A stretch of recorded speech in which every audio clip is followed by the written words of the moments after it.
Song is playing on the radio. Your song is playing on the frequencies. I'm all about what you've been telling me. 'Cause you can guide me to the skies above. A voice I never heard before. Hey, I think you're something. Can you feel what I'm feeling too?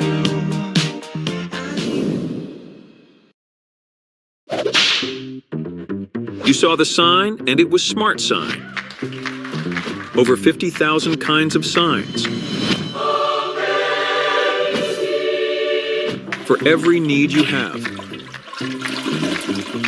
They're high quality, durable, affordable, and customizable.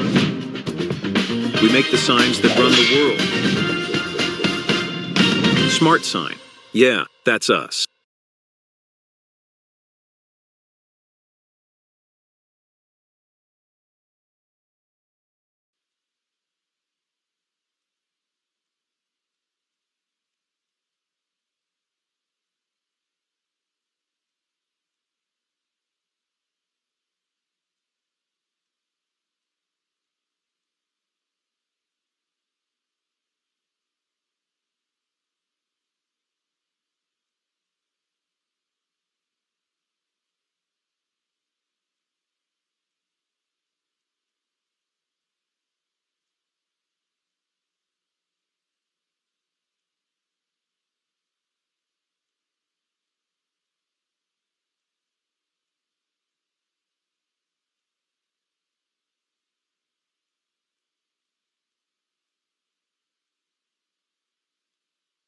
Okay.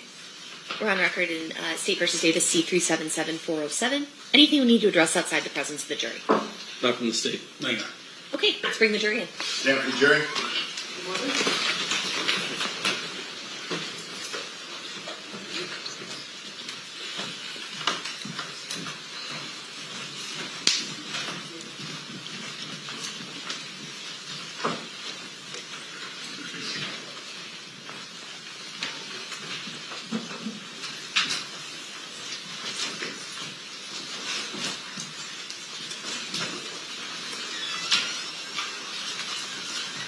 Is the party stipulated to the presence of the jury?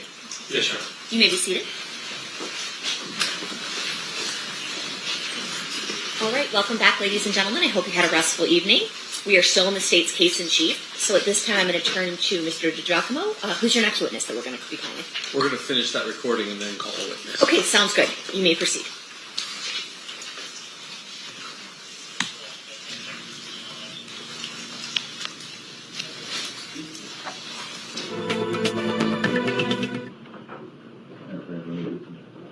Yeah, go ahead.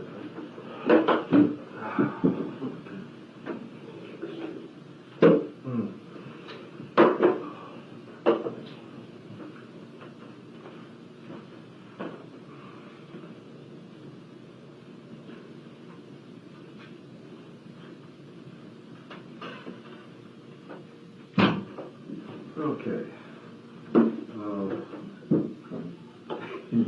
Okay, I'll go back and ask you a question again. While you were there in the parking structure and you heard the commotion of people running to be south on Fairfax or backing towards the parking area, did you recognize anybody that may have seen the shooting or heard something? Anybody that you saw? I seen running. Yeah. They was standing there with me, Keyshawn Johnson, the football player, Okay. and Ricky Bell, The the singer. And they were with you, or they were? They was standing there with me. He was waiting on his. Oh, they didn't run around the corner. They were with you anyway. They was Oh, they was waiting on the green Benz. This green Benz to pull up. Then my car came out the hills, and we just drove out. Okay. Yeah, but anybody just parked around the corner. You didn't recognize anybody that you might know, singer or any actor. Okay. That's. Yeah, we saw Keyshawn and some of the pictures that were taken inside, and Ricky. And Yeah, I was on those pictures with him. I had on the blue jumpsuit. you know, now that I see you in person, because impression you were like 6'2". Tall guy. Yeah, right. And, Thought you were bigger. yeah, I did. Well, no, that's why I said, now that I'm looking at you, I think I do remember seeing those pictures. Yeah.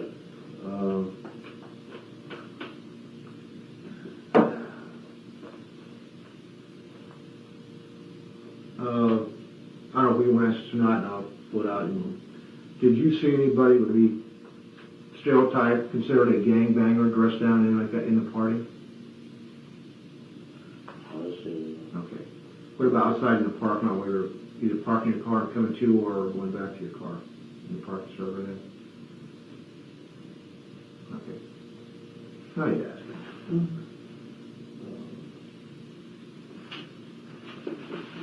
I just wanted to verify some things earlier, I think. Okay. Near the parking structure, you see some people running Towards the, you know, coming in from Fairfax. from Fairfax. Hollering, yeah. So, and you, from there, are you in your car this time, or are you outside? I'm outside. Are you near your car? No, they was pulling up cars. Everybody's waiting on. Oh, okay, you were waiting for valet to bring your car up, correct? Right. Okay, when the car comes up, I mean, when was the first time you heard that Biggie had been shot? Was it there in the parking structure? In the parking structure. What people were saying, Biggie's been shot, or did any particular person tell you? Yeah, they were just running. The crowd was in. The whole crowd. Biggie got shot. Biggie. Like, what? Okay.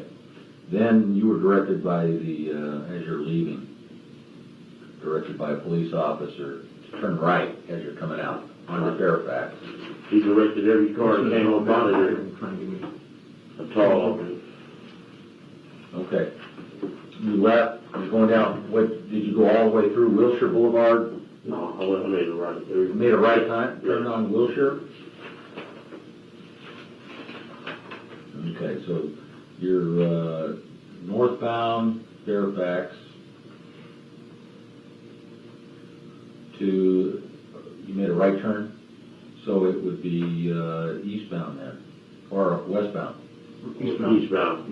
Oh, okay, that's right. Eastbound Wilshire. Okay.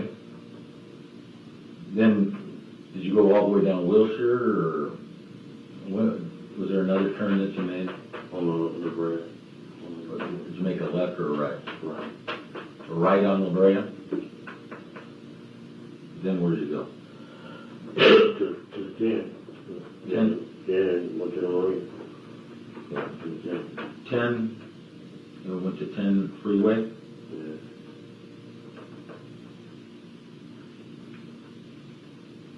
Okay, and you went directly to the marina to go eat? That's you, Wendell, and Wonder Mike. Jerry's Deli. Okay, you were at Jerry's Deli, about what time were you there? We met before. Yes, now Compton Court. About, What time did I get there? Yeah. Oh, Remember the- it was, I was on the, I'm sorry. Oh, I'm sorry. I just outside Slater in, West Jones with the first attorney and. Okay. Well, you and I were speaking with That's some right, defense that's attorneys. right. I think, Yeah. Mr. Fall, you were there. Probably so. Fred and I were talking Yeah. about homicide Sure. investigation. Yes, yeah. I think you were there. Yeah, I think so. Ragsdale. Yeah. Yeah. I was just searching my mind. And your son went to elementary school with my son when you lived in Phillips Ranch. Oh, yeah? Yeah. How I remember seeing you there. That's true, that's yeah. true. You no longer live in Phillips Ranch. No. Yeah. That was years ago. That Yeah, was yeah. 91 or That's 2 or quite something right. like that. I still have a house there, though. Oh, you do? Yeah. You rented out? Or? Yeah, I didn't sell it. I have family members living. Okay, just want about what time do you think you got to? What time did you leave the parking structure approximately? Do you recall? well, I was watching the watch, and I was Okay, you said you arrived at the party about 11 or 11:30. You were inside the party for about an hour.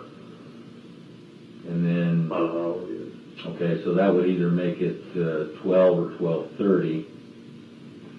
And when you left the party, so, and okay, driving time from there to Jerry's Deli, they were right around what, 1? Yeah, just about one. About 1 o'clock, would you say? Yeah.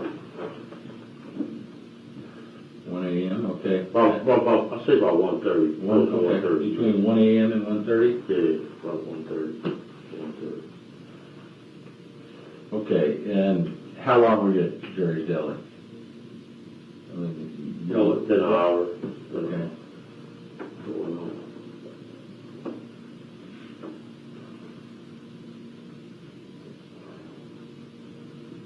About 1 hour, so that would make it at this point. Not long, about 2:30. Okay, well, that means if you were at the deli about 1 hour, it would be 2 a.m. to 2:30. Yeah. Okay. Now you got to drive from the marina. Where you went I straight dropped from one Jerry's? mic off in the same Okay. area. Okay, then you dropped off.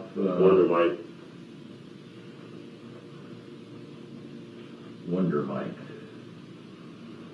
in Compton, right? Yeah. And then I'm assuming Wonder Mike and Wendell live pretty Yeah, close. yeah. Okay. And Wendell in Compton. About what time would you estimate that to be? If you left Jerry's I got home about 2:30. Okay. 2:30. 2:30, arrived approximately 2:30. Yeah, all these I wasn't watching the watch though. Yeah, they're all approximate. All the times probably. Right. Yeah. Okay. And when you got home, was there anybody up, like your mom or brother or sister or girlfriend or her mom? Her mom came open the door for me. Okay. So Paula's mom opened the door. Yeah, Was she up already, or was she? she was You had to knock on the door. I rang the doorbell.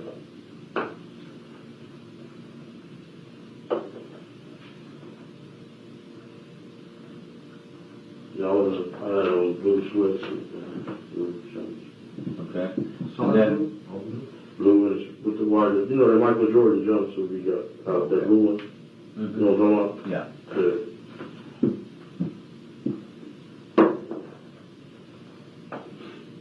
Okay. When she opened the door, did you talk with her? I mean, did you tell her anything about the events that happened, like Biggie had been shot or anything? She's 73 years old, you know. So, You know.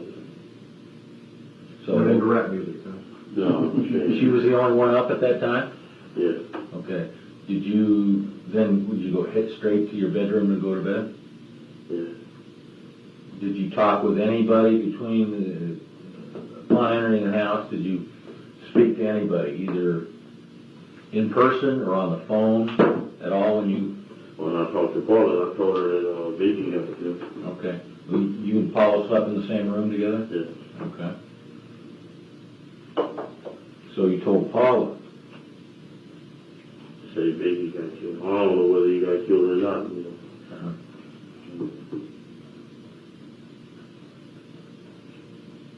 So, did you talk to anybody else besides Paula? Just us two. Okay, Wonder Mike and Wendell. Yeah, we was like, dang, that's up. You know. Okay, from the time you were was about ready to leave the party to the time you arrived home, the only people you talked to were Wonder Mike, Wendell, Paula's mom. You may not have said anything to Paula's mom. Okay, and then you talked to Paula. Right. Was there anybody else that you talked to?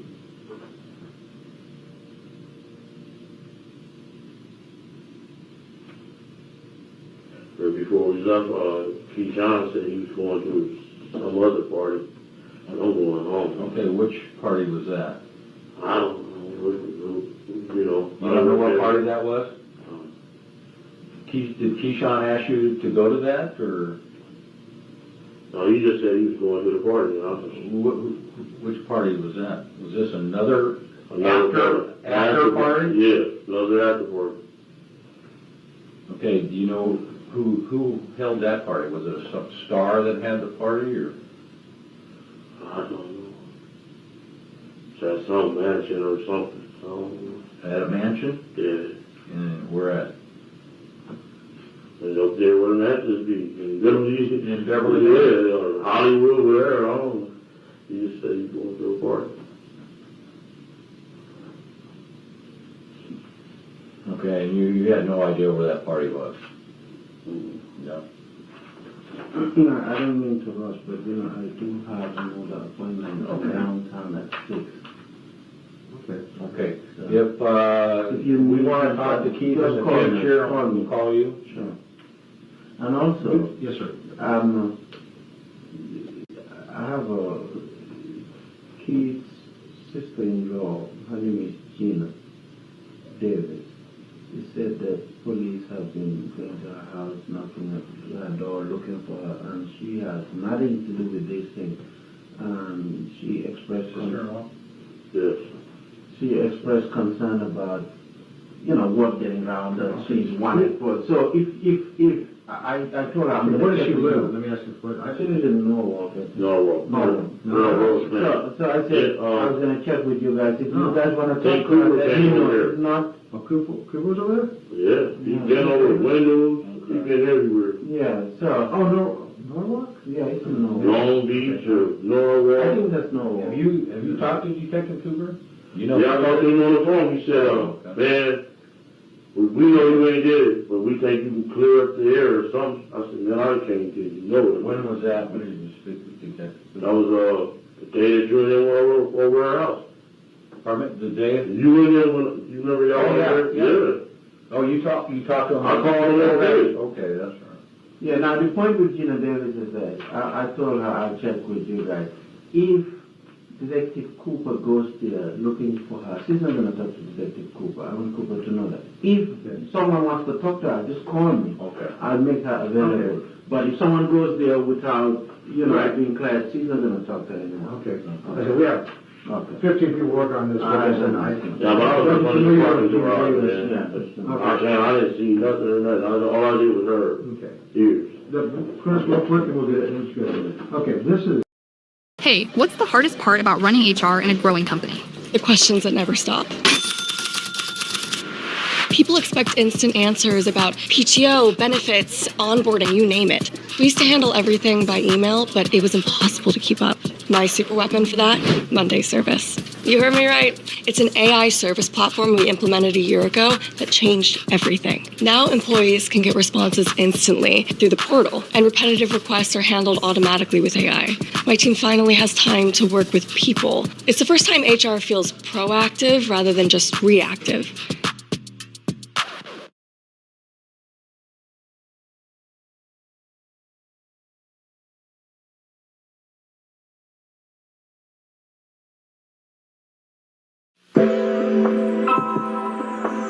Browse millions of yearbook photos and reconnect with schoolmates from your past today. Biggie's name was in front. They was getting in their car. okay. You were parked here in front. Yes. Okay. Both of them was suburbans. Right. Okay. Most suburbs. And you know which one Biggie got into? He got in the front one, and the boy got in the back one. Then Jermaine the Freeman that was behind them too. Who was? Go ahead. Jermaine the Freeman, the little guy. You know Damien. his little crew. Yeah, they Right. Damien. Okay. Yeah. In a different car, right? Yeah. I know some of them dudes there. I was hollering at them, whoop, and they left out. Me and Keyshawn was standing over here by the cars here, waiting on the men to come. Everybody ran in here. I didn't even hear those shots. I just see the crowd running. I was like, man. Okay. Have you received your car yet? No. Okay. So you were still going Waiting around. on the car, yeah. Did you see them leave the area? Biggie and his entourage? You see him pull out and... That Not really, I just seen a lot of cars just leaving. Okay, so you saw them there and you just continued over? Over there in my car, yeah. Okay, and then approximately how long do you think it was when you saw them take off, that you saw these people coming, cattle rustlers back in there? Between 5 and 10 minutes. It was quick. And then that's when it comes running around here. Okay, Yeah. were you in your Running car or around. are you still waiting for I'm it? still waiting. Okay. How long did it take them to get your car? I'm talking it's not either side of the crowd and from the time it took you to egress and egress out of it. They pulled over Keyshawn's first, then they pulled over mine. Okay. We, like came together really. Okay, so you were inside here, and when you leave, did you go out this way or did you? Coming out this way. Okay. And the man was standing right here this way, he was standing right here, people out. Okay, He was making sure they go right, so, okay. because that is an illegal turn, you turn it up. I'm gonna have to go there, you know? Okay, you said this individual was a police officer? Yeah, he was tall, about 6'4", blonde hair, real tall, yeah. And he just waved the car out. He waved about 50 cars up out of here. Yeah. Did you see any policemen there in the parking lot, say, as you were leaving the museum, had the shooting already gone down, or was it until you actually walked a little ways inside the parking structure?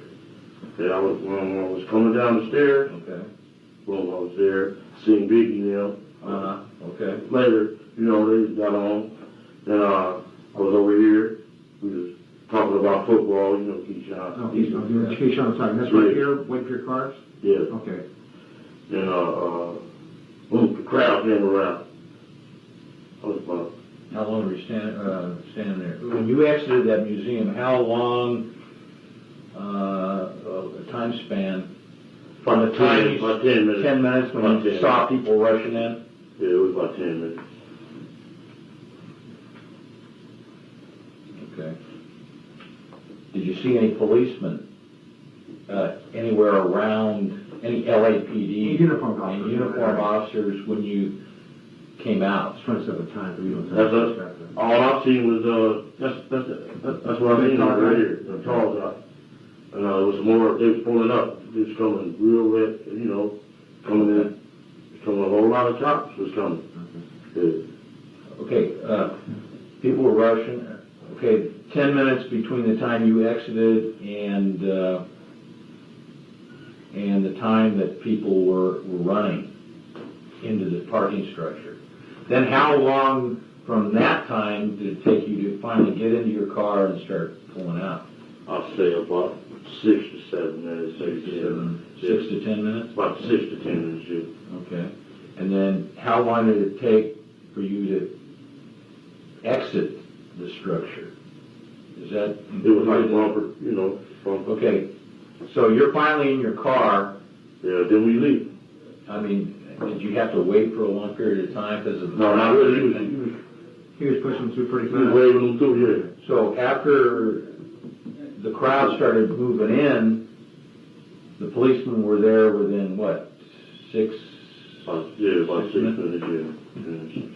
He was running in. He got killed. I'm like, Lord have mercy. I had been at one of them before, and over there in Inglewood, and they made everybody spend the night at that hotel, interviewed everybody that was there.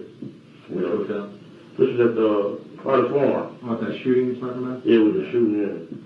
I was, that was kind of strange for them to be waving people out, so, you know what I'm saying? Okay.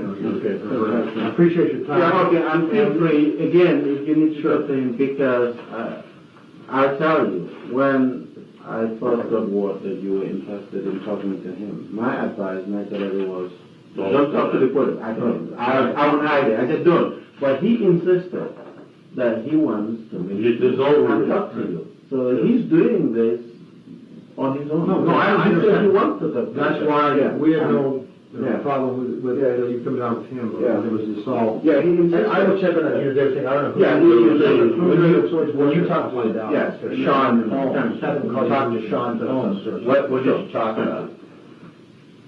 He said the FBI is all over me, man. I don't want you guys catching my heat. Stay away from me. Who said that? Sean. Oh, yeah.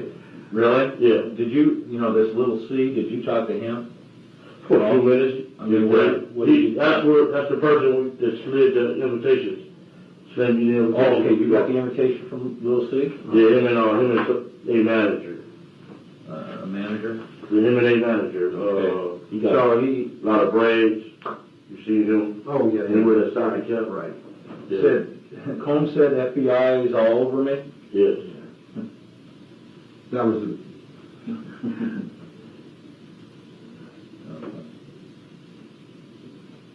So with Little C was just hi and... Yes, he gave me the invitation. Him and This is before you went in? Before I went in. Okay. Then I went up there, they was drinking, gave me a bottle, I started Did drinking. you talk to Little C inside? Huh? Did you talk to Little C Yeah, I talked to inside? him. What did you guys talk about? I mean, you met before, right? He just said, how you doing? Yeah, what you been doing? How long had you known Sean and Little C before this event?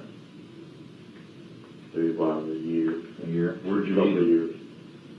He had gave an after party at the Soul Train Award. In what year? That was 96? One night the guy got killed at the El Rey. What year was that? They got beat up. a Claremont. Oh, yeah. That was 94? That was the year I met him. Yeah. Okay, so that's 3 years ago. Yeah.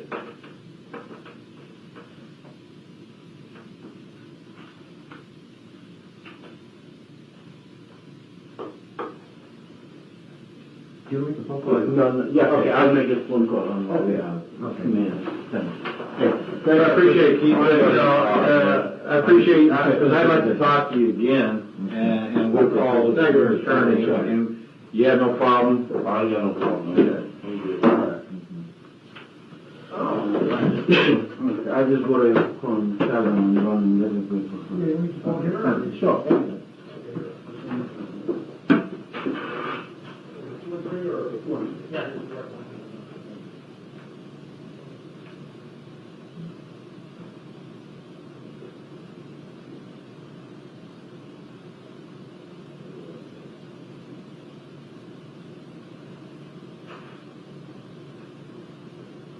Thanks, man. No call. Good, thank you, appreciate it.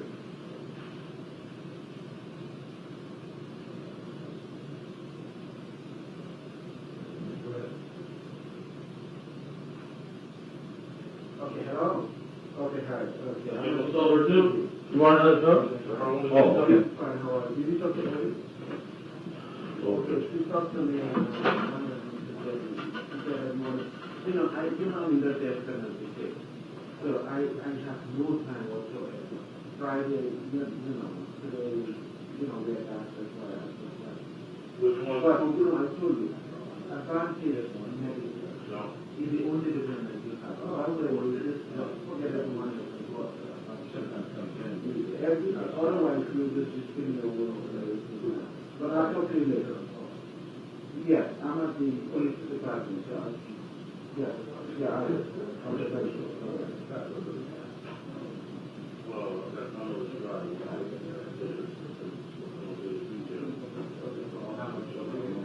Throw away your table, huh?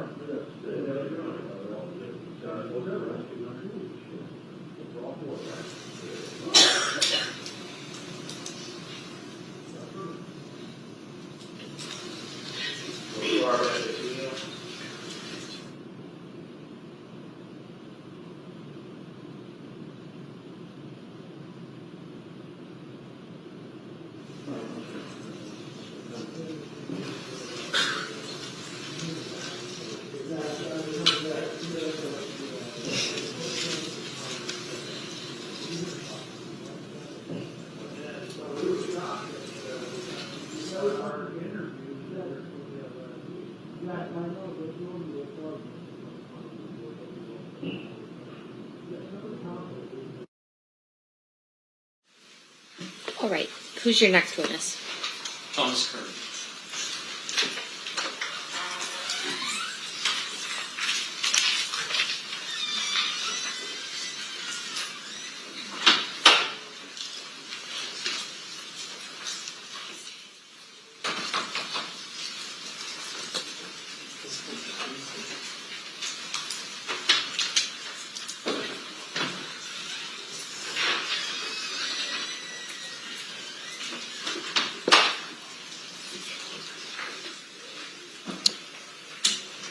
You do solemnly swear the testimony you're about to give in this action shall be the truth, the whole truth, and nothing but the truth, so help you God? I do. You may be seated. May I please have you state and spell your first and last name for the record? First name is Thomas, Thomas. Last name is Kern, Kern. Thank you, sir. Whenever you're ready, Mr. Giacomo, you may proceed. Thank you. Sir, how are you currently employed? I work for Customs and Border Protection at the Chicago Laboratory as a latent fingerprint examiner. I'm going to take you back 30 years ago. Okay. 30 years ago, what were you doing for a living? I had just started here as a crime scene analyst. I was in my first year. What does a crime scene analyst for the Las Vegas Metropolitan Police Department do? Basically, it's a response to like crime scenes to recover evidence that was potentially left behind during the incident. Things like burglars would go look for fingerprint evidence, maybe sometimes broken glass, those sort of things, and we would collect that from the scene and bring it back to the lab for potential use later. Did you have a field training officer on September 7th or September 13th, I guess it is, of 1996? I did. And who was that? David Lemaster. That's Lemaster. Do crime scene analysts respond to the coroner's office for autopsies to document the body and collect any evidence that the doctor pulls out during the course of an autopsy? Yes. And were you present at the autopsy with Dave Lemaster for the autopsy of Tupac Shakur? I was. May I approach, Judge? You may.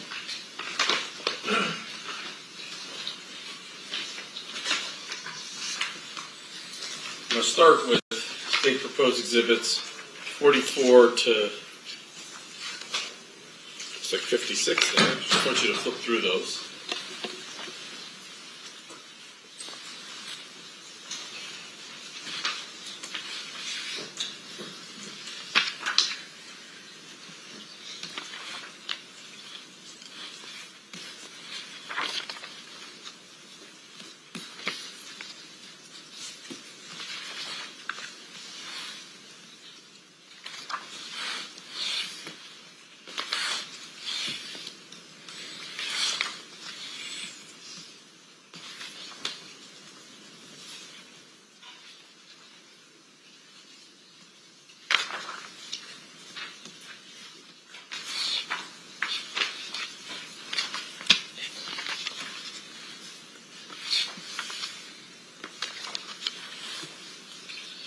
So, I can't remember what my first number was. 44 through 54, are those all depictions of Mr. Shakur, well, his body bag, as well as Mr. Shakur during the course of the autopsy, documenting both tattoos and injuries to Mr. Shakur? Yes, sir.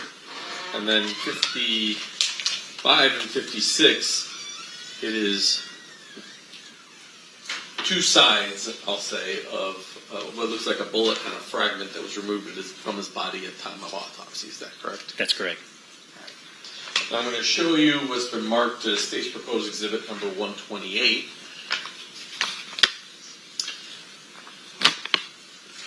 From looking at that,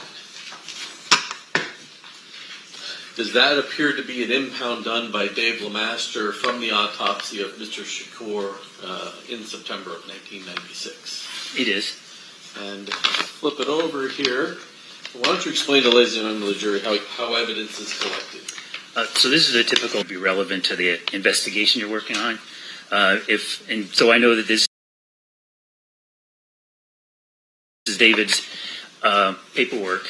We are assigned a personnel number when we start the job, and David's personnel number was 4243 as his first initial, last initial, and that's about here in the center of this information. When we collect the evidence, we're supposed to put a seal in the reverse, and the seal has to remain intact throughout the investigation. That also has David's initial and personnel number and the date that was collected. And so it appears that nobody's opened this since David impounded it 30 years ago. That's correct. Judge, I offer 44 through 56 and 128. Any objection? They will be admitted. Thank you. I pass the witness. Okay. Cross-examination, Mr. Stamps. Your Honor, I have no cross. Ladies and gentlemen of the jury, any questions for this witness? Seeing none, thank you so much. Have a good day. You are excused, Mr. Quinn.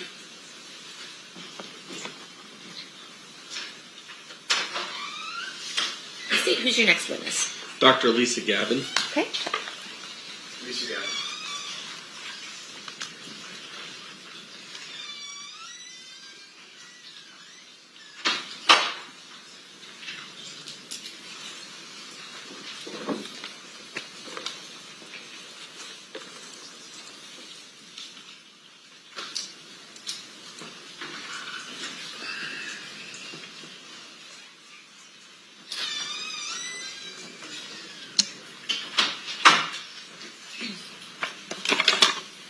You do solemnly swear the testimony you're about to give in this action shall be the truth, the whole truth, and nothing but the truth.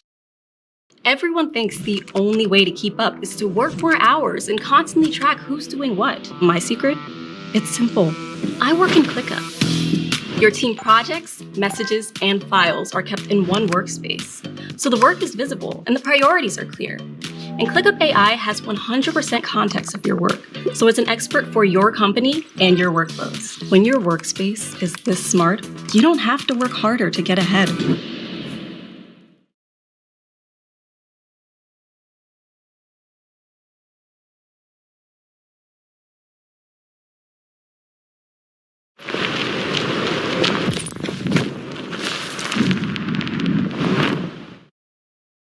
I did a surgical pathology fellowship at Hartford Hospital in Connecticut. I did a forensic pathology fellowship in the Office of the Medical Investigator in New Mexico, and then I came here to Clark County. I have a medical license to practice here in the state of Nevada, and I'm board certified in anatomic pathology and forensic pathology. How long overall have you been a forensic pathologist? This September it'll be about 17 years practicing here. So I'm going to guess that 30 years ago you were not at the autopsy of Tupac Shakur. No, I was in medical school. Have you in the past had to come in and testify to your opinions as to cause and manner of death in cases where you weren't the actual examiner at the table? Yes. Explain why that would happen. We have people that have retired. We have doctors that have died. We have doctors that have gone to other locations in the country. So when you are asked to review, what is it that you get to review in order to form your opinions and conclusions? Most often it would be the investigation report from our office. It would be the autopsy report from the forensic pathologist that did the case. It could be photographs associated with the case. Could be medical records associated with the case. Could be any consultations or the like associated with the case. In this particular case, do you know who the examiner was? Yes. Who was it? It was Dr. Jordan. And Dr. Jordan is no longer with us, correct? Correct. Dr. Jordan has passed away. In addition to what the medical examiner's office had, did you also get a copy of the photographs taken by crime scene analysts during the course of the autopsy? Yes. And did you utilize those as well to render your opinions? Yes. I'm going to start with what's been previously admitted as State's Exhibit number 44.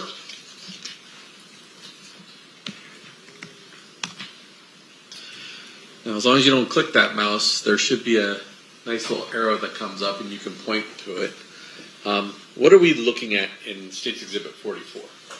In the background is a green body bag, and the way that we sealed the body bag to preserve the body as evidence is we put this little blue tag through the eyelets of the zippers as they come together to demonstrate that the body was received, placed into that sealed body bag, and then received in the office with that seal intact at that time. Similarly, we also attached onto that area what will become the toe tag, the identifying marker for that particular body, that particular individual. And if I zoom in on that,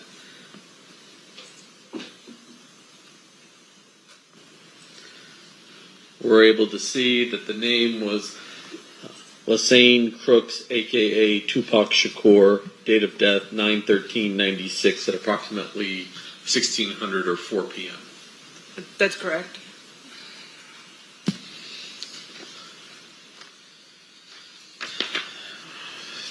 45. What are we looking at, Doctor? This is just opening up of the body bag, and then one of the first photos that was taken at the time that the body bag was opened, demonstrating the decedent and the condition that he was received in and the body bag. And from reviewing the medical records that were part of the coroner's office file, did it appear that Mr. Shakur had survived his wounds for some period of time? Yes. And a lot of what we see on these photographs are evidence of medical intervention? That's correct.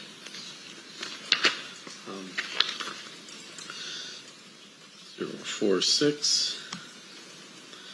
This is a facial shot. I know there's a ruler in the way, but this is a facial shot of Mr. Shakur. Oh, that's correct. And then we're not going to display all of his tattoos, but there were photographs taken, this is 47, to identify his various tattoos. Correct. So you can see on his right stomach there that says thug. And then if we go to 48, on the other side it says life. Correct? Correct. So now I want to get to his injuries, and I'm going to start with, I'll start with 49. What are we looking at here? This is the right side of the body up by the chest area. You can see the right axilla or armpit in that region. And then you could see some of the sutures of what they call a thoracotomy incision, where they've cut into the side of the chest. And then just below that, this is an entrance gunshot wound. And then just below that thoracotomy chest, there appears to be a stitched up area. I can move my mouse too, right there. What is that? That's a sutured chest tube site. So he had a tube there to help drain some of what was going on in his body. Correct. And in the previous one that had all the medical intervention, you could see from the left side there was a similar chest tube on that left side. From your review, were you able to determine sort of the path of this particular bullet? Yes. And what was that? It entered here in the right lateral aspect of the chest, just below the axilla, the armpit, and then went across the right chest space, went across the right lung, and then ended up coming to rest in what we call the sternal notch. The sternal notch is a location just between where your collarbones kind of meet up towards the center of your chest. So just beneath that, the projectile was recovered. The nature of that type of wound, what did it physically do to him, his ability to breathe and those types of things? So the injury to the lung would have collapsed the lung and also caused the lung to bleed. And so it was documented within the medical records that he had about 2 liters of blood in his chest cavity when they put in the chest tube to try to save him. And similarly, they ended up removing that lung to try to save him and kind of clamp off the bleeding. And then he already had multiple episodes of not becoming responsive, so he wasn't able to breathe. He was bleeding out in that area from that injury. Additionally, I guess I should have asked this when I was back on some of the prior pictures. We're going to see a lot of pictures, or we have seen some pictures of Mr. Shakur while he's alive. We're going to see some video of him alive. He certainly looks a lot skinnier in those pictures than he does in these pictures. Is there a reason why he's so bloated in these photographs? After they've been on the life support system, you end up not being able to circulate the fluid in the body that they're trying to give you, and so it kind of seeps into the tissues, and it makes your tissues look kind of bloated and literally bloated. I'm going to move on to his next wound, State's Exhibit number 51. What are we looking at here? This is the right lateral aspect of his body, so his right flank and his lateral aspect of his right thigh. And then his backside of his right hand is also within this picture. The ruler, though, is identifying what? The ruler is around the right lateral aspect of his thigh, so the right thigh on the lateral side. And what is that? And that's an entrance gunshot wound. And can you tell me the path that that bullet took? Yes. And go ahead. That bullet entered in the lateral aspect of the right thigh and then went upwards into the abdomen and damaged his intestines. They ended up operating there and removed a portion of his intestines, and then during that surgery they recovered another projectile. State's exhibit number 52, and you can see it in 51, but now the ruler is on. Oops, try that again. Now the ruler is on that lower mark. Describe that for us. This is like the lateral aspect of his body, or his right flank.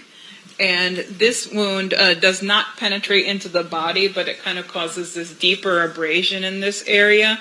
So this could be from like a spent projectile that might have hit something else and then hit his body, so it lost its momentum to be able to penetrate into his body further. So it kind of hit this area and created this wound on the side of his body.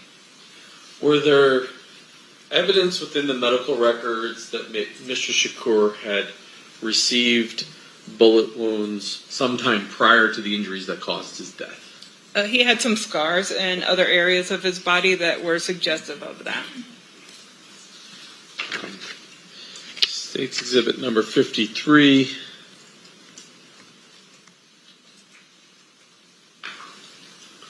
What are we looking at? This is the back of his right hand, and on the ring finger he has an entrance gunshot wound. This path goes through the hand and goes through that finger and then fractures that bone right by the ring finger area. And then 54, 054. What are we looking at? This is the exit aspect of that wound that we saw the entrance to on the back of the hand, and it kind of exits out the underside and partly in the webbing between those fingers. Now you mentioned that during the surgery, UMC would have recovered one bullet, and then autopsy, another bullet was recovered? That's correct. So, as it relates to the autopsy, showing you State's exhibit number 55. What are we looking at here?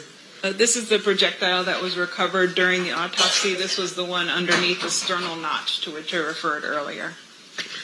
And just so the jury understands these when they get the back room, that's the same bullet, it's just taken from the opposite side. Yes, we take multiple angles of those projectiles, photos of multiple angles. Your Honor, just for the record, what exhibit number is this one? Mr. Distracted? 56. Okay. Now, Doctor, in addition to not only the photographs, were there other records identifying Mr. Shakur within the coroner's office records? We have both some medical records and some photographs, as well as the autopsy report, the investigation report, and the toxicology report as well. Did you also have an affidavit from Mr. Shakur's mother indicating that's her son and he's dead? Yes. And were there also post-mortem fingerprints taken to confirm that information? Yes. After reviewing all of those records, do you have an opinion as to the cause of death of Mr. Shakur? Yes. And what is that? He died of gunshot wounds of chest and abdomen. And do you have an opinion as to the manner of death? Yes. And what is that? Homicide. When a medical examiner uses the term homicide, what does that mean? The simplest form is death at the hands of another. Thank you. I pass the witness. Cross-examination, Mr. Sant. Yes, Your Honor, thank you. Dr. Gavin, good morning. Good morning. How are you doing? Good, how are you? Good, thank you. Just a couple questions. Your testimony here today revolves really around your review of the record that was laid out 30 years ago. Yes, that's correct. And so, fair to say, of course, that keeping records would be very important in your line of work. Yes. In the event that in the future, something that you do while you're on vacation somewhere in the Bahamas could be testified to by another doctor. That's correct. Now, with regards to the records that you saw here, is it Dr. Jordan. Was there anything missing in your review of those records in terms of record keeping or anything like that? No, but we only took a few photos at the time of autopsy. At that time, they used Polaroids or they used film and cameras. And so we had few photos of the body itself. And so consequently, the crime scene analyst photos were helpful for being able to come to determination in addition to the reports. Right. So the way we're able to explain it to the jury today is that you reviewed the record as well as any photographs that were taken at the time of the autopsy. That's correct. Okay. And once again, going back again to my original question, though, is that was there anything at all in review of Dr. Jordan's records or record keeping that would have indicated to you something that should have been done differently with regard to Dr. Jordan's work? No, nothing that I could see in my review. Okay, and fair enough to say, though, that you're not really there to critique his work as much as it is to relay what you read in the record to a jury like the people that we have here today. That's fair. And once again, a critical review of someone's record is a little bit different compared to just reading what was done and then relaying that to a jury. Yes. Okay. What is the difference? I think the scrutiny that you can utilize in those kind of details may be something that becomes relevant for a particular case. Right. So, for instance, if there was some issue, some dispute over whether or not he was given adequate medical treatment, that would be something for another day, for another topic, and another type of review, right? That would be for somebody that actually does treatment of bodies. I'm a forensic pathologist, so I'm a medical examiner, so I review people after they've died. So that would be treatment related to whomever does that type of treatment. Now, would you have been able to do this type of review if Dr. Jordan had not kept an adequate record of his efforts? It depends on what you have available for review. Say, for instance, there's no record at all. He doesn't do a record, he does some work, but you don't have anything other than maybe the pictures in this case. Would that be enough of a review for you? Photographs can be very helpful in terms of determining what happened to the body, and then in terms of where the locations of injuries are, based on my knowledge of anatomy in the body, I can definitely generate opinions based on that. Sure, but with regards to, say, his work in general, outside of the fact that you could point out location of where there's entry and exit wounds, for instance, from a bullet, outside of that, would you be able to tell this jury exactly what Dr. Jordan had done with regards to his autopsy? What he did for his exact procedures? No. Okay. And in the event that you don't even have that, say, for instance, you're coming in here today, and the question is, well, did Tupac Shakur die of bullet wounds? Would that be something that you could just tell a jury like this without even looking at a record or photographs? We would need some kind of record in order for me to be able to generate an opinion, or some kind of photographs for me to be able to generate an opinion. And fair to say then, once again, that in your line of work, record keeping, record writing is critical to maintain the integrity of what you do as a coroner. Yes. Okay. No further questions, Your Honor. Thank you. Any redirect, Mr. DiGiacomo? Ma'am, Mr. Stamps suggested, and I just want to make it clear, you're not regurgitating Dr. Jordan's opinions. You formulated your own opinions as the cause and manner of death. That is correct. Thank you. That's the first One final question based on Mr. DiGiacomo's. And fair to say, though, in order for you to do that, you have to rely on Dr. Jordan's documentation of what he did. I relied on his documentation as well as the other documentation that I talked about, which was medical records as well as photographs. Thank you. No further questions, John. Ladies and gentlemen of the jury, any questions for this witness? We have one more that we're waiting for.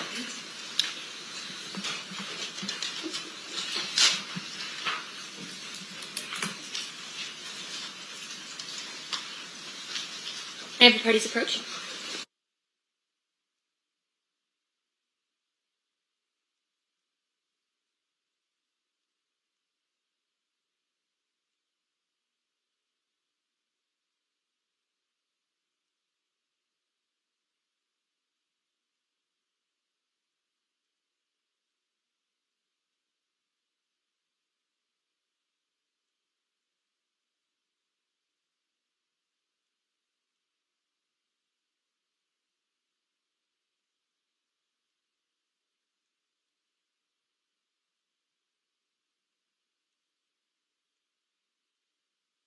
All right, Dr. Gavin, we have a few questions from our jurors.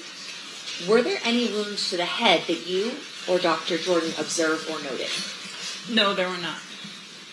And then, were all the bullets found of the same caliber? I don't know what the caliber of the other bullet was, the one recovered at surgery. Okay, state any follow-up based on those questions. Do you even know what the caliber of the bullet was that was covered in autopsy? No, I don't know this caliber. Is that something that is not in your realm of determination? That's correct. Thank you. Mr. Sims? Doctor, I'm assuming you're probably going to say I don't know, but are you aware that if any Metropolitan Police officer or expert came forward to take a look at those fragments that we're looking at now or any other fragments that were recovered from the body? No, I don't know. You don't know that? I don't know whether or not somebody did that. All right, thank you. No further questions. Okay, thank you for being with us, Dr. Gavin. You are excused. Thank you. You're welcome. Next witness. Judge, before we call the next witness, I have in my hand State's Proposed Exhibit number 59, which is a certified copy of Marion Shood Knight's medical records from UMC that night. Any objection to the admission of those records, Mr. Sims? No, Your Honor. All right, those will be admitted. I apologize, I don't know his name, but he is the custodian of records for MGM surveillance. Okay.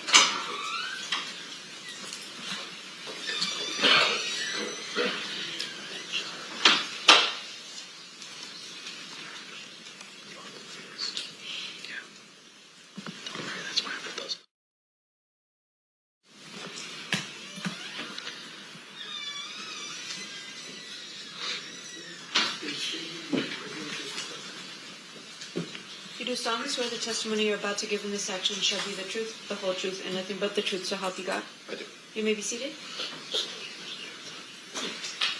May I please have you state and spell your first and last name for the record? Michael Ingram, Michael Ingram.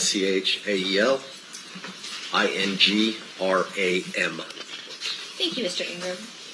Mr. Giacomo, whenever you're ready. Sir, how are you employed? I work as an investigator for MGM Resorts. What area at MGM Resorts do you have a certain job responsibility? I have responsibility over surveillance and security surveillance and investigations. Were you requested to come here to authenticate some video that was collected well back in 1996 from the MGM? Yes, I was. And have you had a chance to see any of that surveillance? Yes, I have. Okay. Did MGM keep a copy as well? Yes, they have. Okay, so you reviewed that? Yes. Judge, I have in my hand State's Proposed Exhibit number 115, which is that video I'd offer. Any objection?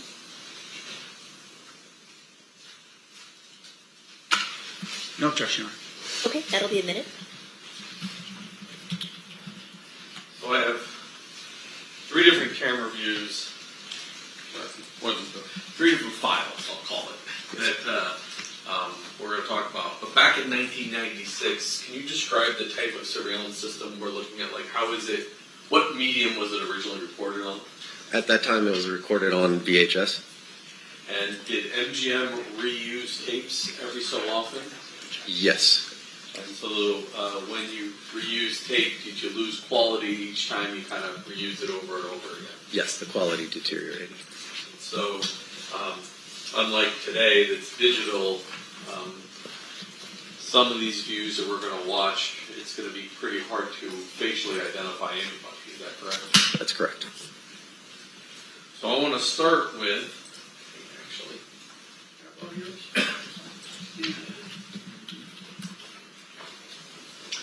I just mark next to the order.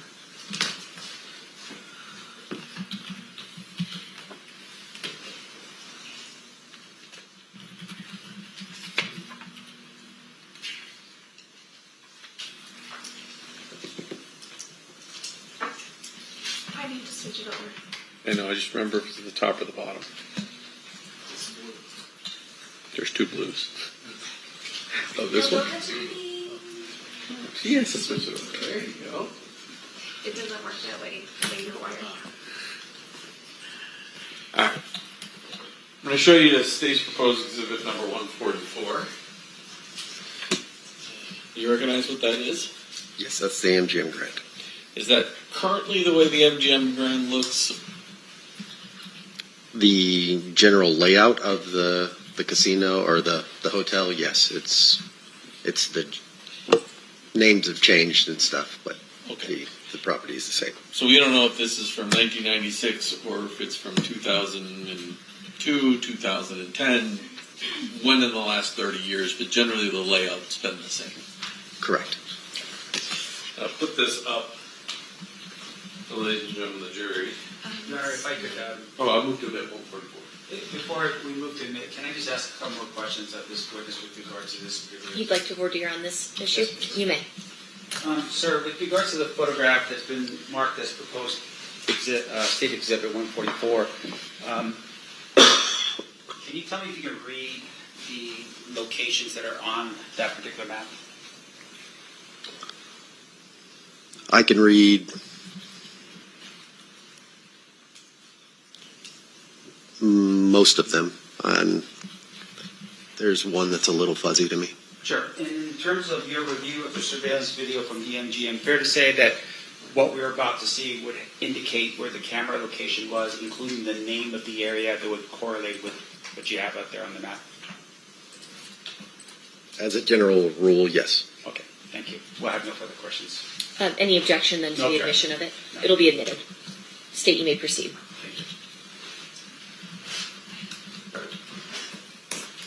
There's actually two areas of this I want to talk to you about before we show the video.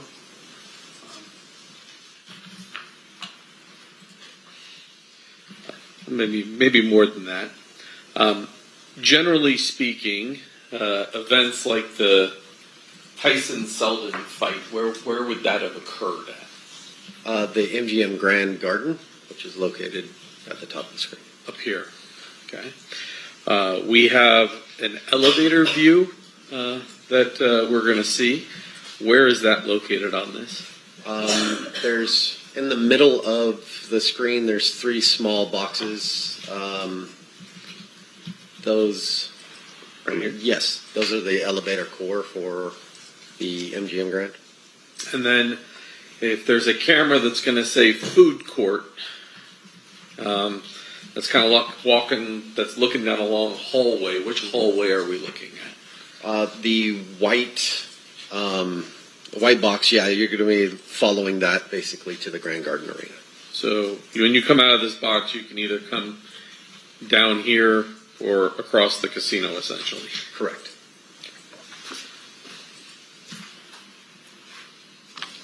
So now I'm going to start with, if we can go back to me.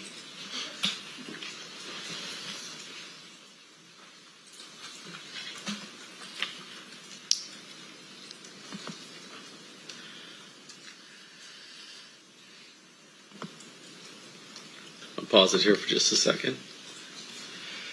This says food court promenade. So I'm just going to hold it up for the jury. Do you know anywhere where we are along this white corridor? Or could it be anywhere on that white corridor? Specifically, I couldn't tell you exactly where along that corridor you are, but you're along that corridor. Okay.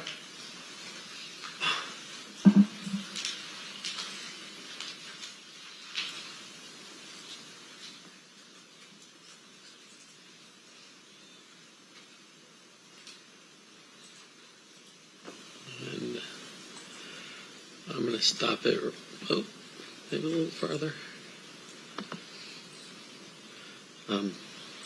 This person right here, we're going to see in some of our other videos, wearing a Dan Marino Miami Dolphins jersey. You probably know that, but for ladies and gentlemen of the jury, that's the person that we're trying to follow. Is that accurate? Or do you know? I do not know. Okay.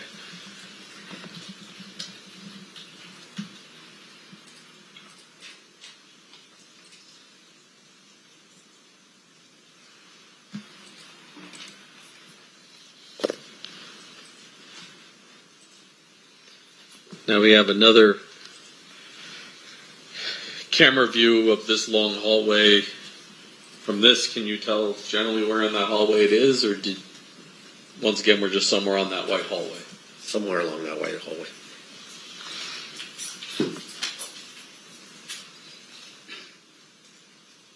And, well, he just flashed. That. So let me stop it here. On these VHS tapes, cameras would flash between different hallways. That technology was in effect during that time frame. Called multiplex back in those days. Correct. So sometimes we jump from camera view to camera view, trying to capture what we're trying to capture. Correct.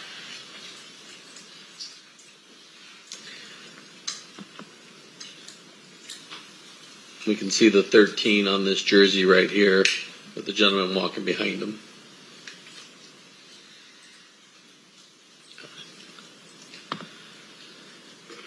Now I'm going to take you to 115B. I don't know why it did that.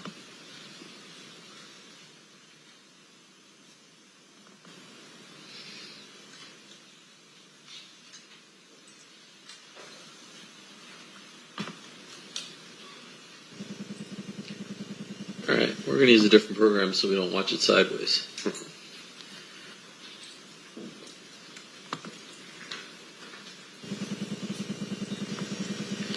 And I'll turn my volume off because there's no volume. Now this is that elevator core that we saw. Please switch over to me for a second. Over to you? You mean the dot cam? Yeah.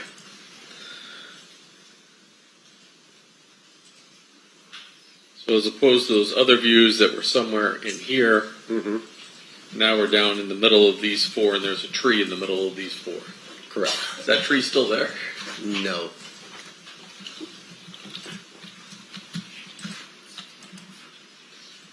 And unlike the other camera, this one is a movable camera that goes back and forth. Correct. Go back to you. Yeah.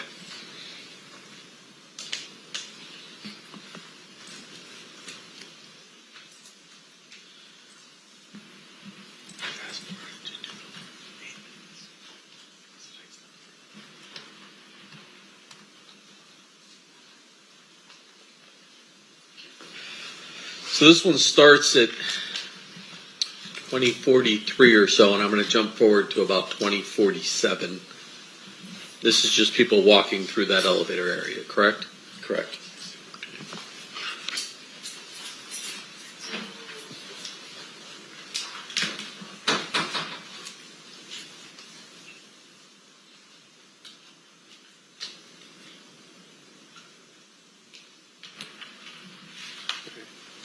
Close enough.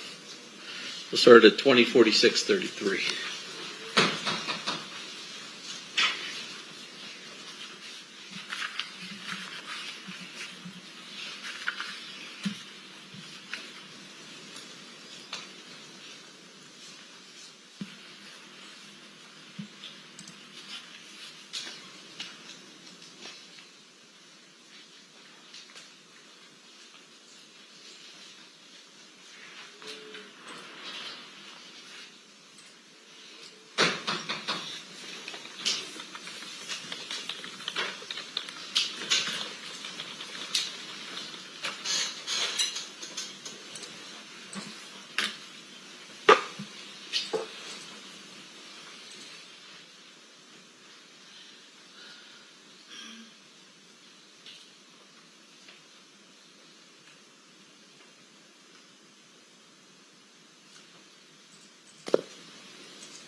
Stop it just here for a second to orient everybody. So the camera, is it being operated manually by a cameraman so he can stop it on something that he's looking at? He can stop it at a location, but that movement that you saw was just the camera in rotation, just scanning the area. But if it now stops and focuses on someone, there's someone in the control room that is able to stop and go, hey, something's going on. And Yes. okay.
The gentleman in white shirts, are they security guards, and the gentleman in tan shirts, Metro Police? Yes, sir.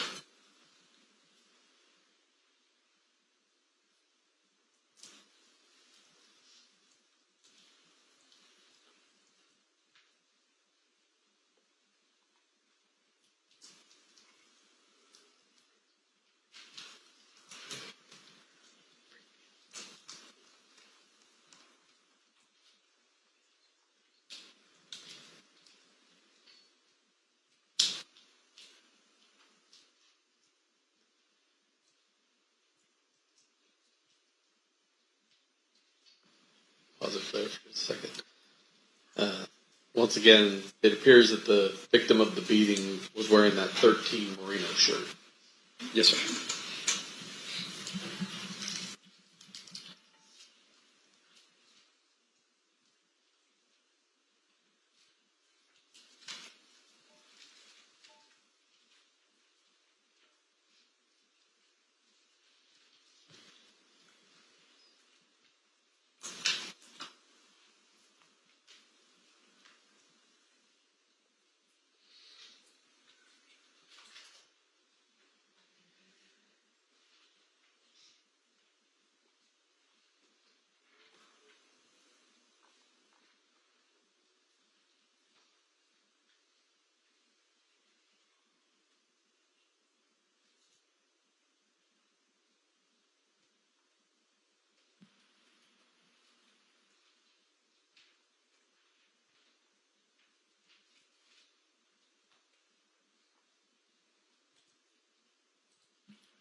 final view,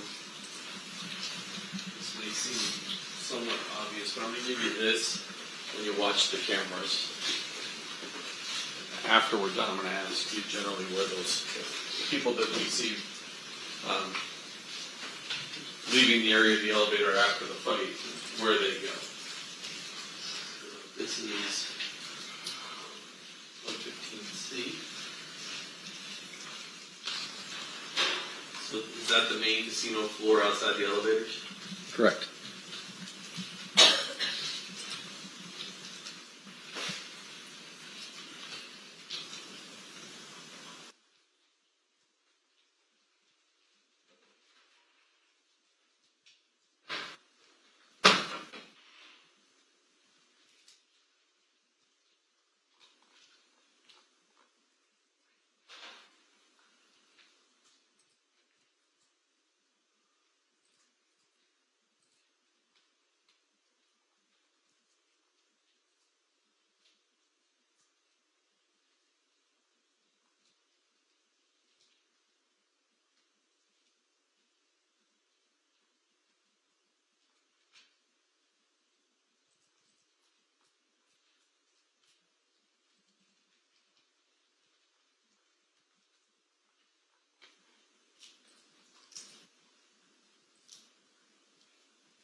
Doors that they appear to be exiting.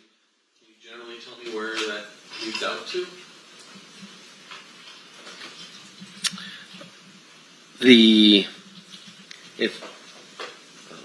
The lion entrance? Right. Is that anywhere near the ballet? That's the. I'm sorry, I was confused. Out to the hotel registration area and then out to the porte cochere. And do you know whether or not back in '96 there was a valet there or not? Yeah, no, I don't know if there was an exact valet or what it was called at the time.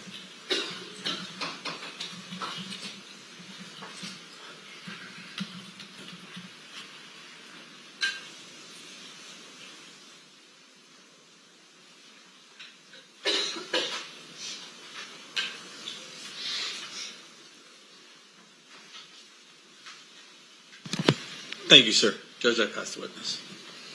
Mr. Smith, cross-examination. Thank you, Honor. Sir, you are an investigator with the MGM, right? MGM Resorts, the whole company. So it would be MGM as well as the other properties that are on the ship? Correct. Okay. And I'm assuming you're more than just yourself doing the investigations? Correct. Okay. May I have that document? May I approach on? Yeah. I'm going to publish this again for the jury. State's Exhibit number 44. All right. A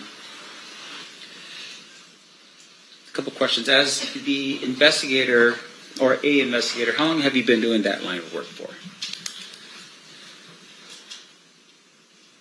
14 years. Did you have any previous law enforcement experience before you became an investigator for MGM? No. And then with regards to your training as an investigator for the MGM, are you trained in how to do an investigation? Yes. Okay. And that would be something that would be not necessarily law enforcement, but it would just be to protect the properties that MGM owns. Yes. Okay. So with regards to the training that you have, is one of the things that you do in terms of training, learning how to write proper reports? Yes. Okay. Can you tell us why that's important? Documentation for future reference. You're time stamping an event in that moment that you are investigating it. And fair to say that with regards to report writing, it helps you later refresh your recollection if you're ever unlucky enough to be sitting in the chair facing towards these people, right? Yes, sir. Okay. In this case, you were asked to retrieve this video that was what we've all seen right now, right? Yes, sir. Did you have to write a report for that? No. Now, you had shared with us earlier that you had reviewed the videos. Anything about the review of the videos that would have required you to put it into a report? No. Okay. And you were going to, I must have cut you off. You were going to say something. Did you want to finish? I did not, like you said that I provided this video. Yes. I did not provide this video. Okay, so, and once again, we want to make sure that we're accurate, right? So what is your role in this whole thing and what you did here? The video that we all reviewed, to be able to say that it's MGM Grand's video, that's MGM Grand's location, and whatever you guys want to talk about inside of the video. Right. So in terms of you verifying it, was it just you looking at the video and saying, yes, that's the casino floor of the MGM? Yes.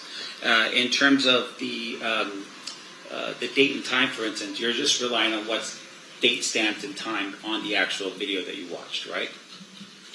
Yes. I mean, you don't have any other way of verifying any of the time and date in this case outside of what's time stamped on the video, correct? Correct. Okay. And that's not a trick question. I just want to make sure it's like, yeah, you're good. But in terms of the case itself, was there an internal number that was assigned by the MGM property specifically as to this event in September of 1996?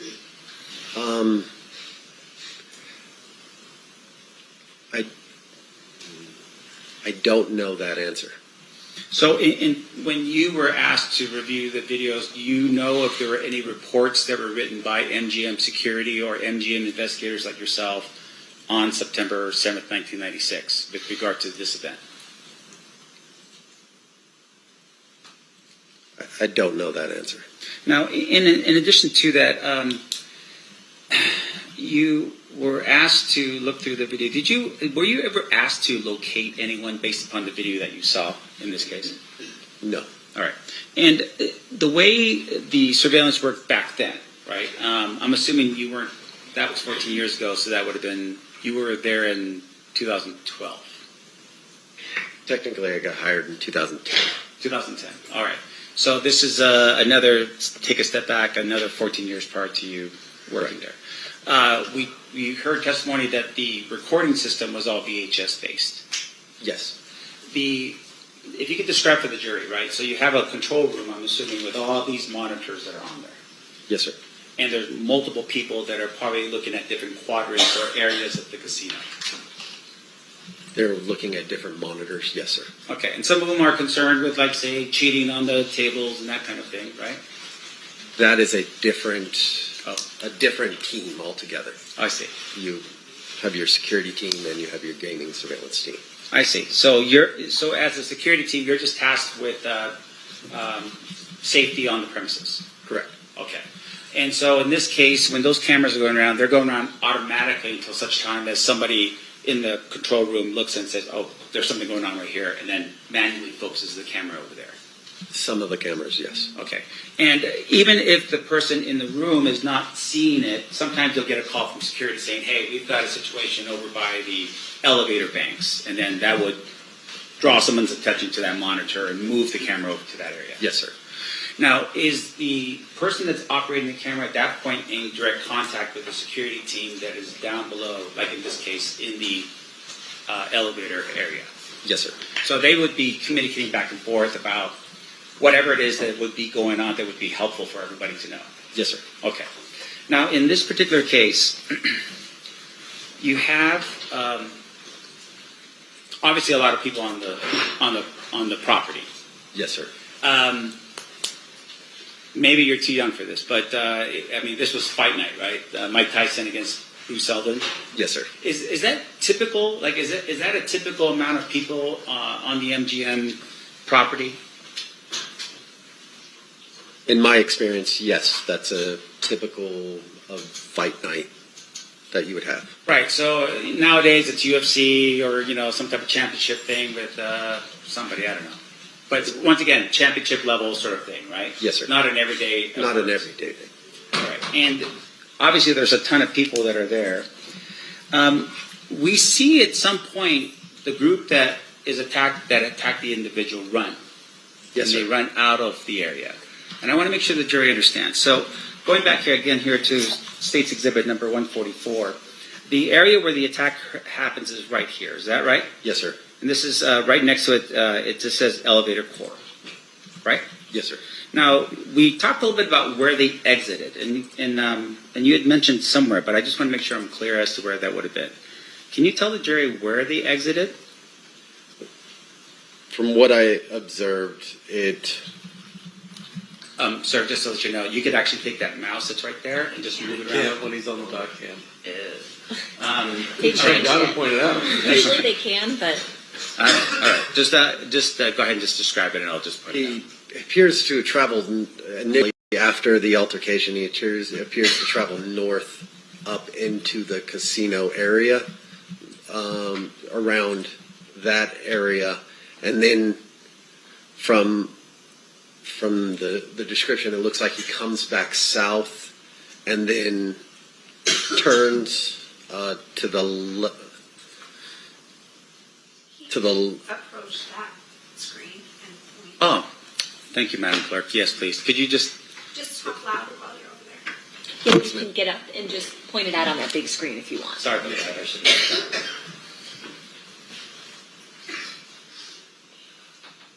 The altercation occurs in the elevator core. It appears that he travels up through this location on the casino floor, and then turns here, and then comes back down. And it appears that he goes. I would have to watch it again. I'm a little confused on the exact route. There's only two routes. You either went out the Port of Fisher or went out the Lion entrance. But I'd have to watch it one more time to be able to confirm that. If we could ask the state to be so kind as to replay that particular video back for the witness. She needs to put it back on me. Thank you, Madam Clerk. And once again, this would be 115C as in Charlie.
Did it help? Yes, it did. Okay.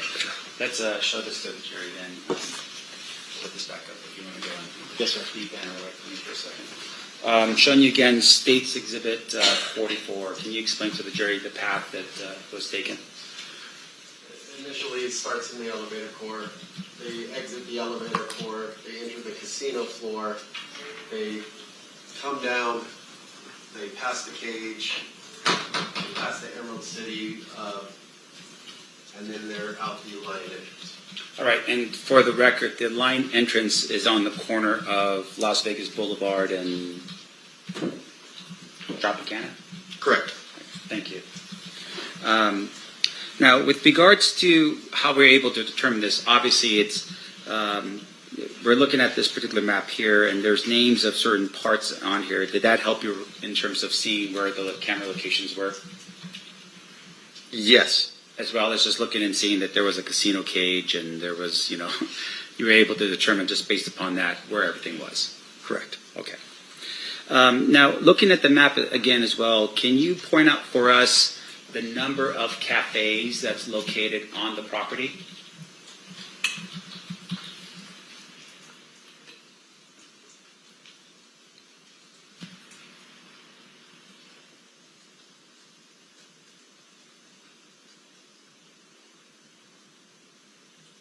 Would reading the actual thing help you? Yes, I think it would have. You want the number of cafes, sir? Yeah, just tell me how many cafes are on the map.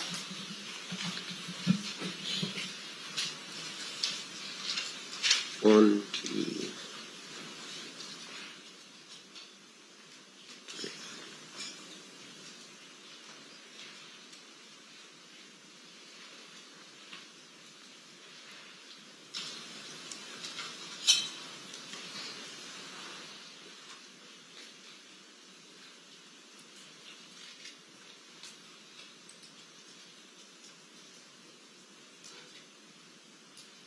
Three?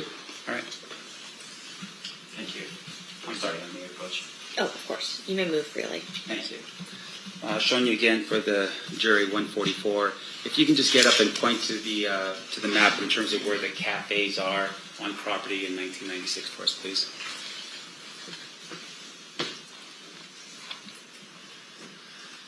You have the Coyote Cafe,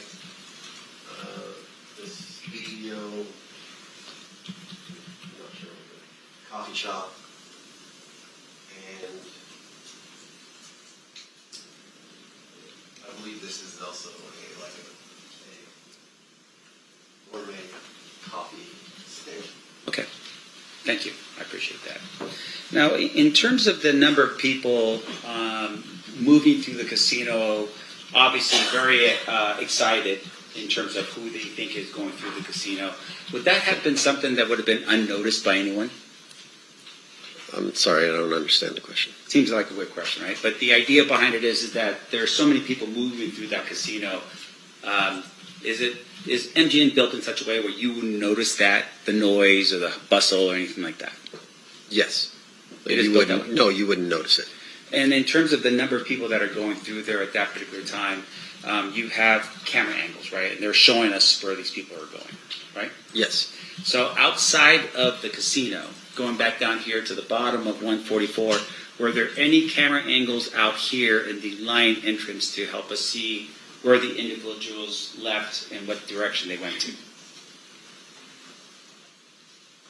Not that I'm aware of. And fair enough that there's actually cameras that are outside the property as well to protect the MGM property, right? Generally, yes. I don't know what that was at this time. Sure, and I'm not trying to pin you down, but the idea behind it would be, even now, for instance, there would be surveillance cameras to help protect the property. Correct. Now, directing your attention over here to, you had mentioned this before, what is this called here? The Porta Cashier. Okay, what is that?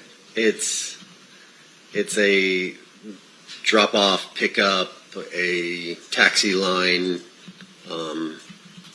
limo service. It's basically everything for the guests arriving to the property. Arrive and leaving at the same time? Yes. Okay. And fair enough, once again, there should have been or would have been cameras as far as you would believe, in the hotel registration area as well as this Porter Sure. Yes, sir. Thank you, Kashur. There would have been cameras there. At least now there are. Yes, sir. Okay.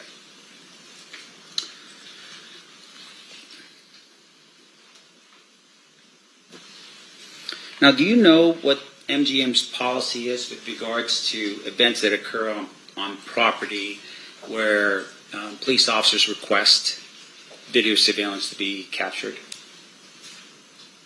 Yes, I know the policy. Okay, what is the policy?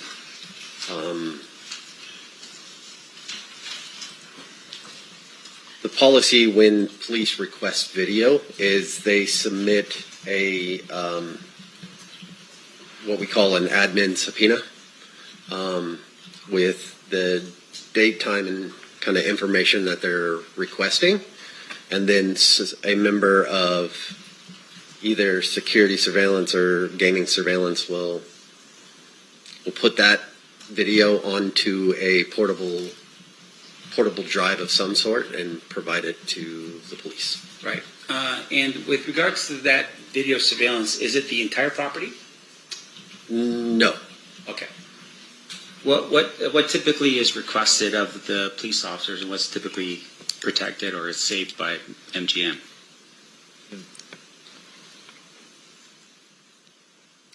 Situations dictate, but whatever they're initially requesting, if they're looking for a physical altercation, that's what they're going to get, is the physical altercation. We don't provide, a 24-hour movement of the persons. It depends on what they're requesting. Right.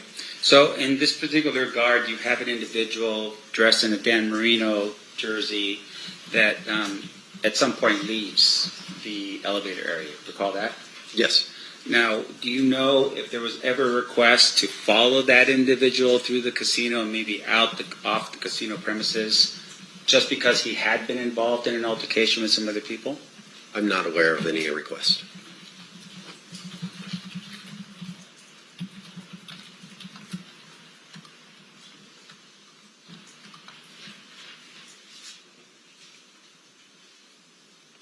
I don't have no further questions. Thank you, sir. Appreciate it. Redirect, Mr. Duffy.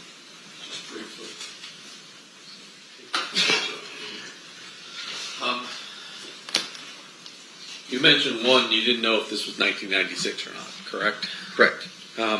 You also said you weren't sure whether or not there was a report written by security. Correct. Let me show you.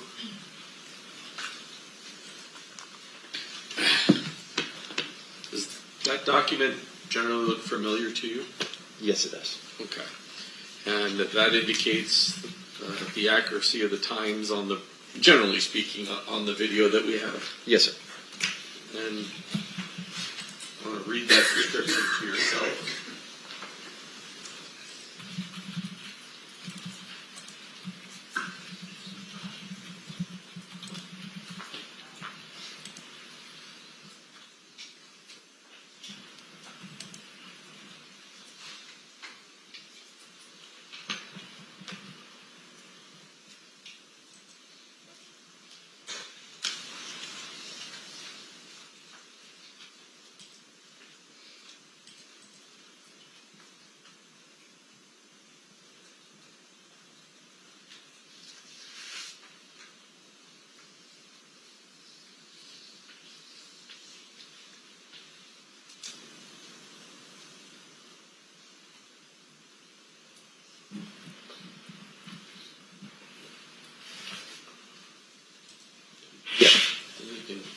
And there's more. But, yes, sir. Based upon reading that, are you comfortable that the Coyote Cafe was present in 1996? Yes. And the report, does it indicate that Orlando Anderson was trying to, this person in the 13 was attempting to push past security into this cafe when he was attacked? Yes, sir. Nothing further. Any recross based on that, Mr. Sandwich? And I'm sorry, sir, I forgot your last name. Ingram. Ingram. Mr. Ingram, the report that you just read, did you author that report? No. Now, in terms of the report, fair to say the report is basically reflecting what's found on the videos that's been provided by the state. I'm sorry, I lost track. What? The videos that we watched earlier, is that what's in the report? Yes. So, in essence, the jury can see the report for them, or see the videos for themselves to determine what was happening in terms of actions and what people were doing, right? I don't know if that's completely accurate. There are things that are in report that are written by like eyewitness that you can't see on video. Sure. Now, the report itself, do you know who wrote it? I do not. Do you know if that person had the same training and experience that you have here today talking to this jury? I do not. In terms of the report itself, is it a standard report that would have been drafted back in those days? Yes, sir. All right. And there would have been somebody who would have supervised that report, I would assume, and reviewed it? Yes, sir. Do you know who it is in this document? Who the supervisor? The supervisor is. I don't know who the manager at the time was. All right. Once again, not you. You were 12, right? Okay. Young, yes. I have no further questions. Thank you. Just briefly. Mr. Sam said that only what was seen on the video is in this report, but there's actually a description of what what the person in number 13 was doing before we could see it in video, if you read the first. Yes, he...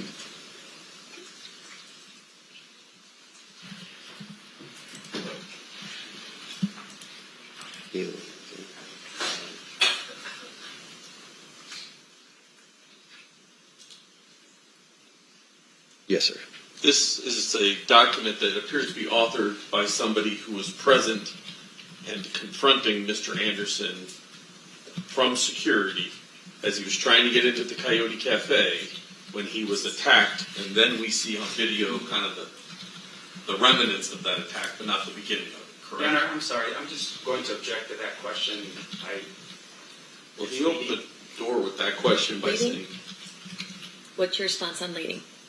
Oh, as the leading? Okay. Read the first 4 lines of the report. I'll rephrase my question. Okay, so it's the same. You may rephrase. Read the beginning of the report.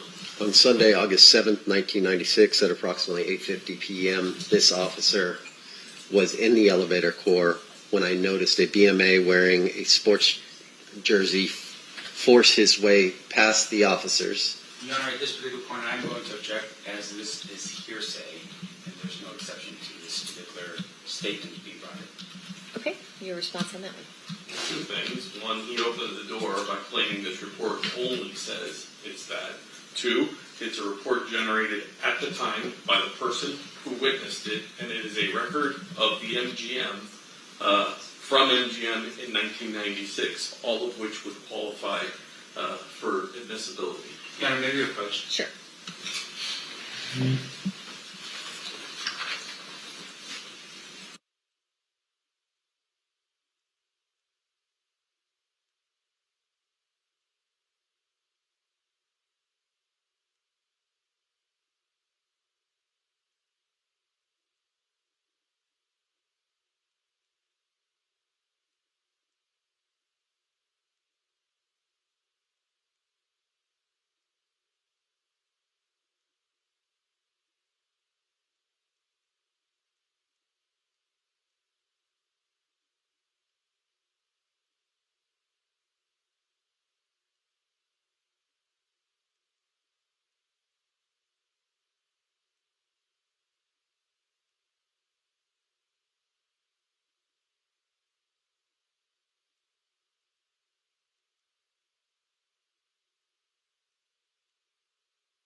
All right, overruled. The statement is not being offered for its truth. Instead, it's being offered to rebut the idea that the only thing that the report contains is viewable on the video, and the jury is to consider it for such.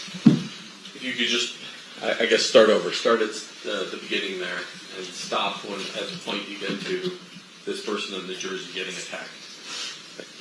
On Sunday, August 7th of 1996, at approximately 8:50 p.m., this officer was in the elevator core when I noticed a BMA wearing a sports jersey force his way past the officers.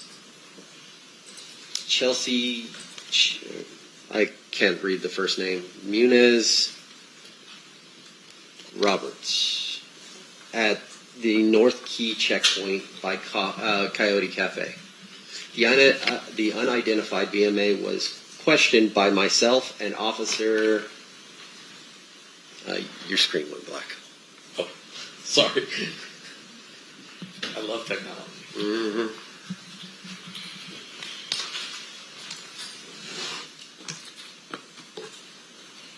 Your Honor, maybe we approach again while Mr. Giacomo's working on technology.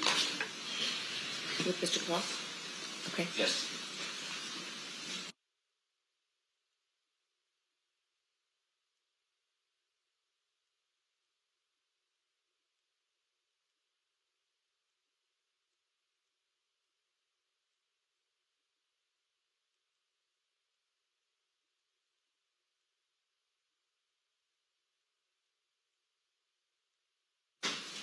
Go ahead. I think you were at officers whose name you couldn't quite figure out. The unidentified BNL was questioned by myself and Officer Gamba on the side of Coyote Cafe. The BMA was very uncooperative on answering our questions. While questioning the BMA, he continually kept looking over his shoulder towards the North Key checkpoint. It was seconds thereafter when I noticed a large group of BMAs force their way through the North Key checkpoint.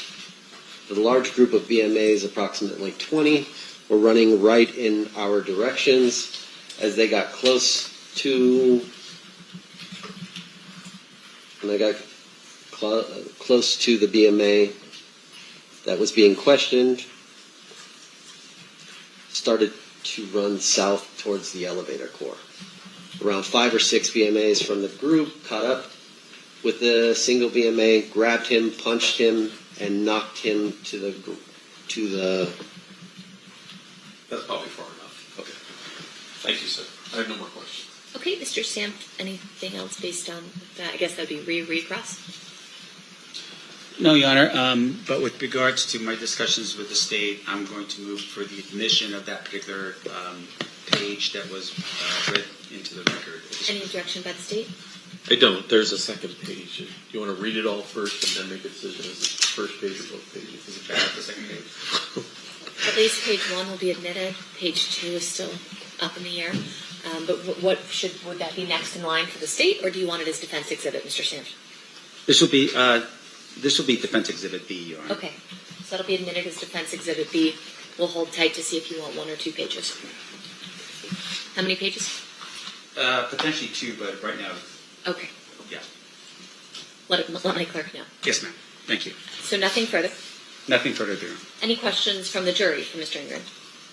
We do have at least one. Okay, can I have the parties approach?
All right, a question from one of our juries.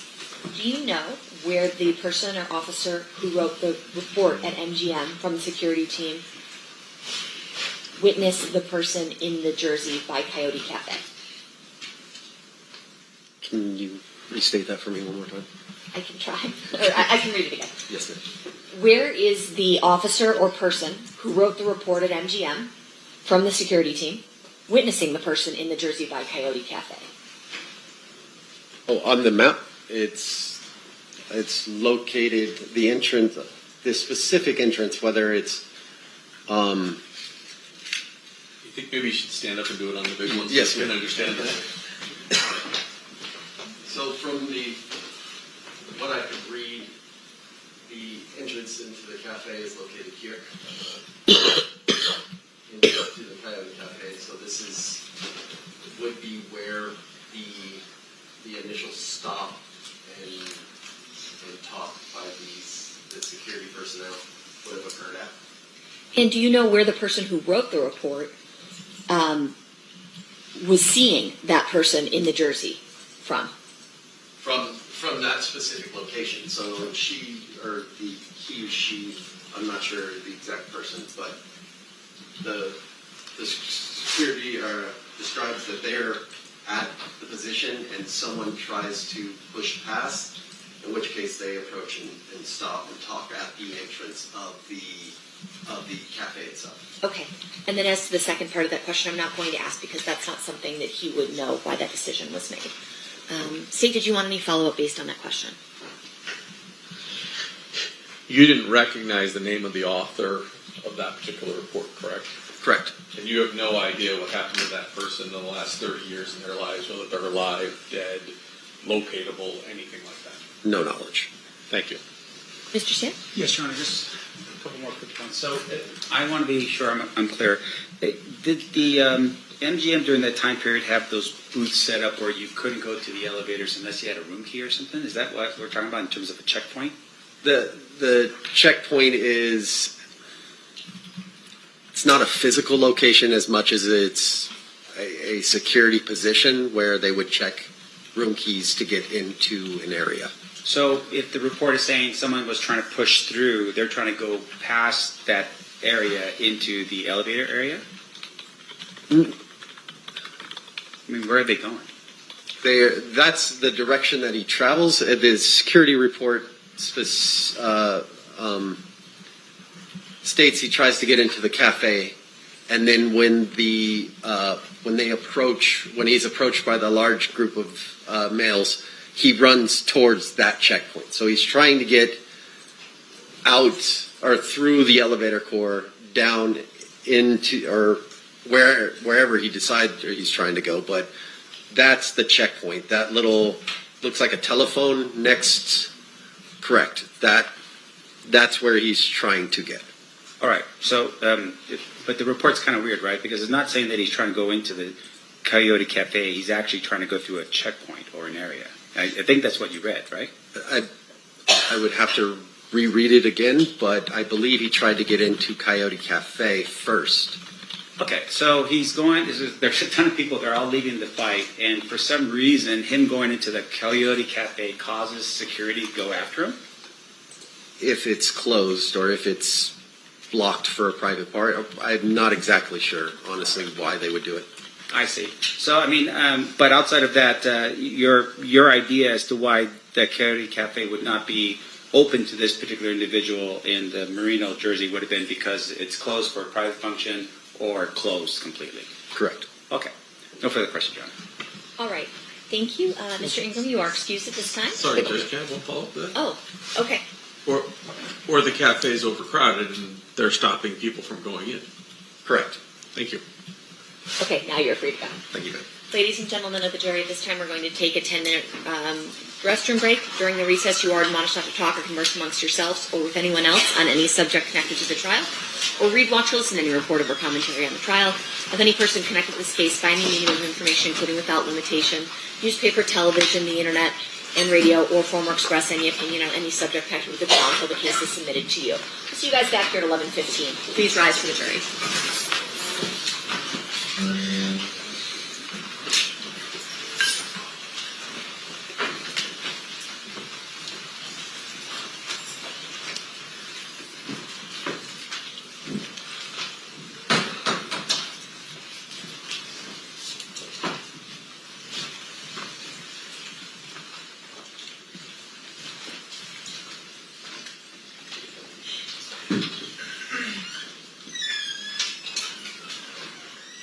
Jury is outside the room. Anything we need to address outside the presence? Well, I'll work with the state with regards to the last proposed defense exhibit. Okay, perfect. Thank you. Well, and then let my clerk know what pages you wanted then, or give it to her actually. Yes, ma'am. You're gonna have to print that out, I guess. We'll be in recess.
Okay, back on record in C versus Davis, C377407. Anything we need to address before bringing the jury back in?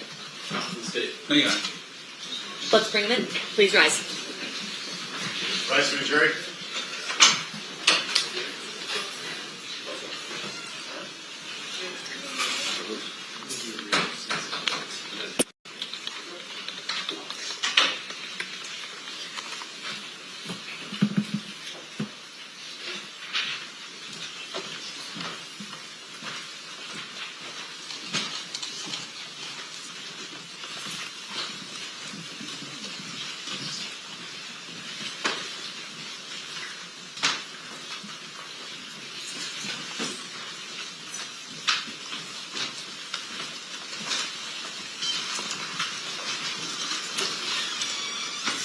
Do the parties stipulate to the presence of the jury?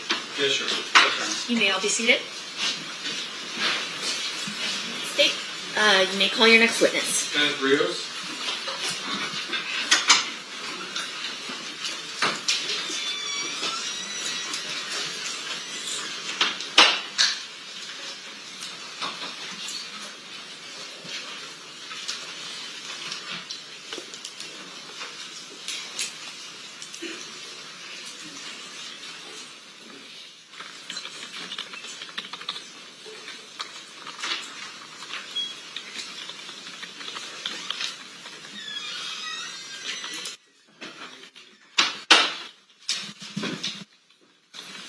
Good morning, sir. Good morning. Do solemnly swear or affirm the testimony you're about to give in this action shall be the truth, the whole truth, and nothing but the truth, so help you God? Yes, I do. Thank you. You may be seated. And sir, if you please state your full name and then spell it for the record. Kenneth Rios, Kenneth Rios.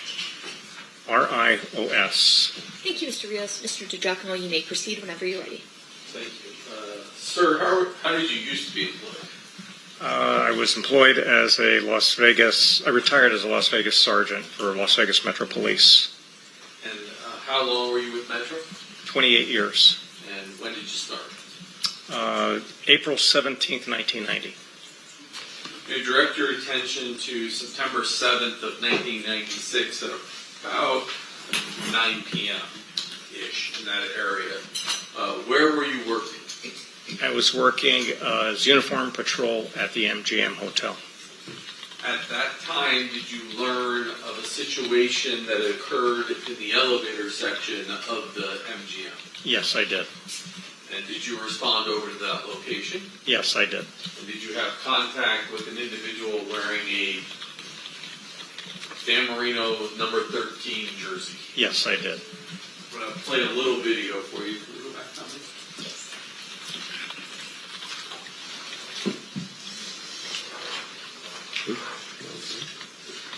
And this is 115B. And, I got to play it with the other program. I don't know why.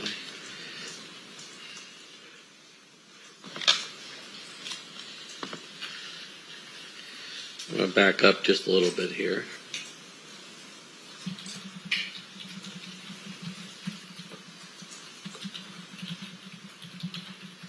When you come in.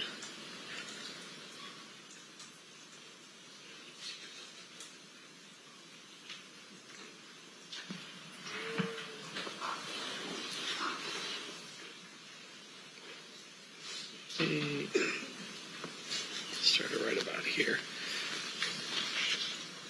You let us know when you see yourself. I see myself. All right.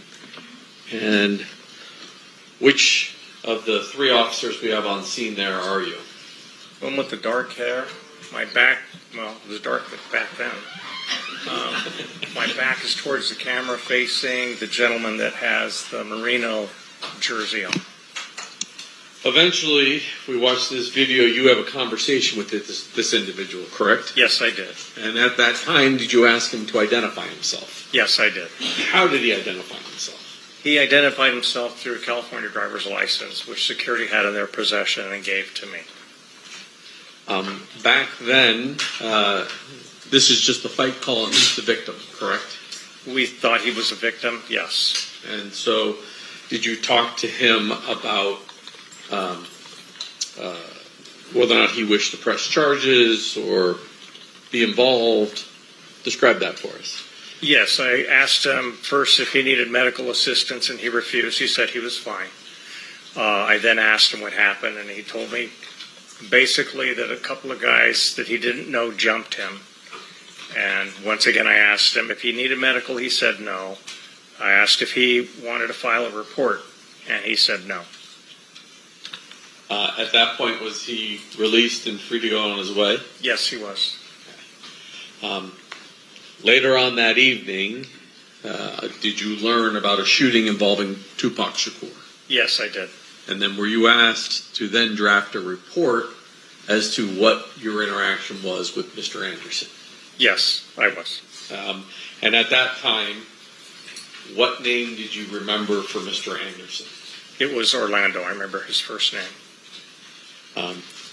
Is it anything unusual that when a victim gets attacked and doesn't want to press charges or write a report, for you not to have written a report that night? No, it's not. Basically, if you don't have a victim, you don't have a crime, as we put it, which isn't necessarily true. You always have a crime. But if you don't have a victim, the chances of prosecution, you won't get any information, and so we don't take a report if the victim refuses. It's only afterwards, the incident that occurs a couple hours later, you then go back from memory and write down what you recall from this incident. Yes, I did. And you were able to remember his first name as Orlando. Yes. Nothing further. Cross, Mr. Sims. Mr. Rios. Yes, sir. Did you review anything in your preparation for your testimony here today? Yes, I did. What did you review? I reviewed my officer's report. I reviewed my memory. I reviewed also the last statement that I gave, I believe, was to the grand jury a few years ago. Okay. And I would assume that prior to your testimony at the grand jury, you reviewed your officer's report back then even? Yes, I did. Prior to testifying in front of the grand jury? Yes, sir. Okay. Make sure we're clear here. You wrote that report. That's in the normal course of your duties as a police officer? Yes, sir. No exception to, in terms of you conducting your business as a police officer, that you don't ever write a report? No, there's some instances where I may not write a report. Sure. Can you tell us what those instances are? Not offhand, because it's been so long. You don't write a report for everything that you do. Everything's recorded in some way through the computer or through dispatch, I'm sure. But to sit down and write a formalized report on all my actions, no. So in terms of all your actions, are you saying, like, for instance, if you get up out of your cubicle and you go into your sergeant's office to talk about fantasy football, oh, no, that wouldn't have been back then, talk about the game between the Bears and the, Chargers, we're not talking about that kind of documentation, right? Right, I would never talk about the Bears, but yes. Okay. And there we go. And in terms of the way, though, you would handle, like, for instance, if you're doing an investigation, or in this case, you're part of an incident that occurs, a report would be drafted for something like this. Yes and no. It would just depend. It would depend. It would depend on some factors. In this case, there was no victim. He refused any kind of help. But it was worth noting because of his involvement. Yeah. And so the state had asked you a question specifically as to when you wrote your report. You wrote it after you got off of this particular shift. Is that when you wrote your report? I don't recall when I wrote it, but I'm sure that my officer's report would reflect that time. But I know I didn't write it immediately after. All right. And in terms of your knowledge that Tupac Shakur had just been shot, your testimony to the jury is that you had understood at that point that potentially a person by the name of Orlando may have been something to do with that particular case? I don't recall if that was the reason why I wrote the report, if that's what you're asking. Yeah, because I'm a little curious. Like, how do you, there's a shooting of Tupac Shakur. Is it because you heard that there's a shooting up at Tupac Shakur that you go, wait a minute, there was an incident that occurred with Tupac on property? Is that how we get to this point? Back then, I don't recall if that was the process that I went through to make the report. I don't believe so. I believe that there was some other officers that probably told me and suggested that I write a report because of his possible involvement. Right. So news goes out throughout the valley. Tupac has been shot, and then you're advised, hey, there was something happening where Tupac just captured whatever it is that you remember. Right. I don't recall that happening that way, but for most intents purposes. Right. Now, in terms of your report and you writing it, you're still, I mean, you're still on property when you hear that this incident had occurred with Tupac Shakur. I don't recall where I was at the time. Okay. Would you have ever called back to the MGM and say, hey, capture more video of, this particular incident and the guy with the Merino jersey, the night of the shooting to help them with whatever investigation could be out there? Did you do that? Not that I recall, no. Do you know of anyone else among the 3 officers that were there or any other officers would have done something like that? I have no idea. Okay. Maybe they're all Bears fans, and that's the reason why they didn't do that. It could be. Yep. Let me ask you this, though. In terms of your this particular night, extra officers show up as overtime. They work overtime. Is that what this is? Yes, sir. All right. And they're doing it for a special event, right? Yes, sir. And in this case, this special event was the Tyson fight. Yes, sir. All right. In terms of the amount of people in Las Vegas, I would imagine there would have been a lot. A lot of people? Yes. Yes, sir. We see video showing, obviously, a lot of people at the MGM. Yes, sir. And would it just be the MGM where the fight was taking place, or would that be throughout the Strip? No, there'd be officers on other properties. Yeah. And once again, these officers are on there because of the anticipated flow of people coming into Las Vegas for this special event. Yes, sir.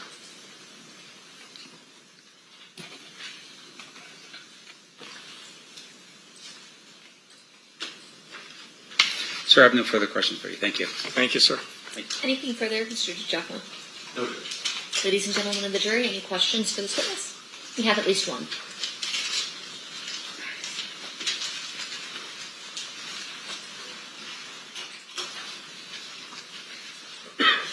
May I have parties?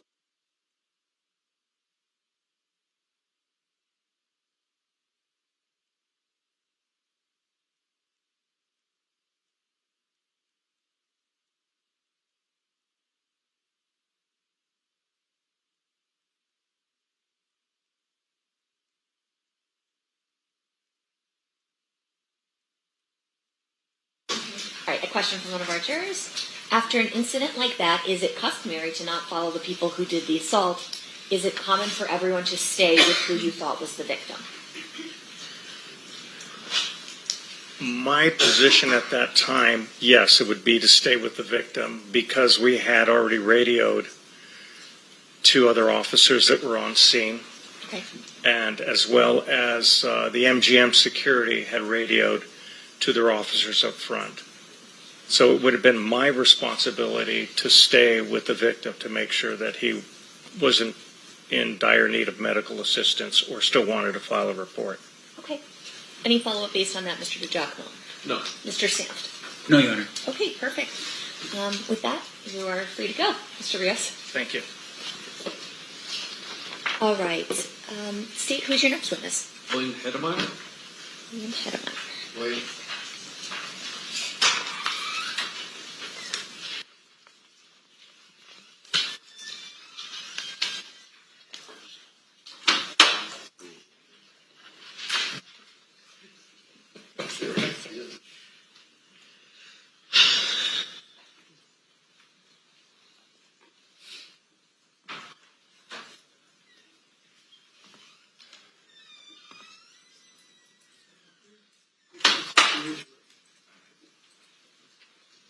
Good morning. You solemnly swear or affirm the testimony you're about to give in this action shall be the truth, the whole truth, and nothing but the truth, so help you God? I do. Thank you, may I have a seat. Thank you. And sir, if you please state your full name and then spell it for the record. It's William Heidmeyer, William William, and Heidmeyer, Heidmeyer. Thank you, sir. Whenever you're ready, state, you may proceed. Thank you. Sir, back in 1996, were you working here in Las Vegas? Yes, I was a security officer at the Maxim Hotel and Casino. And the Maxim these days is now the Westin on the corner of Koval and Flamingo? Correct. And it's on the northwest corner. Yes, northwest corner. Actually, sometime prior to 11:17 p.m., were you engaged in an investigation with some Metro officers? Yes, I had 2 Metro officers with me, and we were looking for stolen vehicles. There were 5 or 6 Dodge Caravans that were stolen out of our parking garage that night. And where were you located when something unusual did happen? Well, I was on the ramp of the 3rd floor of the parking garage on the southeast side of the property. And while you were there, describe what you hear. Well, the 2 officers, another security officer and I were standing around one Dodge Caravan, and we just suddenly heard a lot of gunfire. And we ran to the barrier wall that was overlooking Koval Boulevard, not Koval, Flamingo Boulevard, and that's when I witnessed what I saw. So you hear a bunch of shots. Do you have any idea how many you heard? It sounded like a lot. 1 volley, 2 volleys? 3 volleys. 3 volleys. Yes. Heard. And when you say a lot, I mean, to some people, can you put any sort of number on it? I had 3 to 4, maybe even 5 each volley. It was a series of pops. Somewhere between 9 and 15 shots in a series. Something like that. You said after the shots fired, you guys ran to the retaining wall. Yes. I assume you ducked for cover at first. No, because I was armed, so I was leaning over the retaining wall to see what I could see. And when you look over the wall, what do you see? I see a line of vehicles in the left straight lane on Flamingo heading east, and there's several vehicles. There was a white Dodge Stratus at the front, a black BMW behind it, another dark car, and I believe another car, and then there was a white Chevy Suburban behind that, and several more cars. Do you see anybody outside of those vehicles? Yeah, there were a number of people standing outside of the vehicles in the traffic lanes. And do you see any of them armed? One gentleman was armed, one black male adult, very young, well-dressed. He was wearing a very bright white 3/4 sleeve shirt, black pants, and a black dress vest. And at the time that you see him, is he firing his weapon? No, he's not. But he does have the weapon in his hand. It was an automatic weapon, automatic pistol. Semi-automatic pistol? Yes. And is he holding it down? Is he pointing it in a direction? He wasn't pointing it in any direction. It was kind of just off to his side. What do you see this caravan of cars do? Well, I looked back because the Metro officers jumped in their cars to pursue. And then when I turned around, everyone was back in their cars again. And they made a U-turn heading west on Flamingo towards Las Vegas Boulevard. All of the cars in the caravan? Yes. And so you see them make a U-turn at Koval and head back towards Las Vegas Boulevard. Correct. And those vehicles, you saw the 2 Metro officers you were with jump in their vehicle to give chase to that caravan. Correct. At the time that you're out there and you see somebody with a gun, you've just heard shots fired, is it the conclusion you originally drew that person was your suspect? Yes, yeah, that's what I deduced at the time. And based upon the officers following that caravan, that's a reasonable assumption that they deduced that as well. Right. They asked me what direction they were going.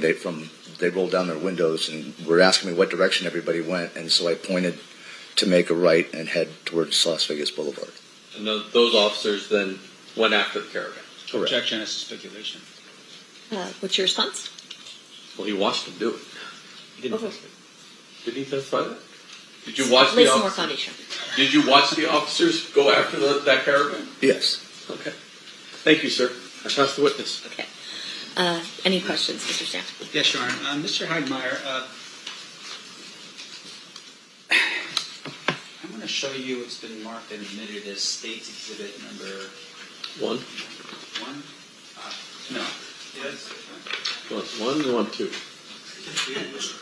Let me go. Thank you. Closer name, more modern. You're right. All right. I'll show you State's Exhibit number 1 here. You recognize this photograph? Yes. Okay. Just to get to the point, this is Las Vegas? Yes. All right. And I'm just more concerned right now about the actual streets themselves. Can you just show us, actually, you know what, if you could step down out of the witness chair and just go to that screen, I'm going to have you point out for the jury where everything's at, okay? Okay. All right. Can you point and show us where the Maxim Hotel is? The Maxim Hotel, this is Cobol and that's Flamingo, would be right about here. Let me help you out. Yeah, right about here. Okay, and just for the record, it looks like you're pointing in this area right here. Well, this would be the hotel, and this would be where the parking garage was, and there was parking in front of the parking garage as well. All right, and just for the record, I'm pointing to the north part of, this would be Flamingo that I'm pointing at, is that correct? Correct. And that's on the north side of Flamingo, in between, what's the main streets that are in between where the property sits? It sits on Cobol and Flamingo. The entrance to the parking garage was over here. All right, and so that area is where the Maxim Hotel is located. Right, but adjacent to the parking garage. Right, and the parking garage, once again, for my edification, is where exactly, if you could just point that out for us. Right here. All right, so that would be on the north side of the property? Yes. So would that be behind where the hotel is? No, it's beside the hotel. Beside the hotel, okay. And that's where you were located with the 2 police officers? Correct. Now, you were investigating at that particular time stolen vehicles out of that garage. Did you write a report on your own with regards to what you were doing that night with the stolen vehicles? And Actually, no, I turned that report over to my other co-officers at the security because I was tied up with this incident. Okay. I'm going to zoom in a little bit better for you here, sir, if I could. Going back again. That's hopefully more helpful. All right. So when you said that you looked over and you saw, can you explain for us again sort of where the vehicles were that you saw? Well, the vehicles were on Flamingo heading east, and they were in, you have a left turn lane, 2 forward lanes, and a right turn lane, and the vehicles were in the farthest left center lane. Farthest left center lane. Correct. Meaning that they were intending on going forward. Correct. They're not making that left. No, but they ended up making a U-turn. Sure, and once again, for our edification, this is 30 years ago, right? So you've got 3 lanes going directly east, and is that a yes? Yes, okay. I'm sorry. And then you have, is it 2 lanes that are actually turn lanes to turn onto Cobol? Is it Actually, I believe it was 2 lanes, so it would be from the facing east. It would have been the 3rd lane that they were in. There's 2 turn lanes, 2 straight lanes, and then a right turn lane. All right. And then with regards to the vehicles themselves, your testimony was that there was a white van of some sort, or maybe vehicle in front of the black BMW. Yeah, it was a white Dodge Stratus. I see. Is that a van? No, that's a car. It's a 2-door sedan. Okay. And then behind it is the BMW. Yes. And then behind it are multiple cars leading back. Yes. And your testimony was that you had identified a Lex. Is it a Lexus behind it? I think it was a Lexus. I believe so. And then another vehicle, and then a white Chevy, and then it just kept going all the way down. Correct. So even though we're identifying these vehicles, you don't know how many vehicles were in the procession or the. It was several. I didn't count them at the time, but it was a good 10 vehicles. Okay. And all those vehicles are now making a U-turn and heading back towards Las Vegas Boulevard. Correct. You don't see the actual shots being, someone actually pointing a gun at something and shooting something. No, I did not. You just heard it. Yes. The individual that you had identified as the person with the gun. Yes. Did you see that individual shoot his weapon? No. All right, but you saw him dressed up in a relatively nice-looking sort of presentation, black pants. Yes, he was well dressed. Okay, vest and a white shirt.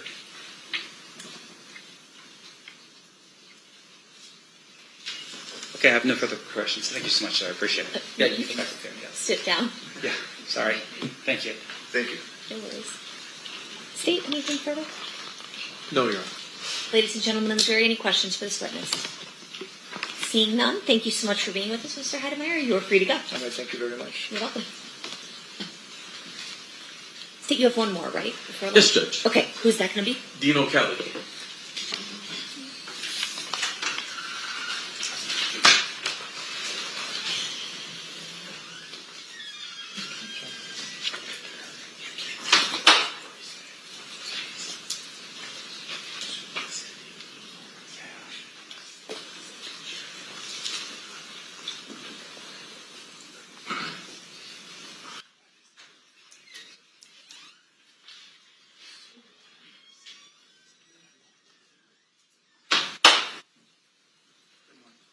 You solemnly swear or affirm the testimony you're about to give in this action shall be the truth, the whole truth, and nothing but the truth, so help you God? I do. You may have a seat. And if you please state your full name and then spell it for the record. It's Dean O'Kelly, and it's DEAN O''K''E''Y. Thank you, Mr. O'Kelly. You may proceed, Mr. DeJohnny. Sir, how are you currently employed? I'm a deputy marshal in district court with Judge Erica Mendoza.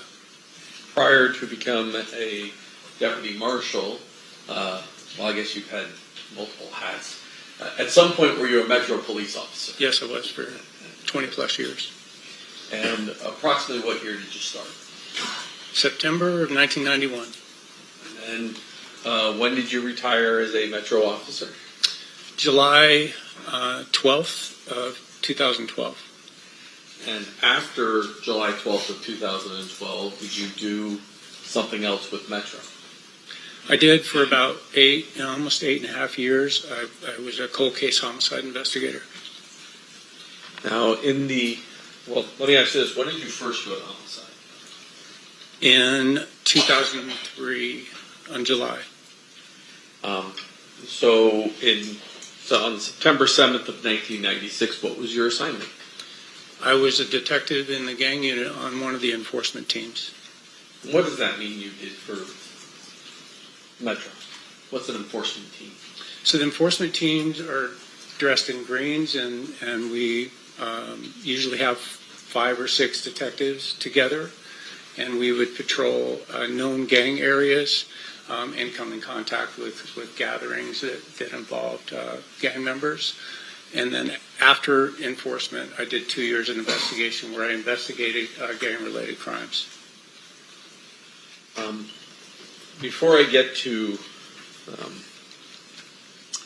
your actions on this particular evening, I want to ask you a little bit about how the process of report writing has changed at Metro over the years.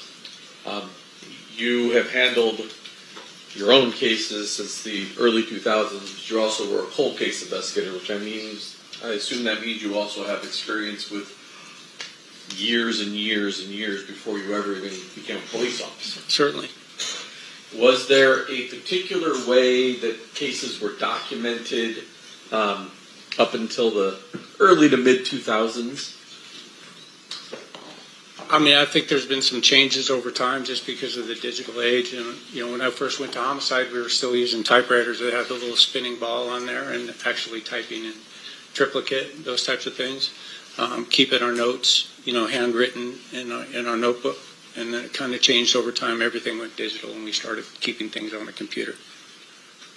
And so when we're talking 96, there was multiple reports written by officers as they did things because there wasn't the same computerized systems we have today. That's correct. Modern day, is there something called a main case report or a main officer's report related to homicides? Yes, there is. Explain that to ladies and gentlemen. So what we normally do, and it kind of depends on the detective themselves. I mean, you probably worked with people that have Post-its all over their desk, and it's a total wreck, and you have no idea what you're looking at, but they know where everything is, and they know how it's organized. We had detectives that were like that.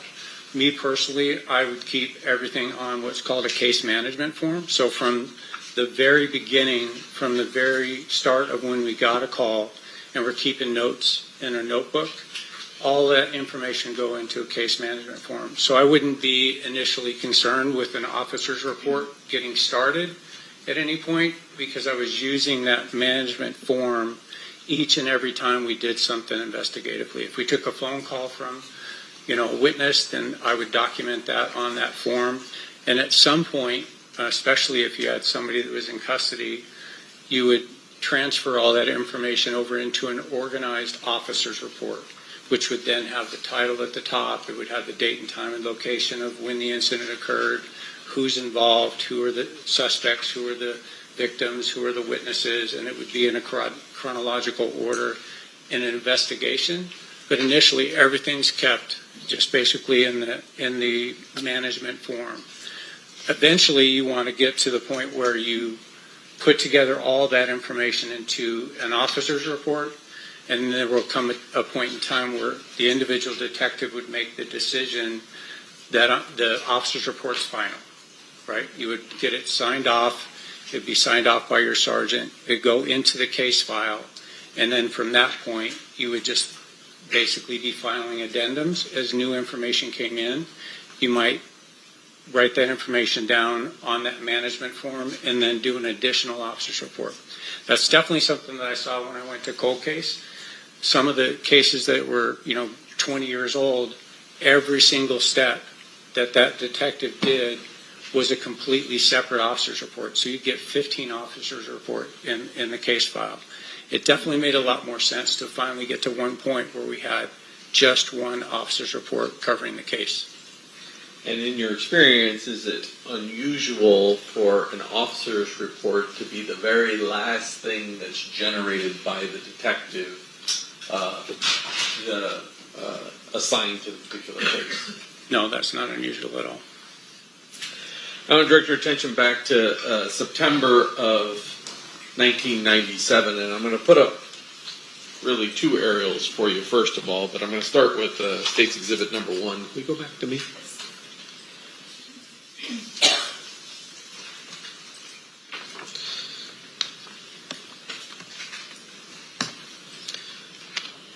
That appears to be an aerial of Las Vegas Valley.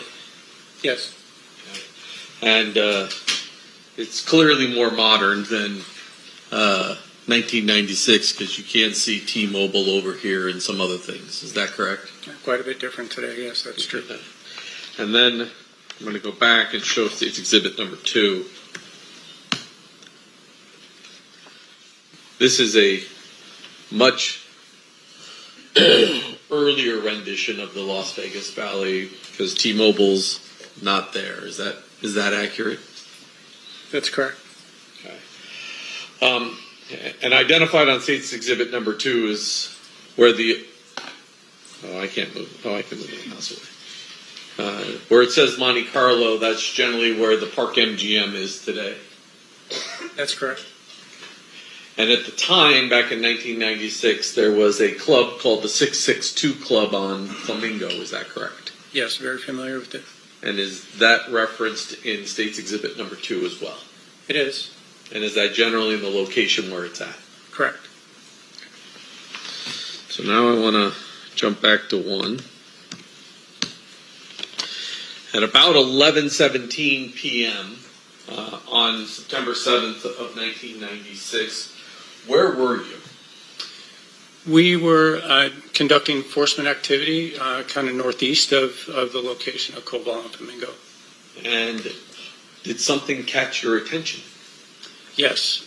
As we were out with a couple of 2-3 gang members, we heard over the radio an officer rather excited, certainly under a stressful situation, reporting shots being fired and requesting a code red on the radio. We weren't very far away, so we cut the guys loose that we were with, got in our vehicles, and with lights and siren, we went over to respond to the area of the Maxim Hotel.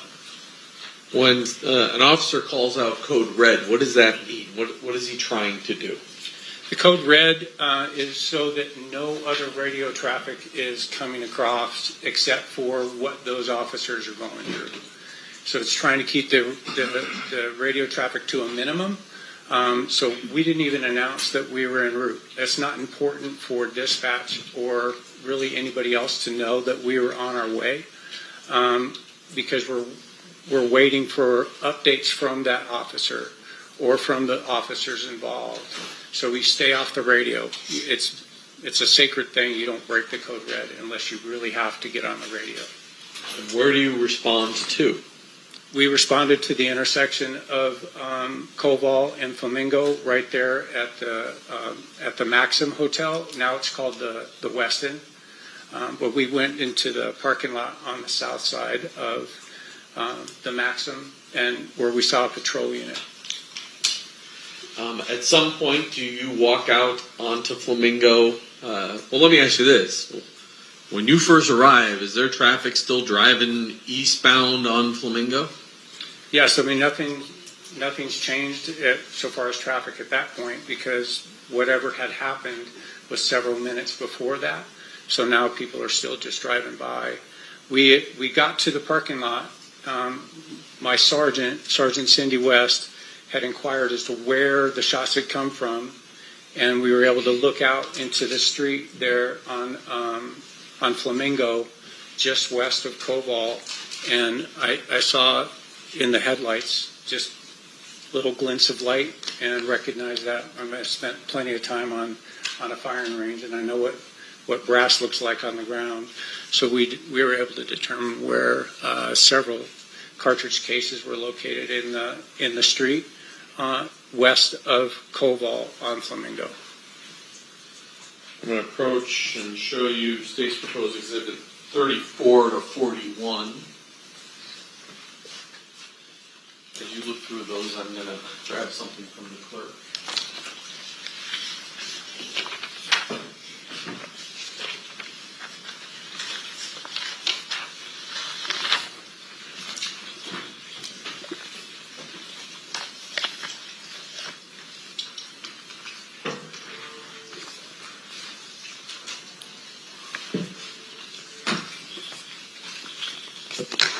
Do you recognize those? I do.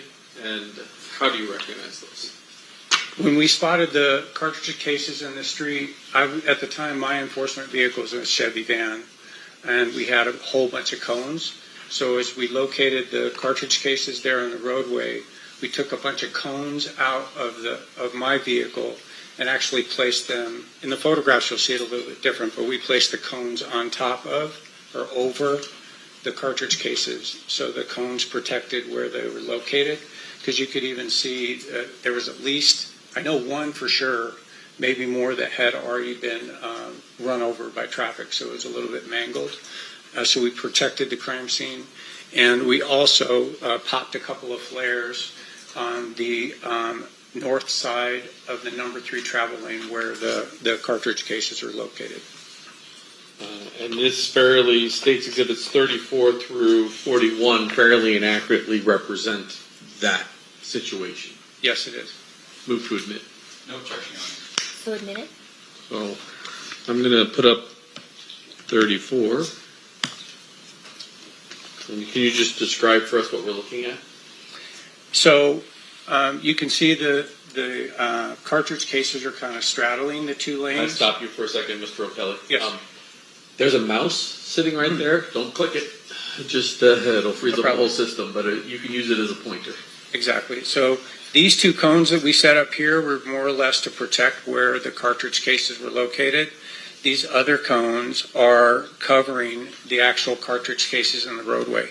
The one that's closest to us in this picture is a bullet fragment. It was the furthest away from Koval, and then the other cones are all spent cartridge cases, Winchester, Smith & Wesson 40 caliber cartridge cases.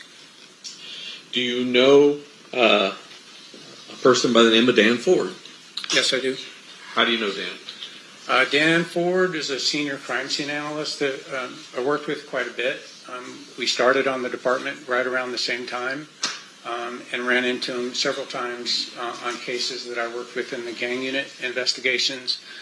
We also utilized him on the RICO task force that I was on for a couple of years, and then he responded to countless homicide investigations during my career.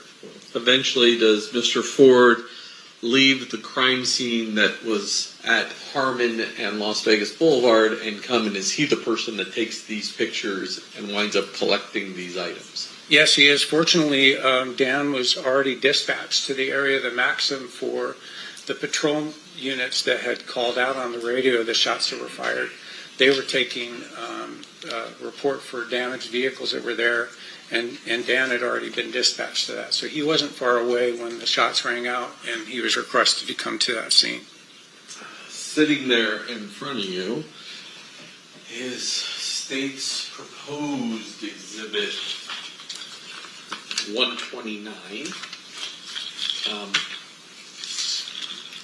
Looking at state's proposed exhibit number 129, do you recognize what that item is?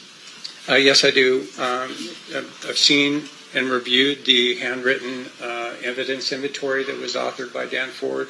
I can see that that's his handwriting. It's also his initials and P number that are on the package for the Winchester cartridge cases. And then there's a red seal on the back of here. That would have been placed on by Mr. Ford, correct? The red seal is not, so it is marked up here at the top for his P number. This doesn't look, I don't know, that he wrote the date on that. So 9/7 of 96. So he initialed in the top corner and then put the date down in the bottom corner, yes. And all these blue seals are the times that the forensic lab has opened this package in order to look at these items and potentially do some testing. That's correct. But I do remember from the evidence inventory that Dan had indicated that these cartridge cases were checked for fingerprints at the time with negative results. So I'm going to have it, well, I guess I'll move to admit 129, Judge. No objection. Okay, so admitted. I'm going to have you cut this not along a seal if there's a place left to do it. I think if you cut right along there, you can pull those items out. Oh, yeah, down here at the bottom I can. I don't think we have to go too far. Just do that. And just pull those items out.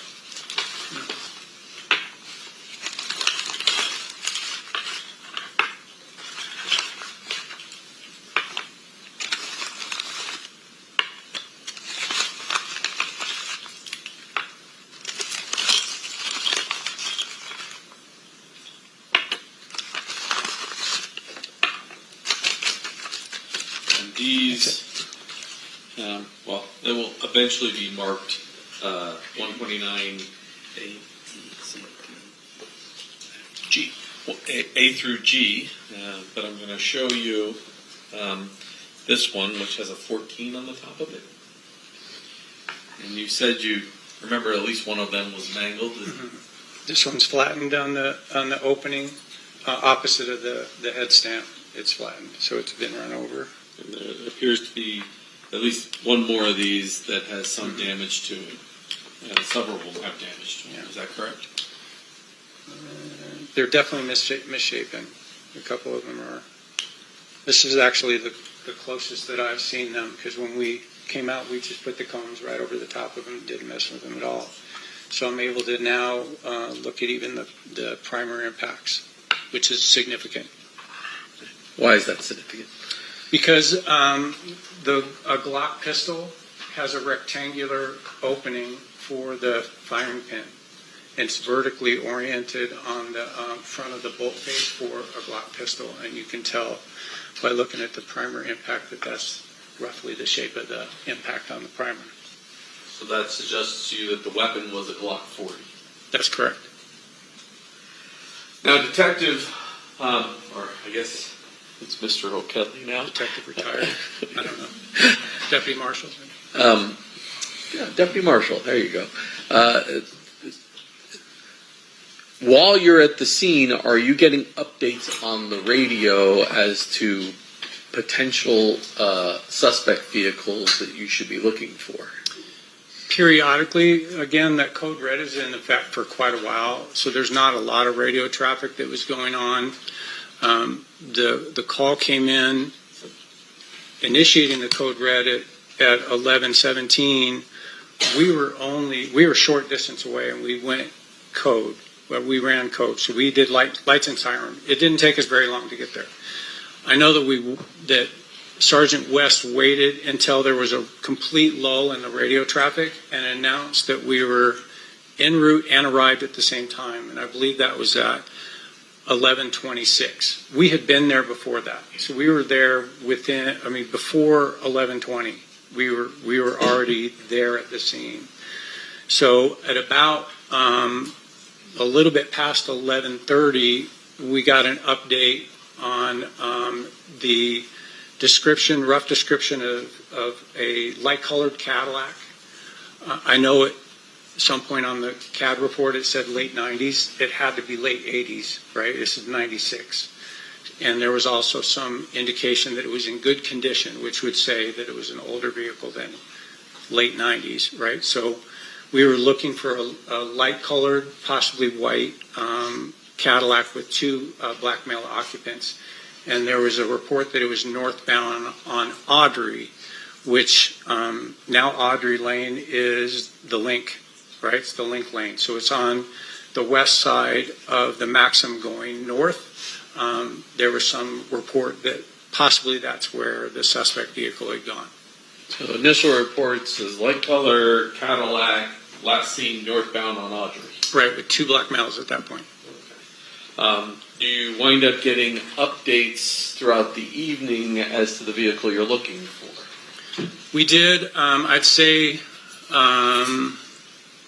it was about an hour or so, about 1:45 maybe, right around that time, that we got an update that we were looking for that same white Cadillac in good condition, but potentially occupied now by four black males, and was southbound on Koval.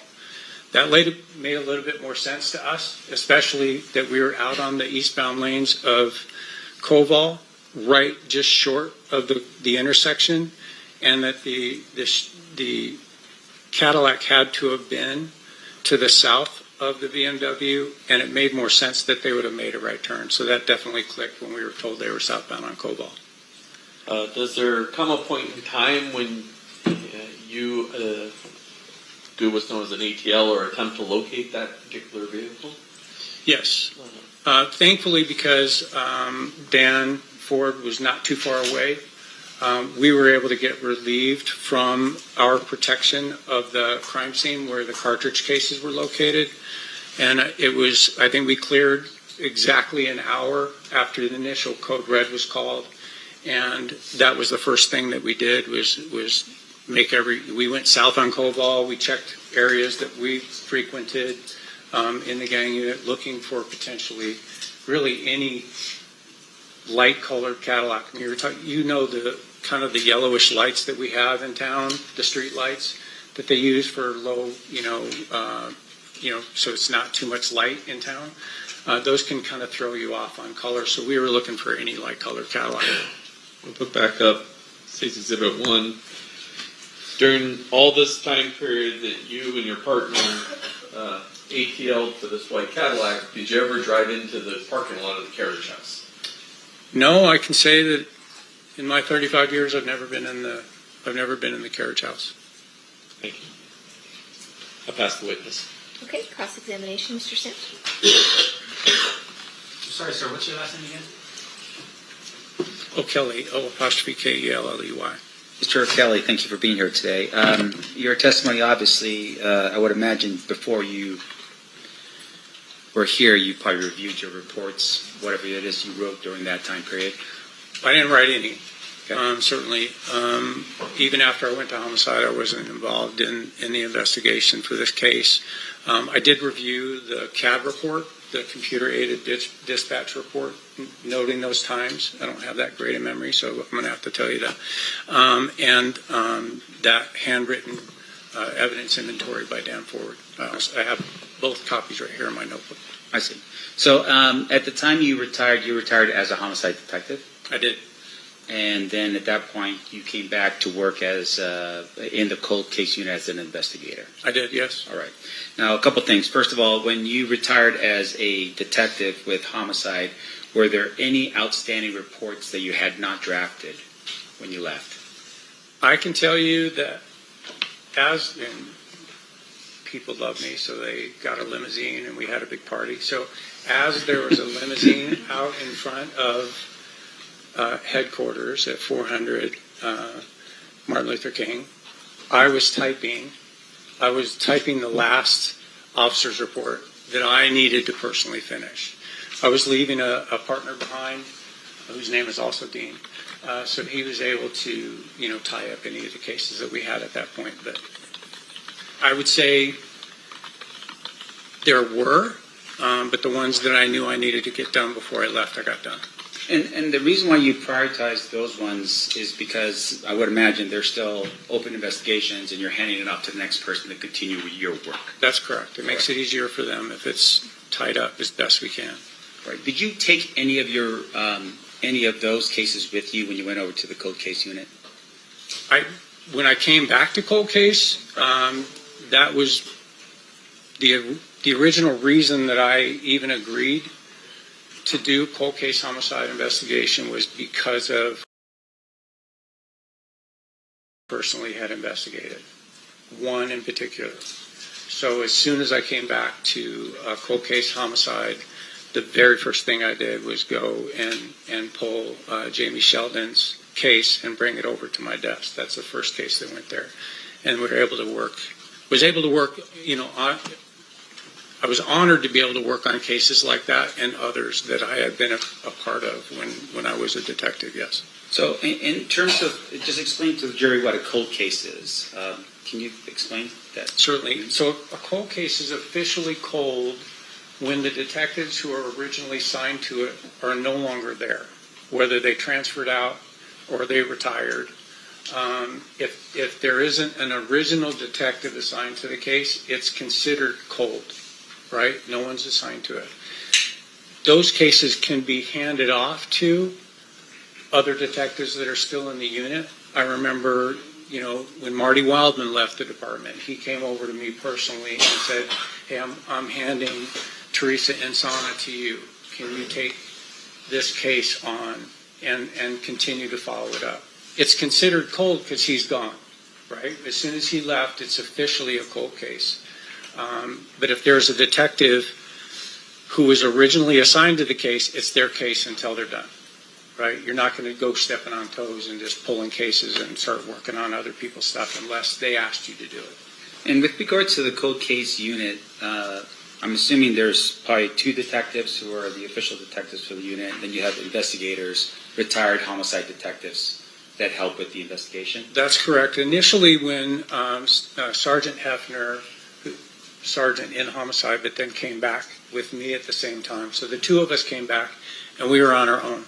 Like, we had a sergeant that was assigned to us, but basically they were a signature block. We could pull any case that we wanted and work on those. The department saw, thankfully, a lot to do with the work that we were getting accomplished, where we solved 20, 25-year-old cases, and the department's able to go to the media and say, look, we're not giving up after all these years. We're going to continue to follow these cases and solve them. Because of that success level, then the department dedicated 2 full-time detectives that were still in homicide to the cold case unit. And then we had, I want to say 3, 4 more cold case investigators that were assigned to us. So I think we had a total of 5 or 6 at one point, plus the 2 detectives and a dedicated sergeant to the cold case unit. So in terms of your work in the cold case as an investigator, you're not a detective, right? No. So there is a difference in terms of your responsibilities versus the responsibilities of a detective. Correct. Because the detective would be the law enforcement officer. Certainly. And you are a person helping the law enforcement officer. Essentially, we can still steer the investigation where we want it to go. We're doing interviews, we're doing those things, but say authoring a search warrant. So we run into a situation where we need a search warrant done. It's going to be It may get written by one of us, but it's going to be sworn to as an affidavit by a detective on the department who's a sworn police officer. Have you ever drafted a report, I don't know, 8 years after you started an investigation?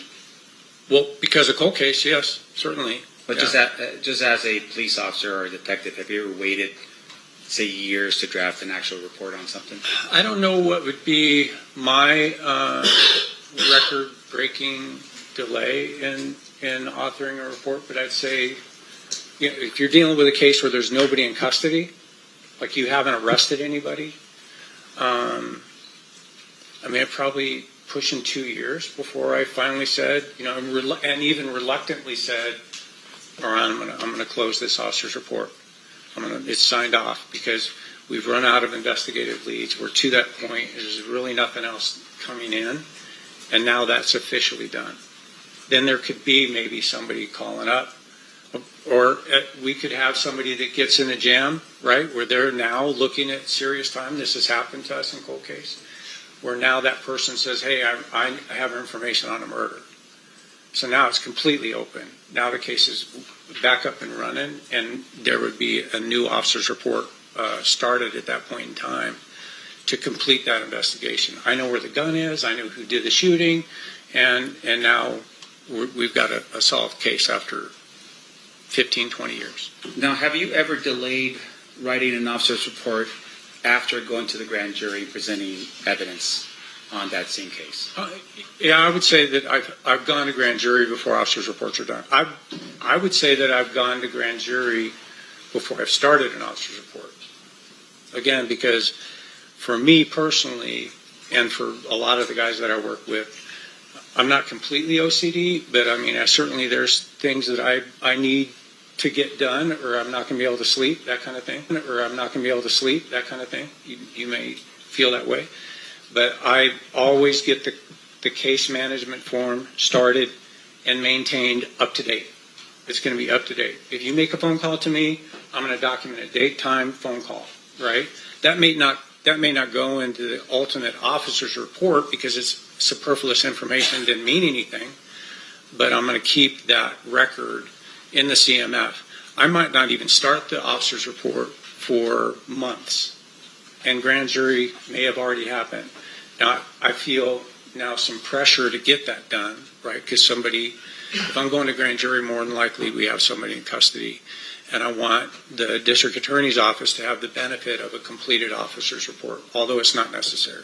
Right. And so if you had submitted it to the grand jury or done your grand jury, you're telling us at some point you could delay finalizing your officer's report.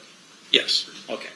Now, would you delay that officer's report until after you retire?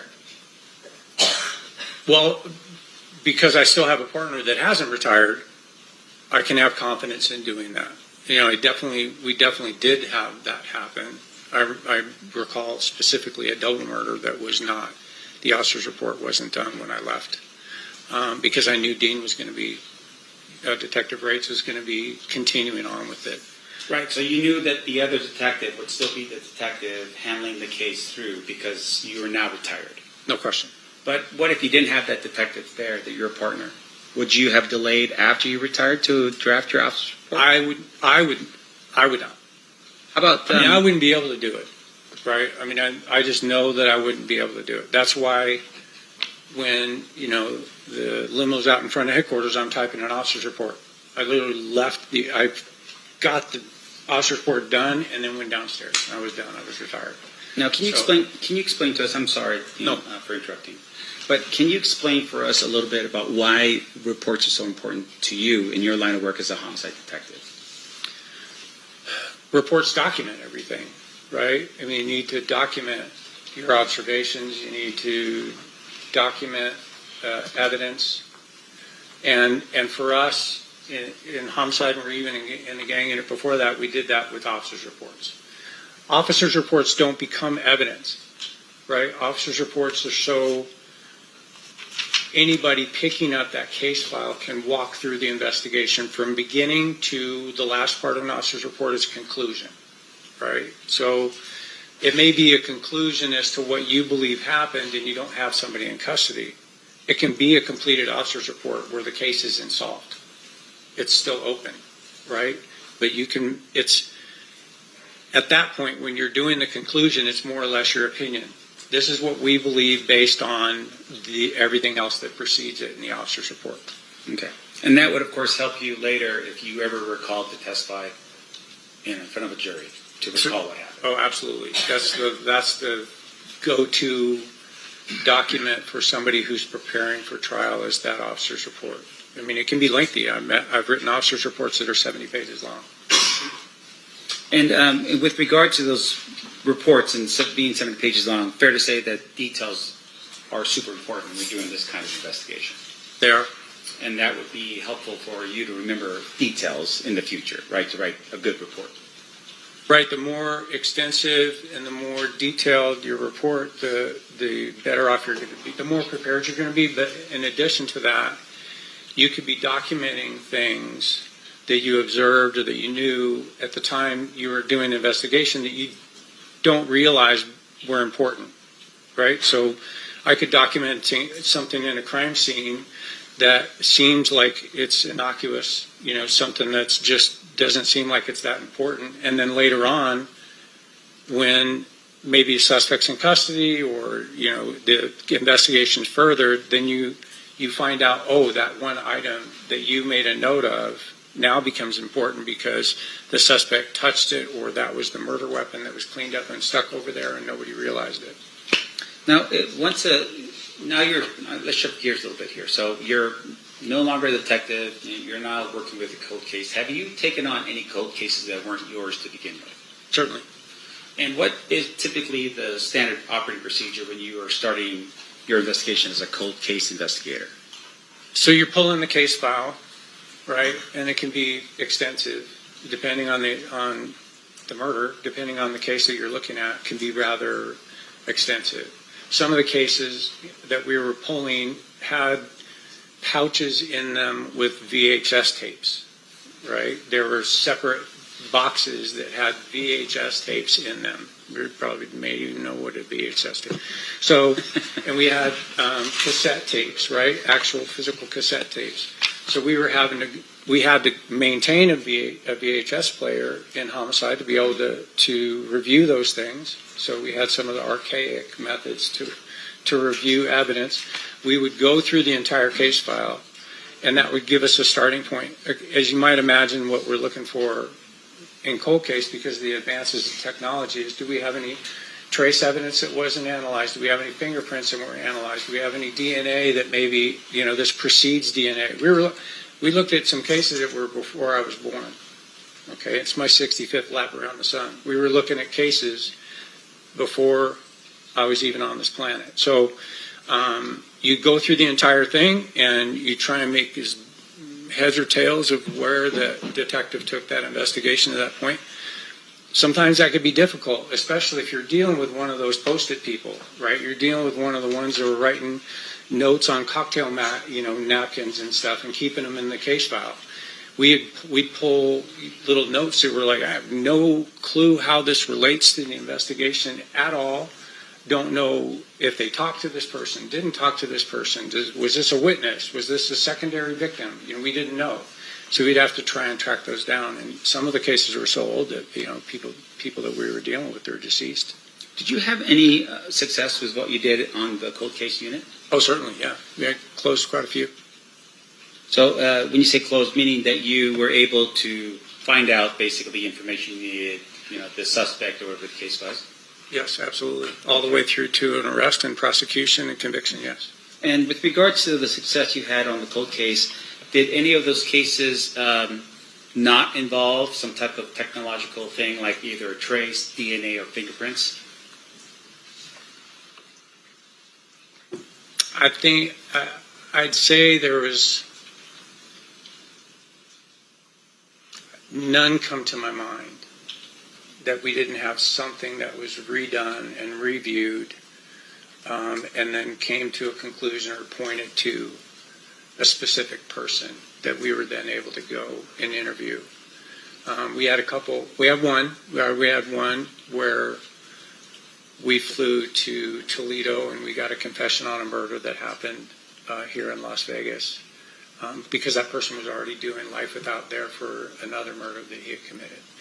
I don't recall that we had any physical evidence in there that we needed. He confessed to it basically. What do I have to lose? I'm already doing life without. So he basically was in custody ready for a murder in another state and basically Columbus, confessed and said, hey, I'm confessing this murder in Nevada. Correct. So it wasn't like you found, We did. I mean, there's, you look at some of these case files and they're definitely pointing towards a specific person, right? Every indication is that this is who you're dealing with. Right. And that it just didn't, you couldn't get it across the finish line, right? And like Jamie Sheldon, I brought up earlier, I know who did that murder, but it's whether or not there's enough to get across the finish line with that piece of evidence that's going to be where the district attorneys are willing to take that case to trial. And you're waiting for that one more thing, right? So it just stays there waiting for that one more piece of evidence to come in. And that happened with some of the cold cases where it's like, hey, we knew who this person was. I remember one specifically where we had a guy where we knew in the gang unit who we were looking for. And then I got to homicide and then looked up case files and saw that that person had never been charged. I'm like, how did he never get charged? We knew who it was. And we were able to then put enough together to arrest him and get a conviction. And the arrest was because of either DNA or fingerprints or something along those lines? And that one, no, we had video surveillance that existed at the time on a VHS tape from a 7-Eleven, back when they were recording over them every 7 days, and so it was grainy, and you're like trying to get a clear enough picture. But we were able to, and we had physical evidence at the time that existed at the time connecting him to other cases, and we were able to get a conviction on that particular case with nothing new. Okay, so I just want to make sure I'm clear. So that was video surveillance with some other physical evidence that helped you solve that particular cases, yes. Okay. All right. And then in terms of your work, the night of what happened here, now if I could just ask you to switch over to...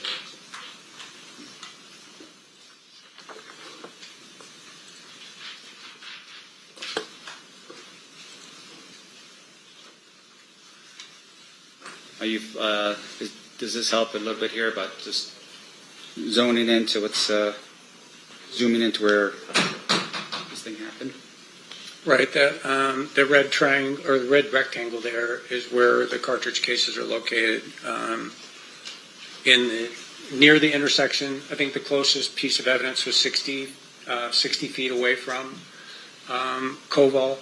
And they were out in the travel lane, probably 14, 15 feet away from the south curb. Okay. So my question is to you, very specific. You mentioned a little bit ago about what potentially would be a white Cadillac traveling north on Aubrey. Can you just, you can step out, Dean, if you want, and just actually point with you can just point at the screen from over there so that Jerry can see. So this is Koval. This is now the Weston, right? It used to be the Maxim. And this is the Audrey Lane going north. And then down in here is Audrey Street that cuts over, it actually cuts south and then goes all the way over to the boulevard. But the initial report was that we had this light colored Cadillac occupied by two BMAs that went north on Audrey. So they would have to, with the entourage of everybody at U-turns and down this direction, they would have to follow and then turn right to go up on Audrey. There's really no way for you to get from eastbound Flamingo at Koval to northbound Audrey without making a U-turn. Okay, and just if you could stay there for a second. The other part here is that I'm just pointing again with my pen, and that would be the area where you found and located the bullets, the cartridge cases? Cartridge cases, yeah, they're in the eastbound lane, I think the number 3 travel lane, primarily, kind of straddle in the lane there a little bit, right here before you get to Koval. Now, if you can describe for us the street. So on that street right there, and I'm just pointing to the part of Flamingo that's, I guess, west of Koval. and then between Aubrey and Cobalt, this area here. Is there a concrete divider that's in that area? There was not a concrete divider, no. And I think now it's like those yellow plastic cones that are every 2 feet. Now separating it when you come up, because on eastbound Flamingo, there's two left turn lanes to go north on Cobalt, 3 travel lanes, and then a right turn lane to go south on Cobalt. So, for instance, if cars are going to make a U-turn and turn around and follow, like say, for instance, the black BMW, right? The other cars could just basically just make a left-hand turn and go right back. They don't have to go in procession around and keep going. Fair? Yeah, well, now they would be hitting all those yellow cones. So I don't know. I don't think back then. I think you could probably just right there. I mean, it's a violation of the law. It is. Yes, you could certainly make a U-turn. Because my understanding is those cones that you're talking about would be actually on Cobalt to prevent people, I guess it's like to stop traffic from merging or having too much lanes or traffic in that area. Do you recall that? I know all the yellow cones because I took a fellow marshal to the airport yesterday, and the lady in the box actually took me north on Cobalt to pass that intersection. So I was able to see all the yellow plastic. They're permanent cones that are there dividing the north or east and westbound traffic. Right, but at the time, your recollection back in 1996, you don't know if there were cones up at that I point. don't know there wasn't. Yeah. I know there wasn't, and there wasn't a Jersey wall. So I think you could just make the turn. Just There might make have been a curb. There might have been a cement curb, but I don't see that in the photo, and I don't have an independent recollection of it. Gotcha. So those cars are, if we're trying to envision the BMW getting shot at, and at some point it's making a U-turn, there's some discussion about rims on the vehicle being messed up because of. Yeah, it's possible. And then as it's going down, the other cars would have just either just turned around and made a immediate left. Possibly. I know, because we never went to Harmon and the Boulevard and never saw the entourage, the other vehicles that had gone down. Your Honor, I have no further questions. Thank you. Anything further, Mr. Giacomo? Briefly.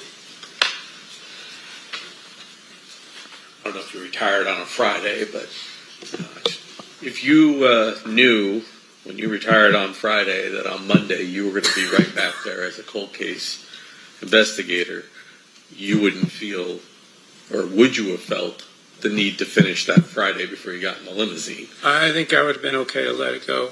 Yeah, that'd have been all right, and skip that part. Yeah. Let me ask you this. Has there been at least one case with you and I, in fact, where there was never an officer's report that was able to be completed? No, Debbie Flores Narvaez. Is there any requirement that there be an officer's report created? No, again, officer's report's not evidence, right? It's just kind of a guideline to go through the case file itself. There was, in the case that we're talking about, a case management form that went all the way through the investigation, so it really wasn't necessary to get to put it on a trial and get a successful conviction. You mentioned as well that old case files. You've looked at, you said case files from before you were even born. Yes. You don't know if all of the reports that were ever generated were in that file or not in that file when you get the case, correct? I could say that there were some case files that we pulled that they weren't even in 3-ring binders anymore. They were in accordion files, and there were definitely things missing, right, over time. The frustrating part of cold cases, going to pull evidence and seeing that it had long been destroyed, wasn't even available anymore, which shouldn't happen, but it sometimes does. And so, you're trying to piece together the case even without some pieces of evidence that you think is crucial. So despite not having maybe everything that the original detectives have, you don't just give up. You still try and solve the crime.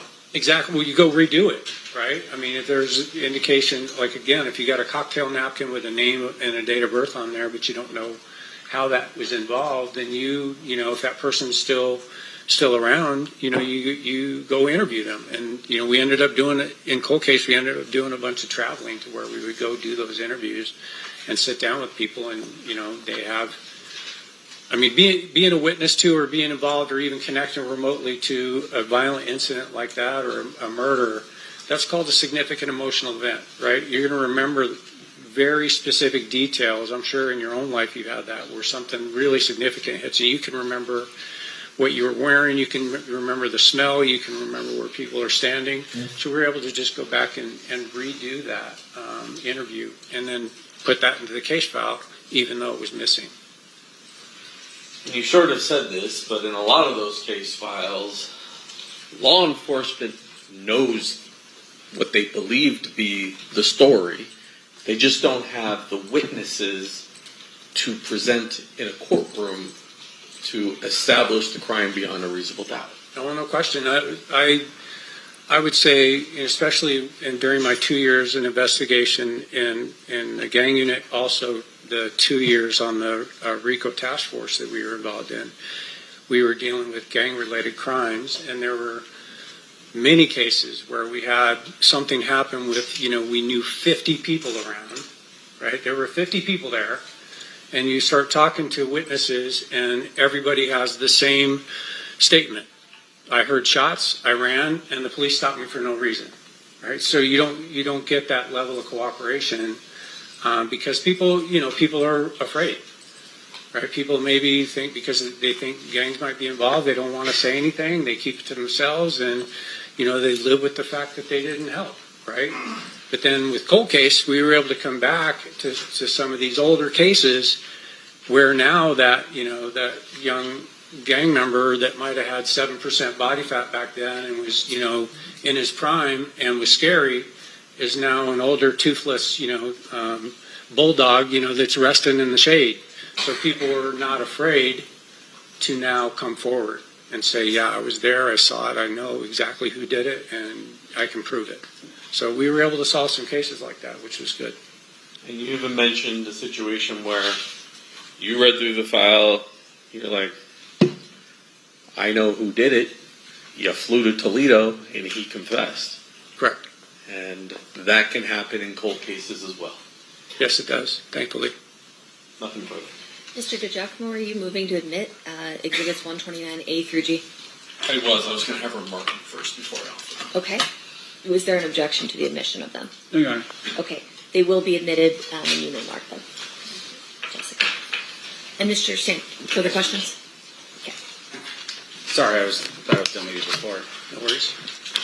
So with regards to the this incident, I want to make sure I'm clear here. You thought you had a suspect. What did you do? Send him a letter and say you need to confess to this crime?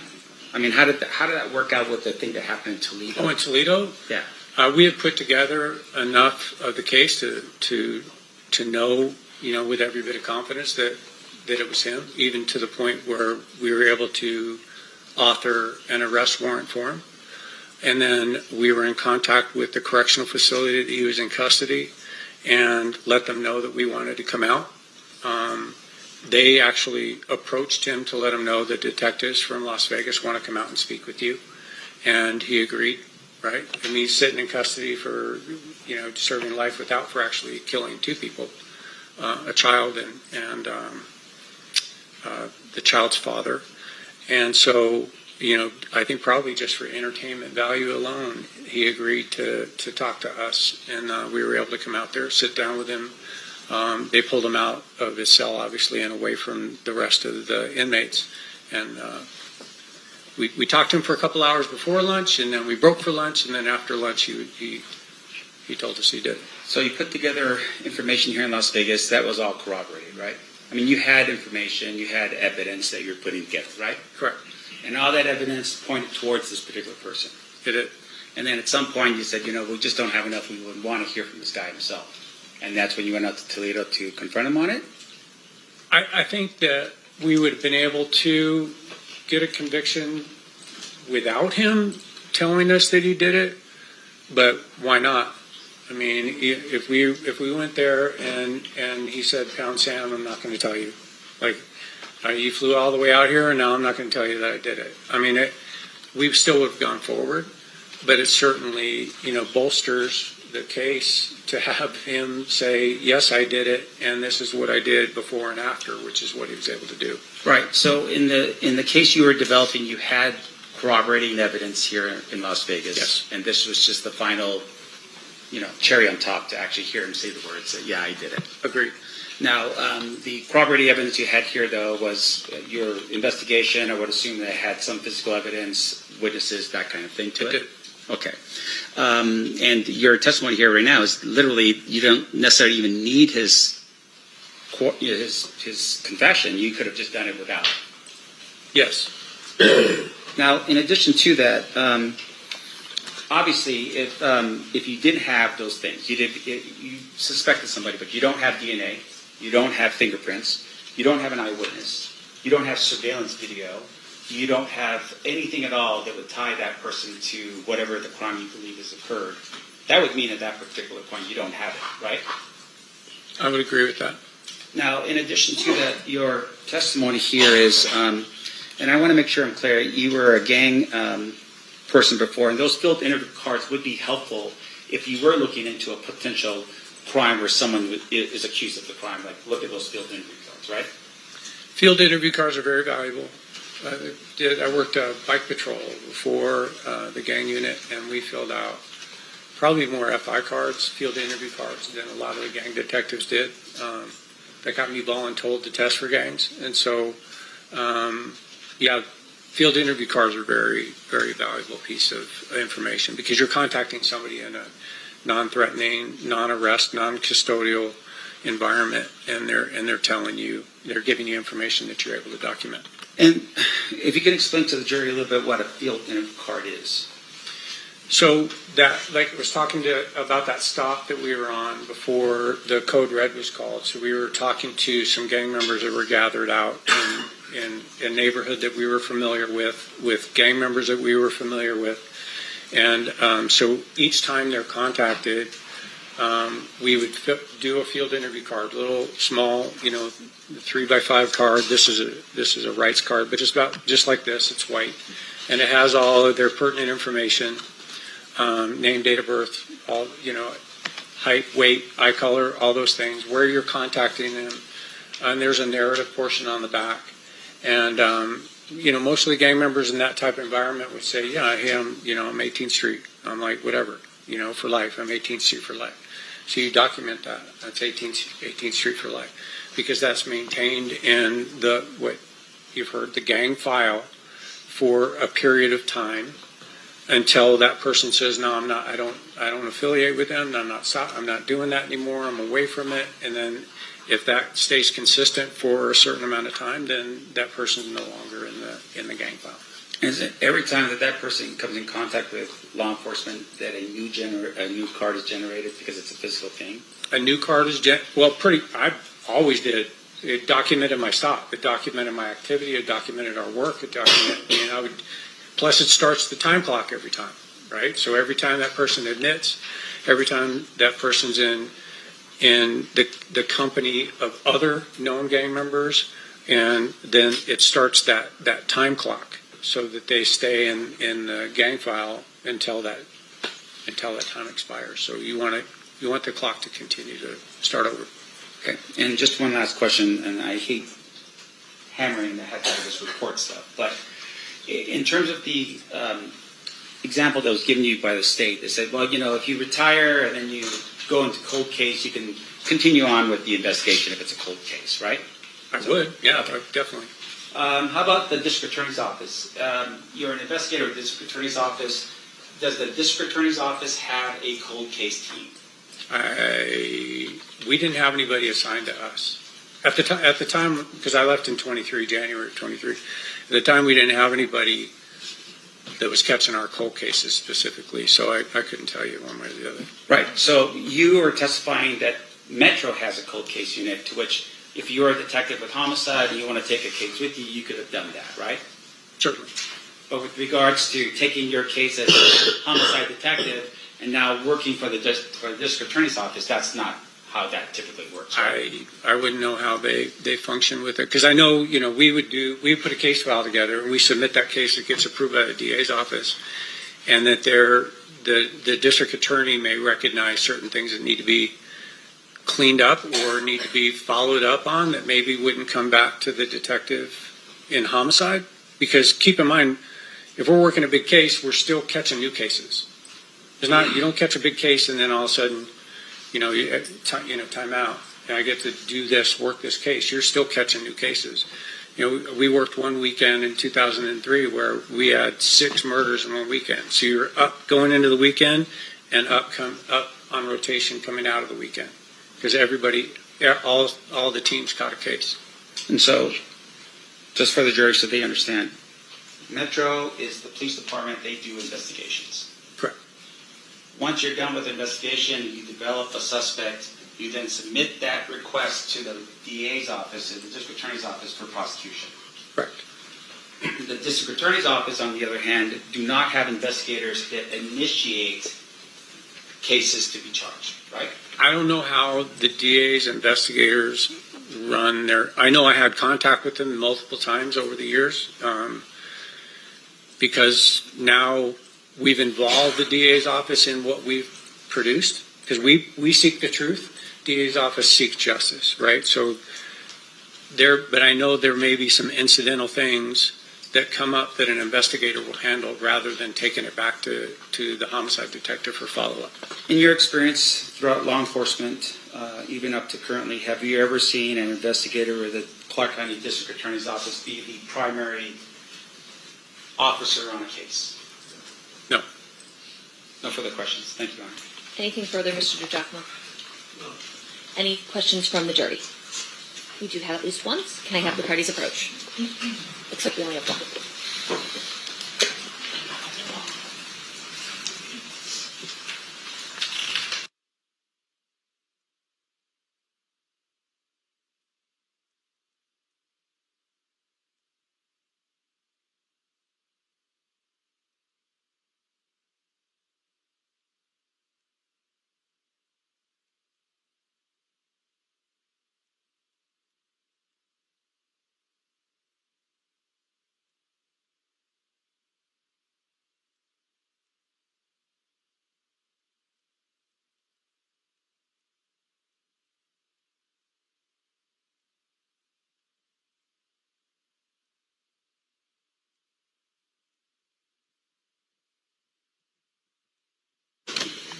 All right. Question from our jurors. There are 8 cones, but only 7 glass bottles in evidence.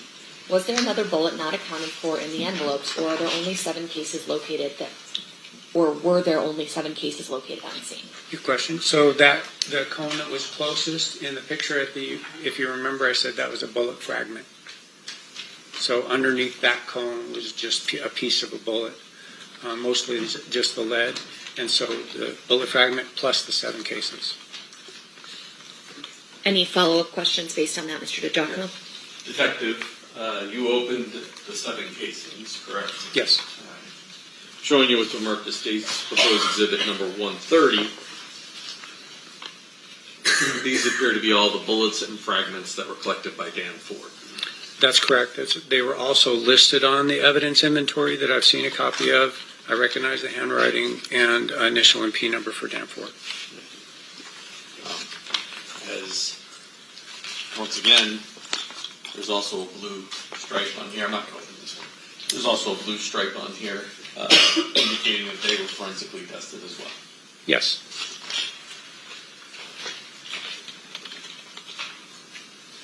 Judge, I'll move to admit 130. Any objection? No objection, Your Honor. Okay. Any other questions that you have? No. Mr. Sant, questions on this question? Essentially? No, Your Honor. Okay, perfect. All right. You are free to go. Thank you, Your Honor. Ladies and gentlemen of the jury, at this time we are going to take our lunch break. During this recess, you are admonished not to talk or converse amongst yourselves or with anyone else on any subject connected to the trial, or read, watch, or listen to any report or commentary on the trial of any person connected to this case by any medium of information, including without limitation, newspaper, television, the internet, and radio, or form or express any opinion on any subject connected with the trial until the case is submitted to you. We'll be in recess until 1:45. Please rise for the jury. So 1:45, guys.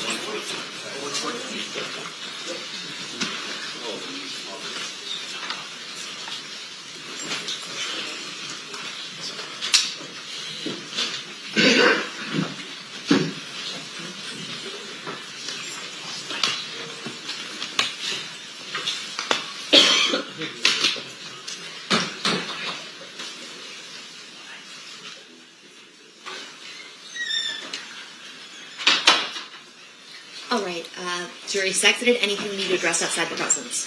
Hang on. Not from the state judge. We'll be in recess. Thanks, guys.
We're back on record in State versus Davis, which is C377407. Is there anything we need to address outside the presence before we bring the jury back in? No. Okay, sounds good. Let's bring the jury in. Please rise for the jury, guys.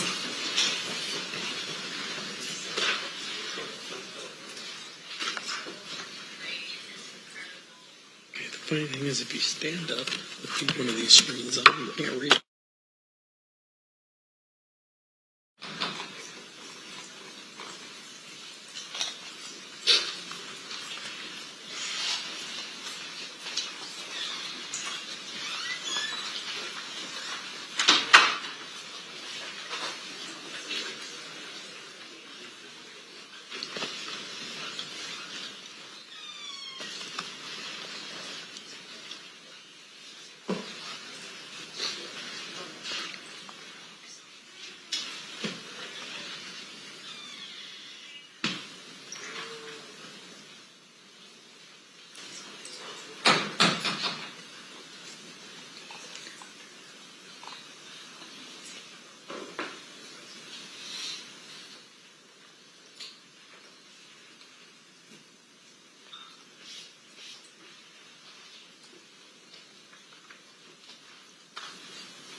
The parties stipulate to the presence of the jury.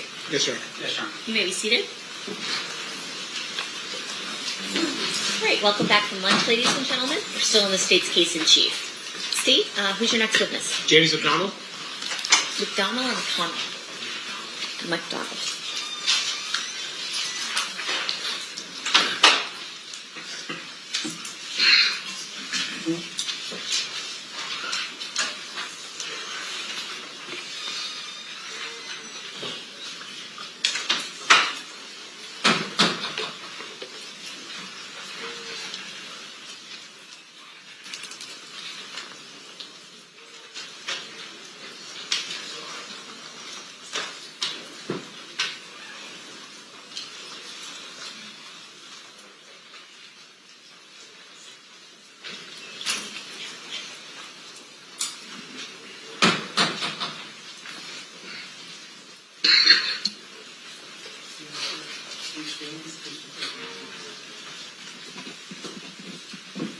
You do solemnly swear the testimony you're about to give in this action shall be the truth, the whole truth, and nothing but the truth, so help you God.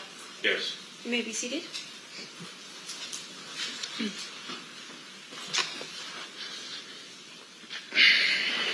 May I please have you state and spell your first and last name for the record? James McDonald, James McDonald.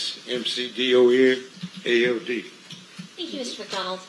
Mr. Quall, whenever you're ready. Thank you, Your Honor. Mr. McDonald, it's fair to say that you're here because of a court order. Is that right? Right. That you didn't volunteer to come or anything like that? Not at all. Okay. But you were instructed by a court that you had to attend. Yes. I want to ask you about September 7th, 1996. Were you at Club 662? Yes. What was Club 662?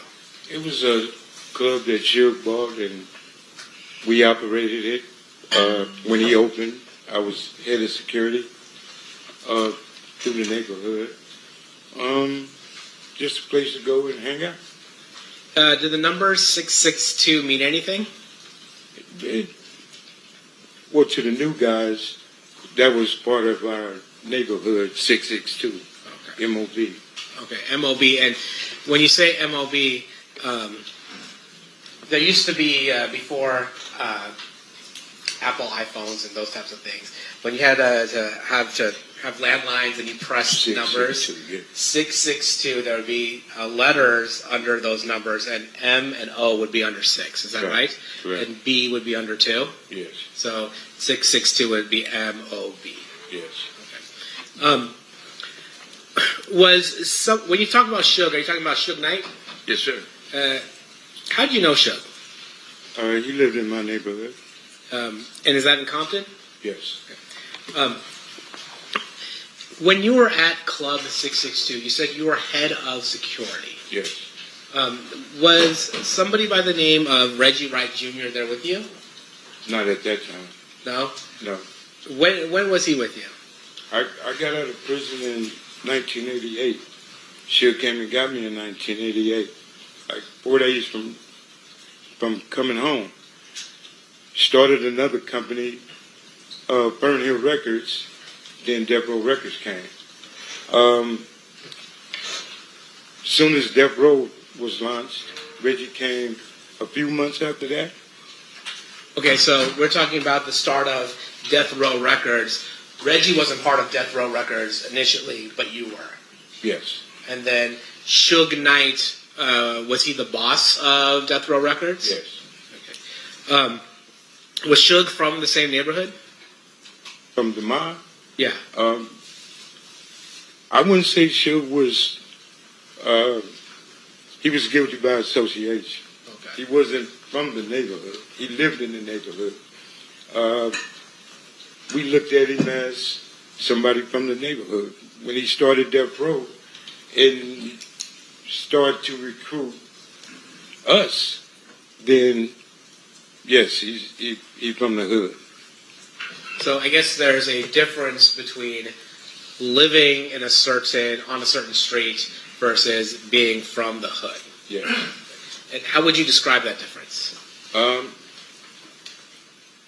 I look at it, you have three different type of friends in the neighborhood.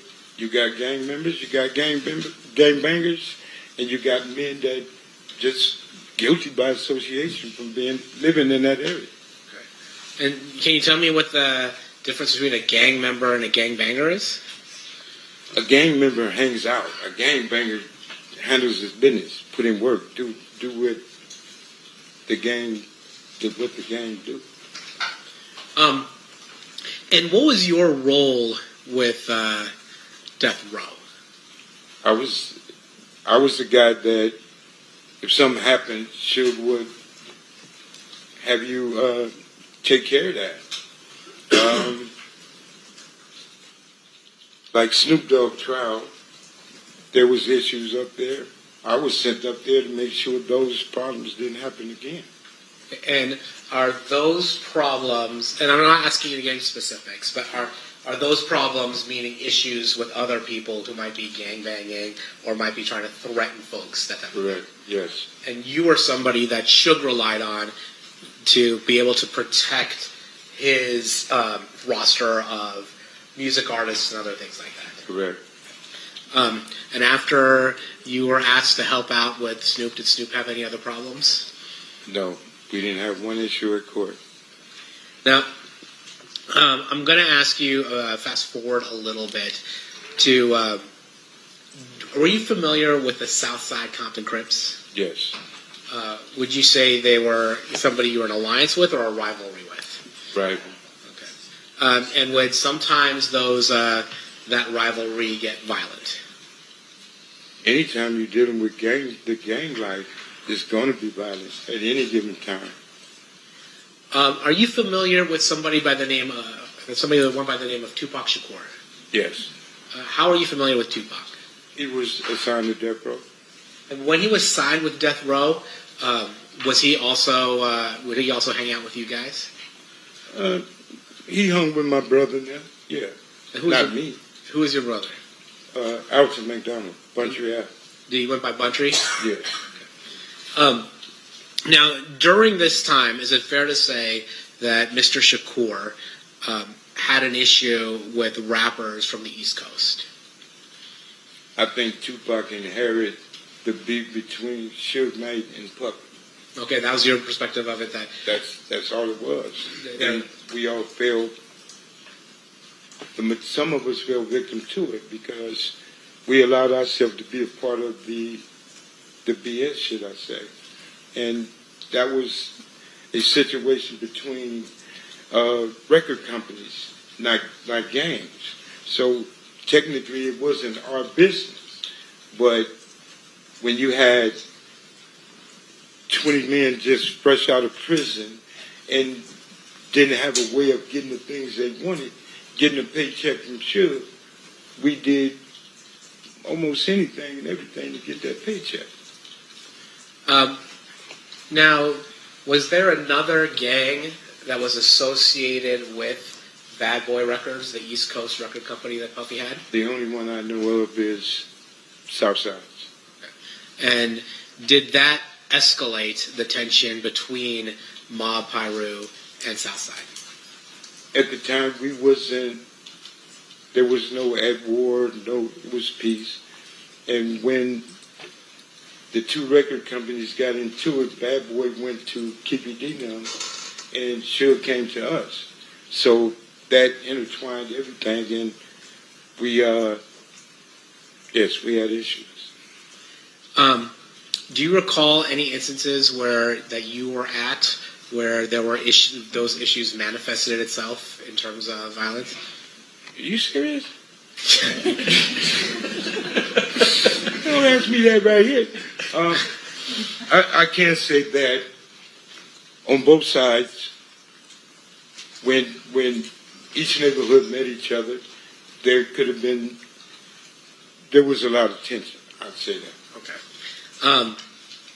Now I want to talk a little bit about September 7th, 1996. Mm-hmm. Were you in Las Vegas on September 7th of 1996? Yes. Why were you in Las Vegas? To run the security at 662. We were having issues with individuals that said that they were coming for whatever reason they was coming for, and to come to 662. My job was to not let that happen. Similar to the kind of security you were asked to apply in the whole Snoop Dogg situation. It didn't have nothing to do with Snoop Dogg. It was, everybody came, well, Suge and Bunch and them, his entourage, everybody went for the fight. My job and all of my people were there to make sure nothing funny happened at 662. So we were the fall guys. So if something happened, we was the one that's going to go to jail for it. Prepared to do that. So nobody else was going to come up there and disrupt it in that manner. But if anybody remember that night, there was so many Metro and everybody there. Neither side could have did anything. So it was calm, it was peaceful.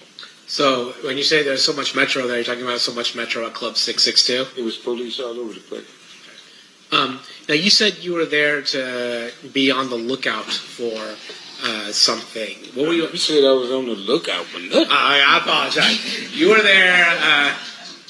You were there in order to ensure there weren't any problems. Is that fair? To make sure everything was good. And because you had heard there might be some issues. Correct. And what were the issues that you were concerned about? Individuals coming up there creating an issue we was having with different sides of from with Crips, period. Yeah. So you were worried about Crips. Not worried, I'm sorry. You were there providing security to ensure that Crips did not initiate any violence at Club 662. Not just Crips, that nothing would happen. Okay. Period. Okay. And then when you were there, was Reggie Wright Jr. with you that night at September 7th, 1996 at Club 662? Yes. What was Reggie doing there? Reggie's job was to watch me and make sure I don't get in trouble. Everybody knew how I was. So Reggie, everybody else went to the fights. Reggie was there to watch me with the people that was there. And I'm guessing that you were not the only person there making sure there wasn't any problems at Club 662. I'm positive it was 30, 40 Pyrus there. And again, that was to make sure that there wasn't any violence that occurred at Club 662. Right. When at some point that night, do you learn that Tupac or Suge had been shot? That night, yes. Can you tell me how you learn about that? Well, people was coming back and was explaining that Tupac and Suge just got shot. Everybody was in a uproar. A lot of people started leaving, trying to get over there on Cobalt. We couldn't leave because we didn't pay to do this here. It wasn't too long after people started coming back, like Heron came back and went to the hospital. The majority of the people was leaving and then coming back because that night they said Tupac was going to be all right. And even Suge came back with a little bandage on his head. And we thought everything was good. People kept partying. So, and when Suge came back, you said he had a bandage on his head, but the dude said he got shot, but he was grazed, a little scar, but nothing penetrated. Some people would describe being shot in the head, even slightly. He described it as that. I mean, Yeah. he's wrong. All right. So when you find out, well, let me ask you this: was Reggie with you when you found out that Tupac and Suge were shot? Yes. And did it appear to you in any way that Reggie Wright Jr. was coordinating the murder of Tupac Shakur? Impossible.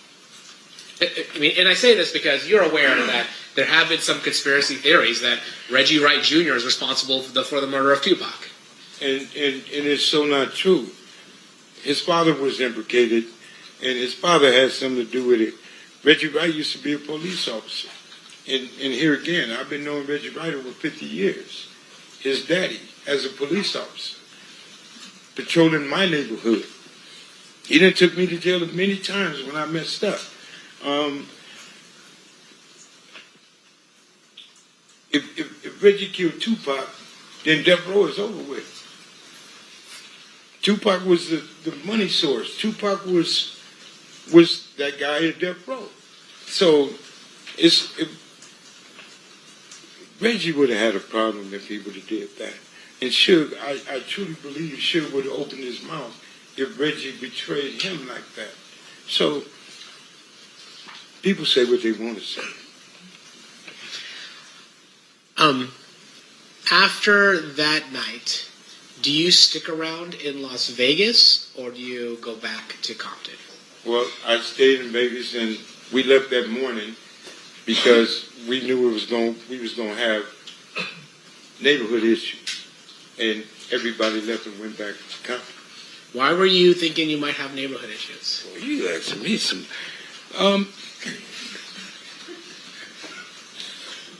The issues that we was having was heated, and Compton was on fire at the time, and things were happening.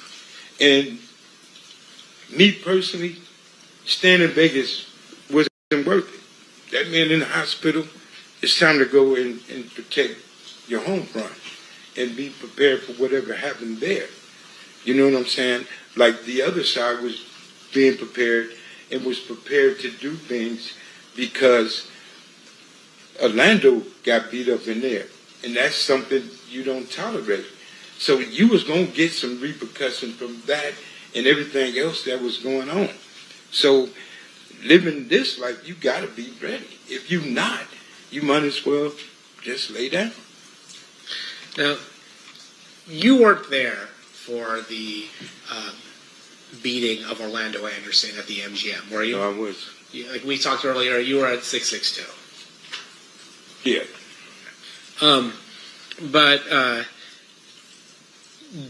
Are you aware of why Orlando was targeted?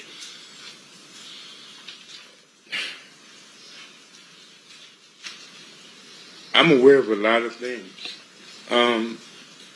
things that was going on, people ain't talked about it in 30 years. Today ain't one of them. I don't mean to be funny, but here's the thing.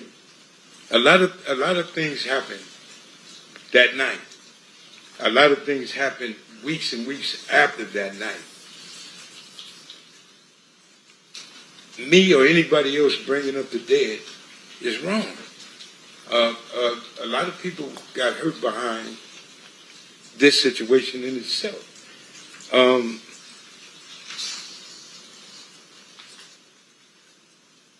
Living the life and how we lived in Compton is one thing. You bring back all of the guys that made it, like me, I'm 61 years old now, to rehash and relive this situation again. I told every attorney in here that tried to get me to come here, you better treat me as a hostile witness. And I think that's where I'm about to go now, because you're asking me questions. I can't answer those questions. Okay, well, let me ask you this. Then I'm not going to speak on Orlando. Let me ask you something about yourself. There was a rumor that Tupac had knocked you out one time. I'd have killed him. That would have been your response if that happened. Yeah, I'm being honest with you and everybody else. I said it on my podcast show. Him, Suge, and my brother. I'd have shot all three of them if he touched me. That's how I was living. Why is that? That's what I was back then. And so, is it fair to say that your reputation and your standing in the neighborhood would require you to do something if you're going to get punked by somebody like Tupac? You don't have a choice, or you can't be there. Overruled. I'm sorry. We're doing some side talking. No, that's my fault. I asked, that being in the life that you were, if somebody like Tupac is punking you, like by punching you in the face or something like that, you would have to retaliate, or you would lose your place in the neighborhood. You would have to go back home and fight everybody that called you a punk. You would have to go. There's some rules that you roll with, and some rules you just got to handle. Certain things need to be dealt with, adjusted, living that life. And when I was living that life, it wasn't no ifs, ands, or buts. It wasn't no, oh, you get a pass. No, I would have shot him, to be honest. So then you had mentioned, I'm not going to ask you to go into any specifics, but you had mentioned that after what happened here in Las Vegas, there were issues between the neighborhoods. How long did that last for? Was it like, all right, one day we're good, everything's done, or did it last for longer than that? No, it was tension in the air for quite a long time, until I guess both sides, and he might agree, just said, let that shit go. Because it really wasn't our beef. This was between Suge Knight and KPD. And people put themselves in situations, like myself. I'm guilty as everybody else. Like myself, I put myself in a situation to protect something and somebody that didn't have nothing to do with me. I did it for a paycheck. I did it on some just because. I'm older now. I get it. But we did things for all the wrong reasons at that time. And then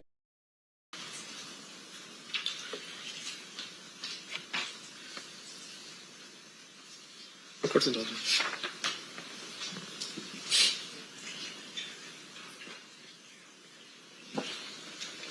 Your Honor, Steve will pass the witness. Okay. Cross-examination, Mr. Sam. Sir, have you ever met me? Excuse me? Have you ever met me before? No. Have you ever spoken to the district attorneys prior to your testimony here today? Once. And is that what you're referring to as the time that you told them, like, hey, any attorney here is better treat me as hostile because... Yeah, I told him I didn't have nothing to do with it. Now, a couple questions for you, sir. And this is more for clarification. So on the night of the murder, you were working as the head of security for 662. Yes. Explain for us a little bit about the club. Was that Suge's club or was it somebody else's club? Suge, to my understanding. Okay. And when you were there as head of security, were you there had you worked there as head of security prior to this particular night?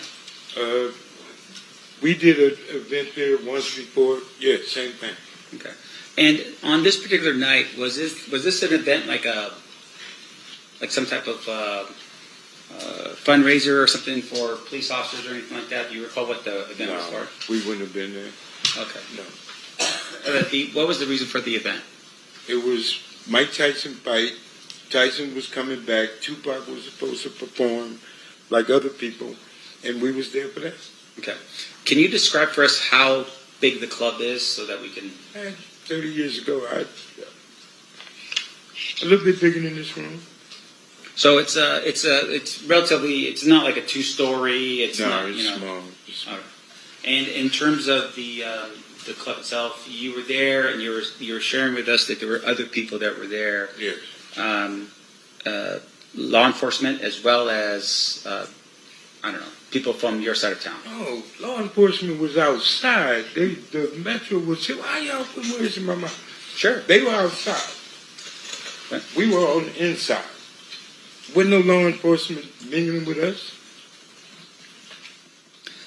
So, as far as you know, law enforcement wasn't hired by Reggie Wright to provide additional security? No, this was Metro posted up all over the place.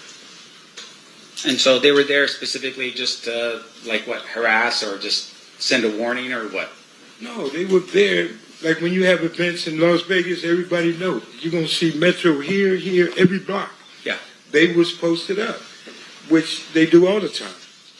But you're telling me that as head of security, you do not know or you don't believe that Reggie Wright hired the Metro officers to come in? I know for a fact he didn't hire the Metro police. Okay. Do you know how many people were on the payroll that night from your security team? Well, y'all do paperwork different than we did.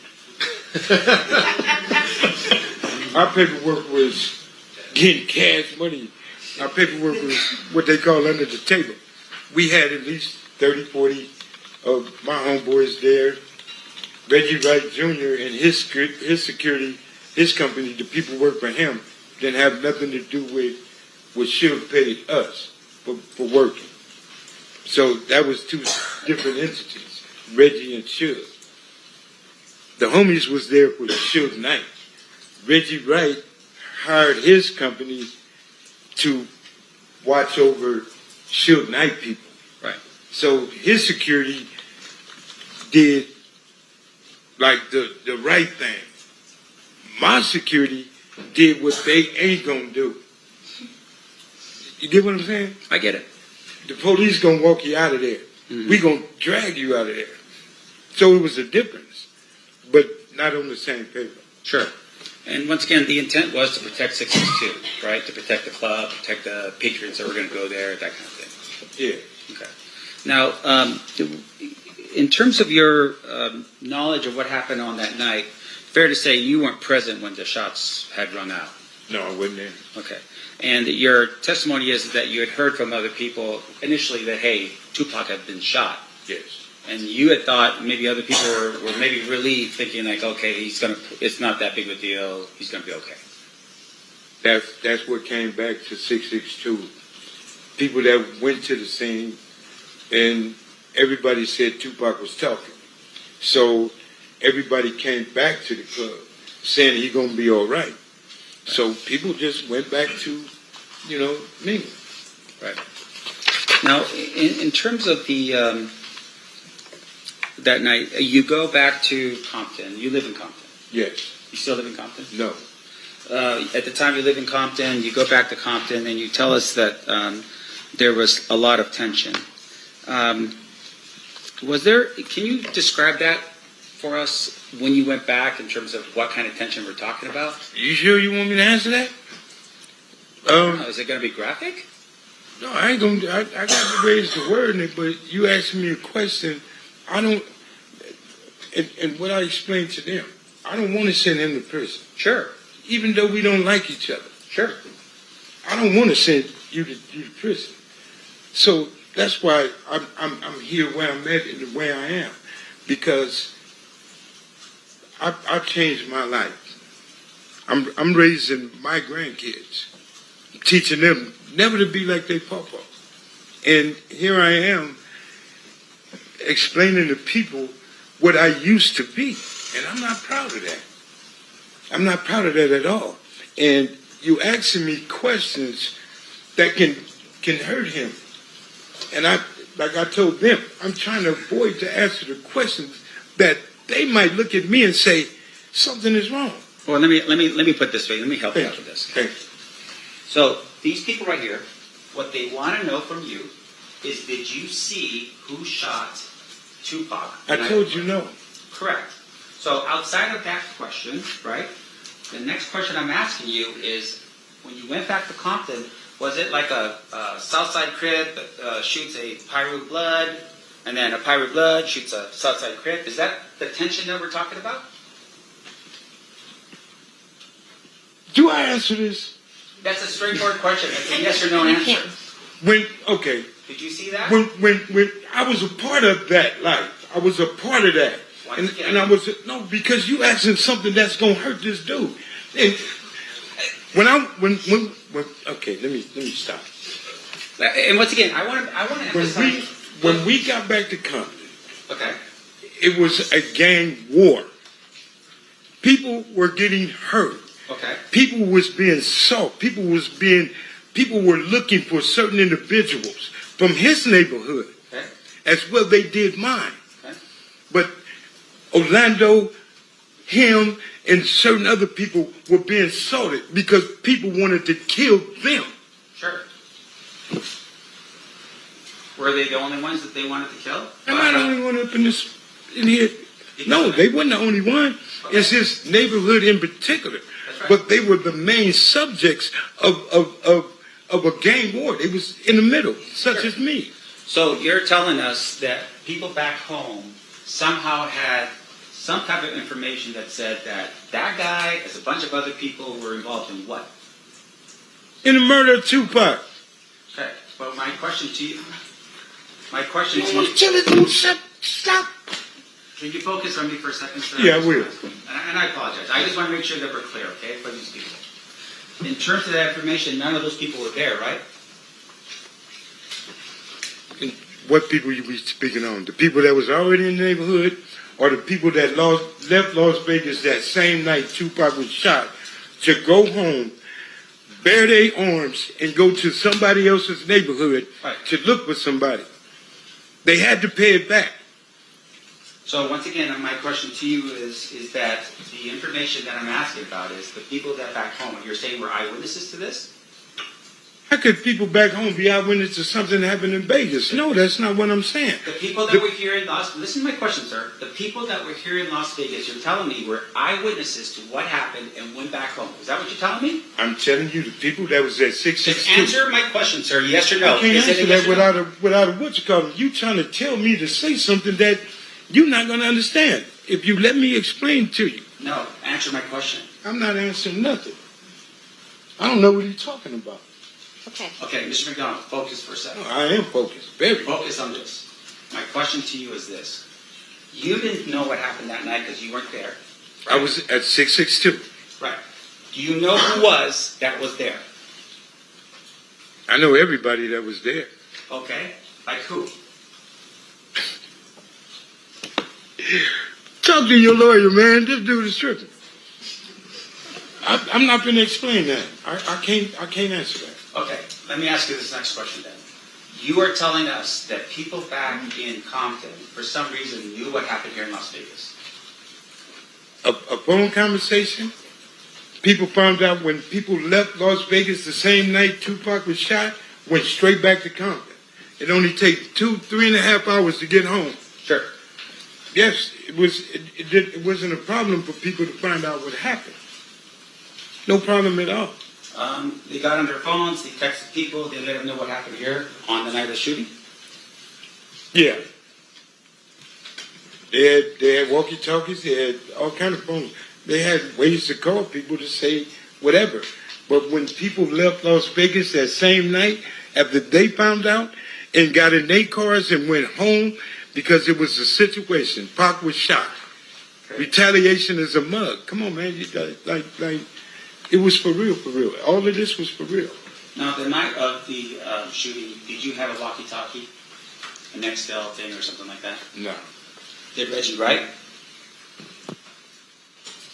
I don't know what he had. I don't know how much money he had in his pocket. I don't know what he had on his hip. But you were the head of securities, but you're telling us you did not have any type of Right way security has nothing to do with the gang banging security, power rules, whatever you want to call us. They had nothing to do with us. Okay. The phones that Suge had for certain individuals, they had the phones. Like the guy that was bodyguard for Tupac that night. Like some of the guys that was at the Tyson fight, like Suge Knight. Certain individuals had phones. Yes, they did. Okay, so, all right, I get what you're saying. You're not there, but you're saying other people were. Yes, I'm saying there was a lot of people there. A lot of people were there at the shooting that took place. That was in the entourage, yes. Let's see. Okay, just one final question. You're here today, and I think the state had asked this question under a subpoena. You're ordered to be here today, right? Yes. In terms of that subpoena, for instance, is that's the only reason why you're here is because of that subpoena? I don't have no other reason to be here. Yeah. In order for you to get that subpoena, you were served that subpoena back in California? Yes. By a police officer? I don't know. He wasn't in uniform. Okay. And that order required you to go to a court in California? I had to go to court in Victorville. And then that court in California said you have to show up here. And in that court, I cussed them out and told them, you can't make me do nothing. Right. And in that court, they told me that I would be in attempted court. Me raising my grandkids, I'm not going to put my grandkids in the car and move somewhere so y'all can't find me. So all that running and living a different life, I ain't doing it. So I agreed to come. And like I explained to everybody in here, you ask me something, I'm going to be honest about. You ask me something I don't want to talk about, you're going to have a problem. Treat me as a hostile witness. You're not going to talk to me and tell me as a grown man what I have to do up here. I'm not finna send him to prison. You are.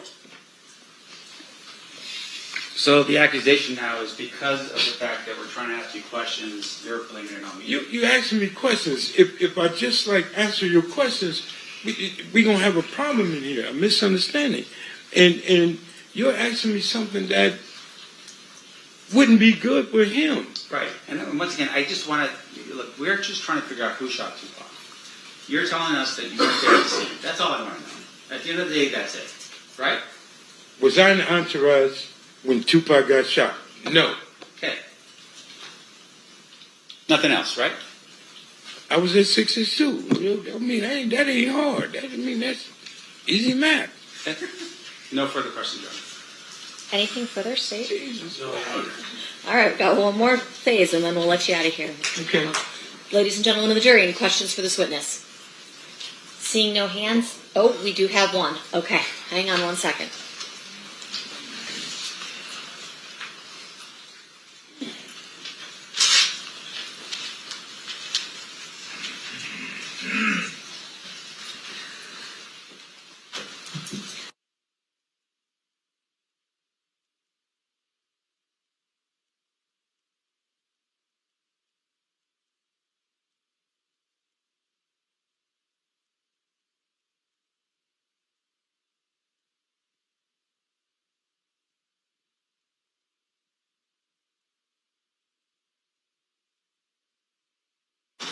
All right, I have a question for you from one of our jurors, if you can answer it.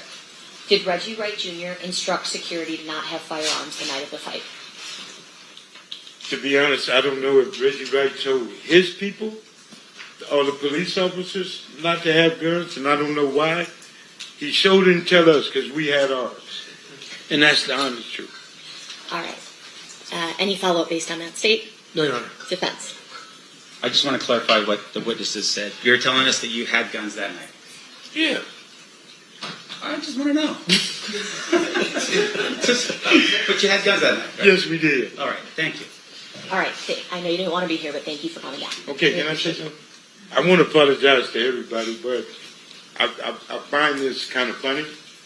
And truthfully, what you're going through, brother, is what you're going through. I didn't want to be a part of that, and I'm not a part of that.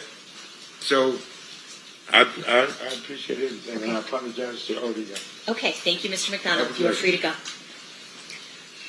State's next witness. Yes, Your Honor, this one, Reggie Wright Jr.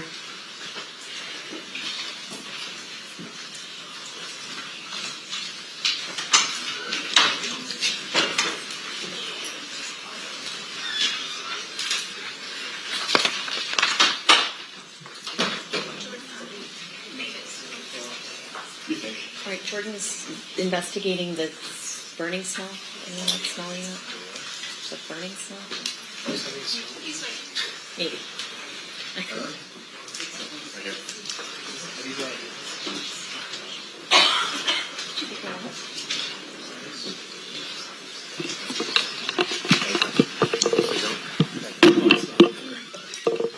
If anybody's smelling something burning, it's a burnt bagel from back there, so don't worry, we're all...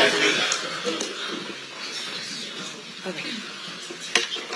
Are we able to... Is this good? I think he was leaving like that to swear, and then we'll turn him Okay, perfect, got it. All right, we'll have you sworn then, Mr. Wright. Raise your right hand. You do solemnly swear the testimony you're about to give in this section shall be the truth, the whole truth, and nothing but the truth, so help you God? Yes, sir. May I please have you state and spell your first and last name for the record? Reginald Lilburn Wright Jr. Reginald. Lilburn is Lil. B as in boy. URN. Wright is WRIGHT.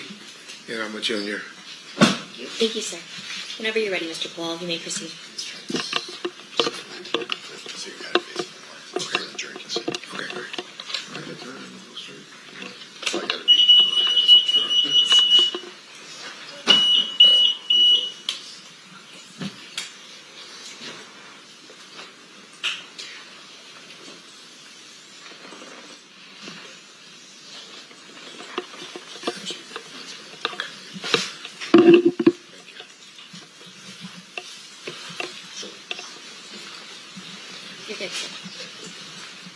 Good afternoon, sir. Good afternoon, sir. Do you mind if I call you Reggie? Yeah, of course. Okay. Sir, where did you grow up? I grew up in the city of Compton, California. I was born and raised there until about the age of 19. And who is your father? Who's your father? My father is Reginald Wright Sr. And where did your father work? He worked for the city of Compton Police Department. And at some point, had he risen up the ranks of the Compton Police Department to become a lieutenant, is it, of gangs? Eventually captain, but during most of his career was a lieutenant. Where did you ultimately become a police officer yourself? Yes, sir. When was that? I was a civilian jailer from 1985 until 1989, and then I became a police officer from 1989 until I retired in 1996. And why did you retire? I received a medical retirement for I have vascular necrosis in my right ankle, but that's not why I'm like this. This is a result of COVID. After you left the Compton PD or took your medical retirement, where did you next work? Well, to be honest, my last year or two of being a police officer, I was employed as death row security, head of security, and also had a private security company. Now, was that something that was called like moonlighting, that officers would moonlight when they were off duty? Yes, sir. Can you explain to us what moonlighting means when you're off duty? Well, moonlighting is pretty much just working off duty on your off duty hours, working for different companies. I worked for several companies. It wasn't just death row.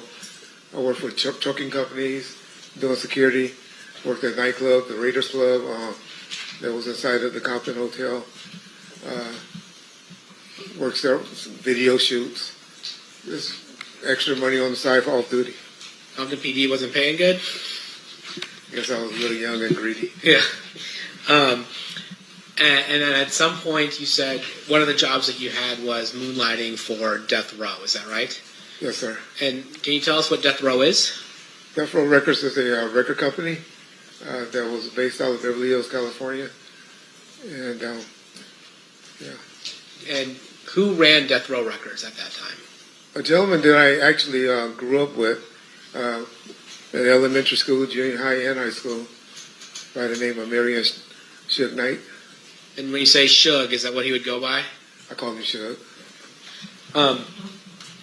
So after you retired, did you, well, actually, let me take a step back. As part of your role as a police officer in Compton, were you familiar with the different neighborhoods and the members of different neighborhoods? Yes, sir. Was that part of your job to know what areas were associated with what gangs? Pretty much a job, and like I said, I started in like 1985, so kind of got familiar while I was working in jail, and it was something that was curious to me, being that my father was active with the gangs, and it was something that was intriguing to me as well. So when you said you grew up with Suge, did you grow up in the same neighborhood that Suge grew up in? Yes, about 2 blocks away. Was that considered Mob Piru territory? That's correct, sir. So when you were growing up, were you familiar with the Mob Piru? They came on eventually later. It was really a Looters Park, Piru area. But then, I guess when I was about in the 7th grade, which would have been like 1978, maybe a little later, 80, they started calling themselves the Mob Piru. So they were Looters Park, Piru before, and then they transitioned to being called Mob Piru. Yeah, we pretty much divided it, everything south of Rosecrans was mob, and everything north was, or the other way around. North was mob, and south were Looters area of Rosecrans Avenue. Were you familiar with a gang called the Southside Compton Crips? Yes, sir. How were you familiar with the Southside Compton Crips? Well, growing up in the city of Compton, we all played sports together, and heard of them when I was playing at Kelly Park, baseball, Little League baseball, at Compton Northern. And then my time in '85 as a jailer, and then working in the streets of Compton as a police officer from 1989. Were you familiar with somebody by the name that went by the moniker Keefy D? Well, heard of him. Had no personal interactions with him at that point, especially in law enforcement. Heard of him, knew of him, but I had no personal contact with Keefy at that time.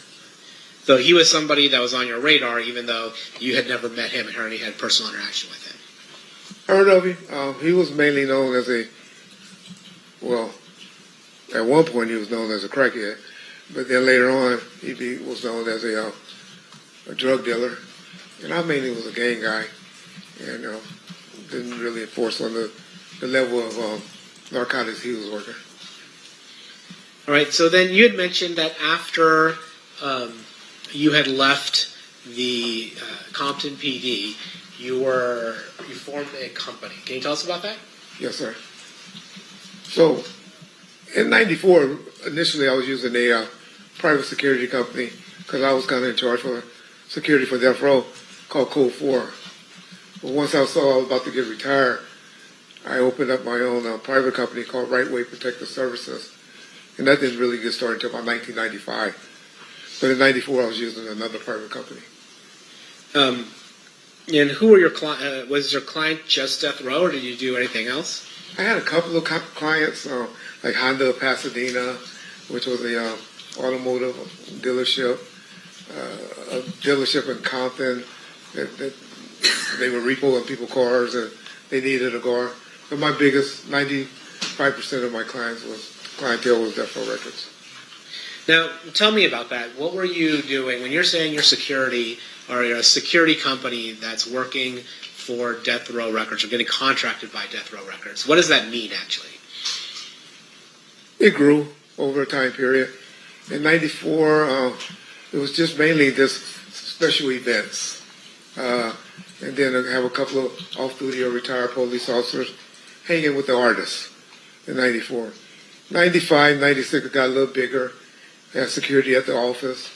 at the recording studios, driving Mr. Knight around,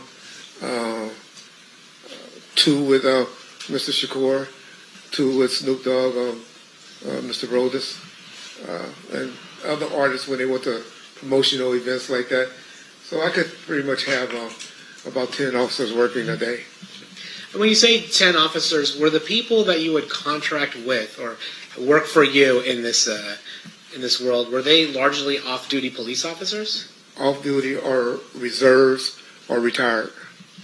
And why is that? Because they were able to carry guns concealed,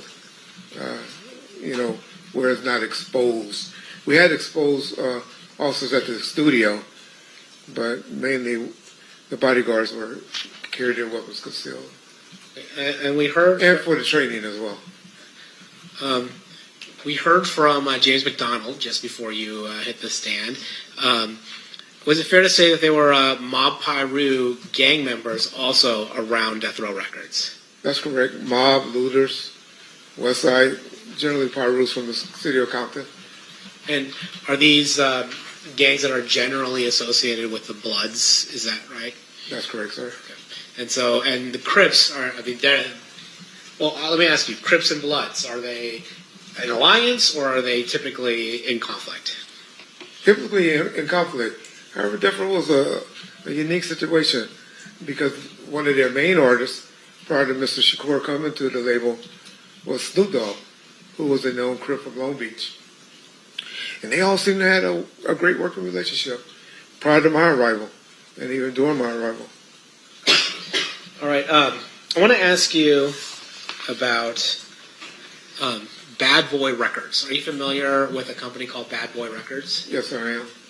And who, to your knowledge, was running Bad Boy Records in the mid-'90s? P. Diddy, Sean Combs, Puffy. I don't know what name he's going by today. All right. So we'll go with Mr. Combs for now. Okay. So Mr. Combs was running Bad Boy Record. And then who would you say his most prominent artist at that time was? Christopher Wallace, Biggie Small. Okay. And then was there tension between Death Row Records and the Bad Boy Entertainment label? At what time period? Well, you tell me. At any point, did tension develop between Bad Boy Records and Death Row Records? Initially, when I was around in '94, there wasn't. However, some things happened in '95 that started tension between Death Row and Bad Boys. There's a famous speech that Mr. Knight gives at the Source Awards in New York in 1995. Does that contribute to it? Yes, sir. That was August the 6th, 1995. But yes, sir. That was when he let the world know. And then there's another incident where one of Suge's associates was killed in Atlanta. Is that right? That was in September 25th, I believe. Yes, sir. And then is it fair to say that your perception of as security for Death Row Records was that somebody associated with Bad Boy Entertainment may have had something to do with the murder of one of Suge's friends in Atlanta? That was always the story that was told to us. Yes, sir. And so is it fair to say by 1995, the end of 1995, that there was significant tension between Bad Boy and Death Row? Yes, sir. And to the extent that it even involved violence with regards to Suge Knight's friend being killed. Correct. That was the first time something escalated to that point. Yes, sir. As security for Death Row, how did you handle this? Well, we was always on some type of tension when it came to Bad Boys or going to the East Coast, which Suge and I continuously went to the East Coast because he had a lot of business. His distributor, the main distributor, was located out there. The big trade, like the magazines and stuff, was out there. So I can honestly say he and I, and maybe a few of his homeboys, went out there at least once a week, once a month, I'm sorry, during that time. When Mr. Shakur came home, we went down a little bit, but we were still going out there, but we didn't come go as much. And when you say when Mr. Shakur came home, at some point did Death Row sign Mr. Shakur to its record label? It's debated how that happened, but I'm not asking about the how. I'm just saying, did it happen? Yes, sir. I believe he came home October the 12th of 1995. Now, as security for Death Row, were you aware that Mr. Shakur was actually out on a bond, an appeals bond from prison from New York? Yes, sir. And I believe the allegation has something to do with sexual misconduct. Is that right? Yeah. If you don't know. I mean, something like that. I wouldn't call it that, but yes. Okay, whatever it was, there was some kind of issue. Mr. Shakur is in prison in New York, and then Death Row Records posts an appellate bond for Mr. Shakur. They have some other companies, but yes, sir. Okay. And then Mr. Shakur does he move to where Death Row is, or does he stay in the New York area, or where does he go? No, I remember, I picked him up from the airport, me and one of my security guys named Kevin Hackey, and we took him immediately. We went to Monty's restaurant and ate. Then we went to the studio, the recording studio that night. And from that point on, we got him into a room, took him to the Peninsula Hotel, where he stayed for, I believe, a month or two. Then he got a spot on Wilshire, and later on a house in Calabasas. As the head of Right Way Security, which was contracted by Death Row Records, were you responsible for Tupac Shakur's security? Yes, sir. How did you handle Tupac Shakur's security? Well, I had two guys that were primarily always assigned to him. One guy was a guy by the name of Kevin Hackey, who was with him a lot at the beginning. Later on, towards the end, a gentleman by the name of Frank Alexander was the one that worked with him as well.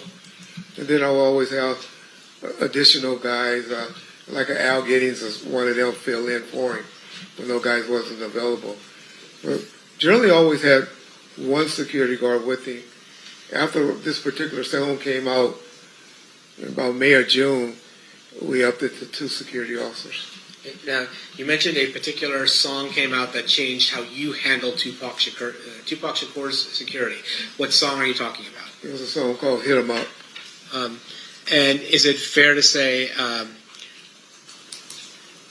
that in that song, Tupac is aggressively expressing his dislike for the members of Bad Boy Entertainment as well as other artists? That's fair to say. And as a result of that, you decided to change the security for Tupac or increase it?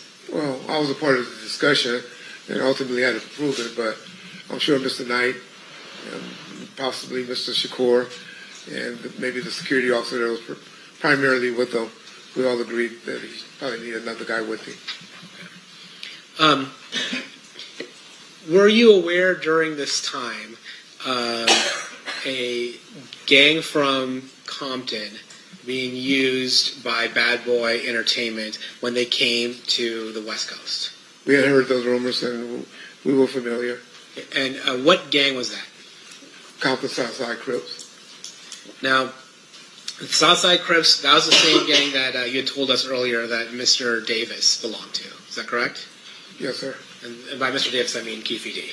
That's what I believe he is, yes. Yeah. And then, was there ever a time where Death Row and you and whatever other unofficial security Death Row had a clash with Bad Boy and the Southside Compton Crips at all?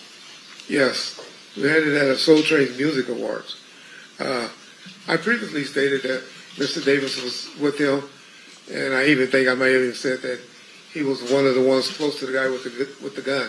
Never said he was the one with the gun, but there's been out there, social media, where a gentleman has came out and admitted that he was the one that actually had the gun that particular incident by the name of C. Gutter. So did you do you remember? Well, I'm going to ask you what your independent recollection is.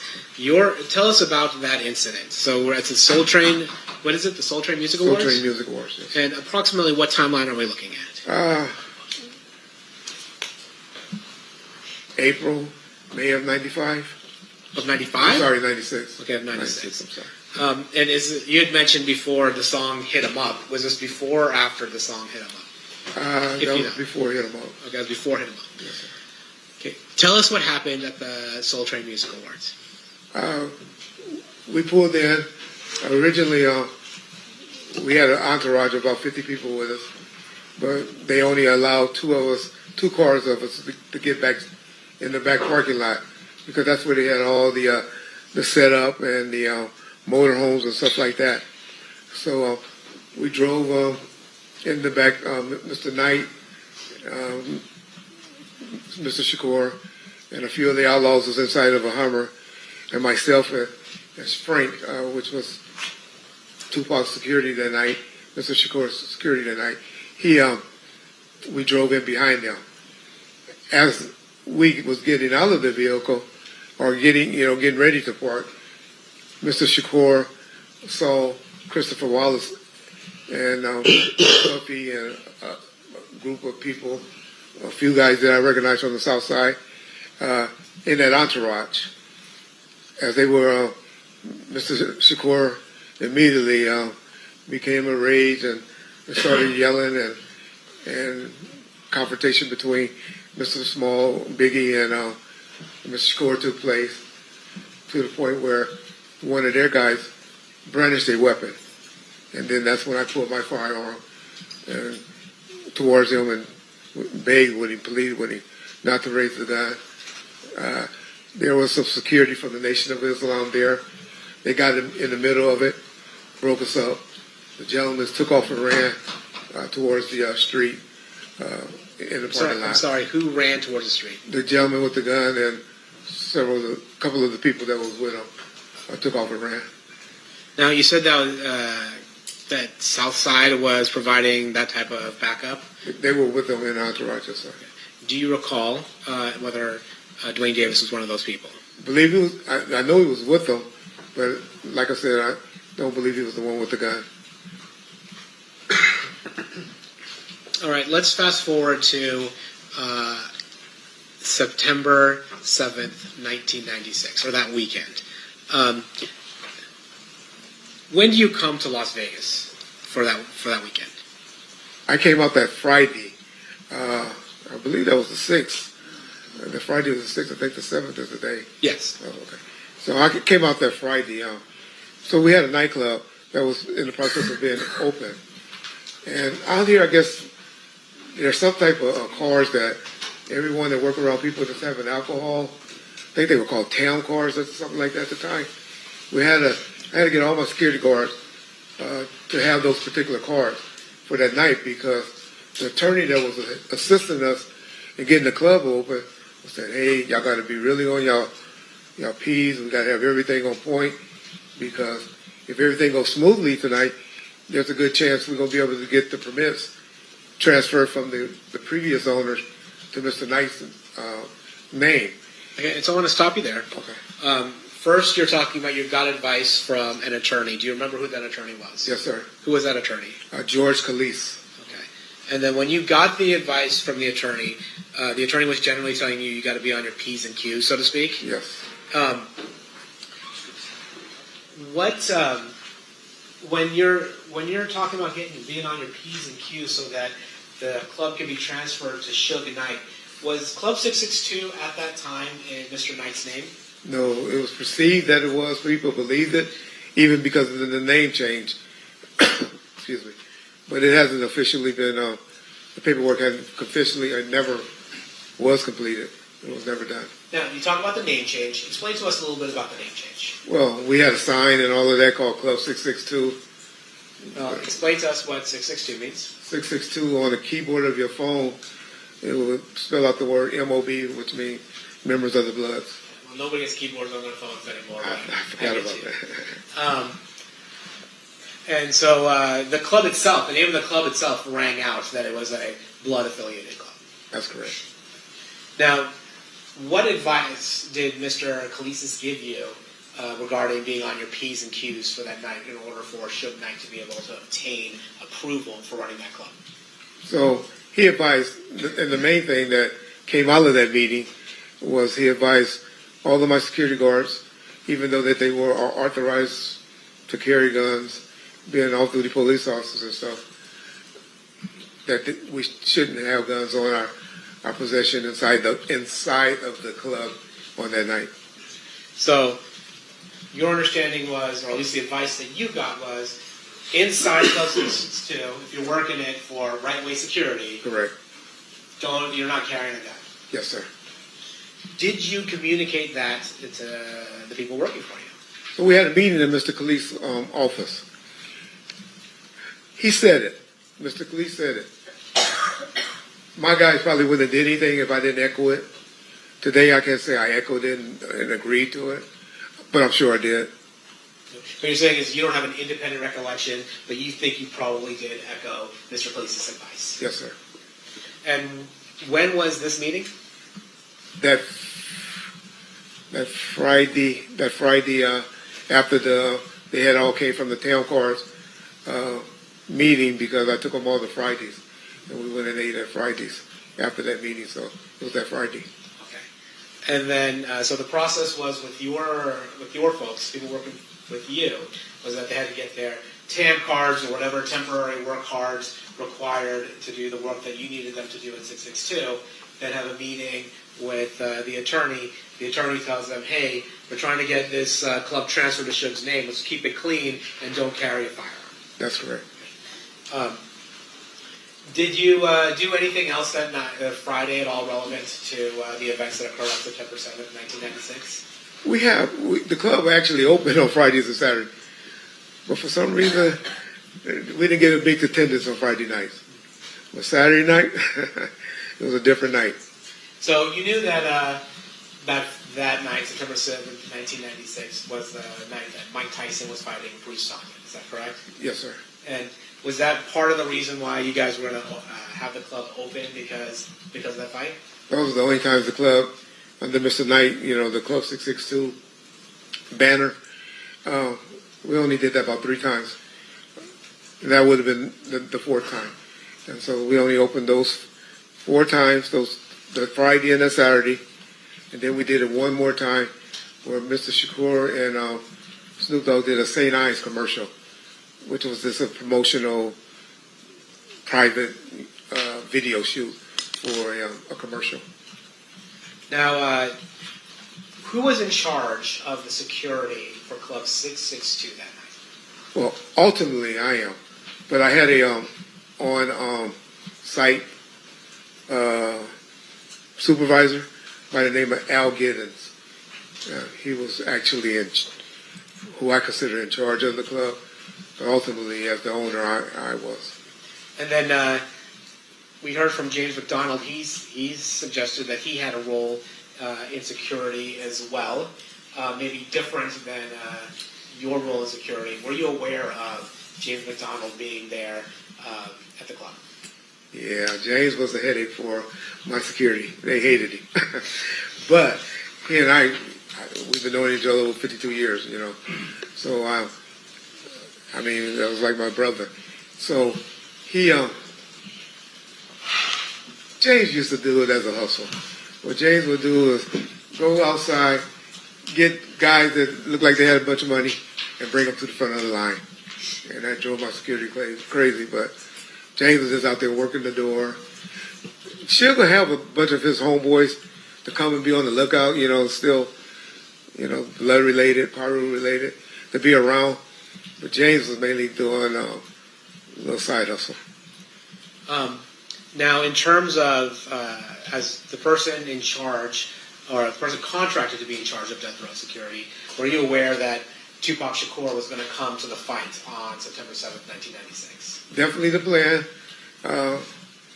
That was definitely the plan, and there was a reason that I knew he had to come, but that was definitely the plan. Okay, well, tell us the reason why he had to come. So we, Mr. Khalif, who he had something worked out because that's why we had off-duty police officers. I don't know if they were off-duty. They were in uniform, so I don't know if they was working off-duty or they were on duty. But we had, my guys were responsible from the door inside, where the police officers were responsible for the door and the street traffic control and the parking lot. And so I guess how they got that approved was Well, if you're guessing, Okay. I don't want you to guess. Were you the person responsible for whatever event control or traffic control that the Las Vegas Metropolitan Police Department did? no, sir. Were you the point of contact? I was the point of contact for the club. Yes. Yeah, but you were the point of contact for the club, and then the person. Is it fair to say that the person dealing with whatever traffic control or event control or population control, whatever it was that the attorney, George Gleason's? He was the one that got them there. Okay. Made the call to get them there. Okay. So you weren't the one that called Metro. No, sir. So anything that you would have said regarding that is just kind of you trying to put the dots together, assuming what that conversation might have been. And the only reason I say that because I knew we promoted it as a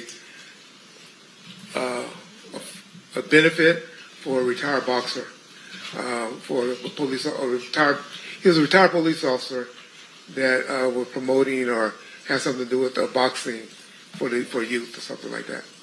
So that kind of is adding to the P's and Q's that would make Mr. Knight look better when they transfer when they're trying to transfer this club. Hey, we're also holding a benefit. That and also Mr. Shakur was trying to work off some community service hours that he needed. I don't know how they made it happen in L.A. County. And so Mr. Shakur was scheduled to perform that night at Club 662. Is that right? Yes, sir. And so you're telling us that it was your understanding that Mr. Shakur performing at Club 662 at this benefit would help him accumulate hours for community service. Yes, sir. So when was Tupac Shakur supposed to come to Las Vegas? Well, they always came up on that Saturday. I know that they arrived about 4 p.m. on that Saturday, but if they were scheduled to come out earlier or not, I'm not sure. And then at some point, who's the security for Tupac that Saturday? Mr. Alexander, but he was out there with me, getting the town cars and everything. Mr. Shakur actually rode up with, I guess, his fiance and a few members of the Outlaws. And who are the Outlaws? The Outlaws is a bunch of people, actually, but it's a group of rappers that works with Mr. Shakur that he was trying to help get their careers going. And was Malcolm Greenidge one of the members of the Outlaws? Yes, sir. And I think he goes by the name Edie Amin. That's correct, sir. And Katari Cox, was he one of the members of the Outlaws? Yes, sir. And then Afula, and I always get the name wrong, but Mr. Afula, was he also one of the members of the Outlaws? He was as well. Okay. And you said Mr. Alexander was the person that's supposed to be working security, or the person assigned for security for Mr. Shakur, but that he was with you. So on Saturday, was anybody with Mr. Shakur? No, sir. And you had mentioned earlier that after the song Hit 'Em Up had come out, and that was probably, 3-4 months before this, you had assigned 2 security officers to Mr. Shakur. That's correct. So where's the other one? Well, that was Mr. Hackey, Kevin Hackey. He was scheduled to also be attending and riding, and that's who I actually thought was going to be with him, coming up with him, because he normally was with him. You know, him and Mr. Alexander, they kind of worked out who would be with Mr. Shakur. And for some reason, he didn't show up. He now telling me he had a late arrest, and he was stuck at the hospital all day dealing with an arrest. So the fight night arrives. Where are you? You go to the fight?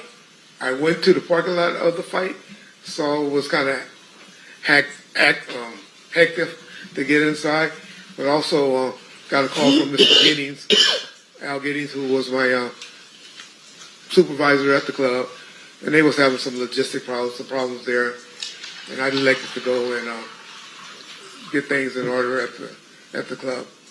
So You get to the parking lot of MGM, see it's a little crazy, and decide to head over to Club 662. That's correct. And was Club 662, it was on Flamingo, is that right? 1700 block of Flamingo, yes, sir. Okay. Actually, can I see Exhibit 2? I'm going to publish Exhibit 2, which has already been admitted. All right, actually, Mr. Wright, you're not in a position great for any of this, but there we have, can you see 662 up there? I don't have my glasses. No worries. I'm sorry. I got you.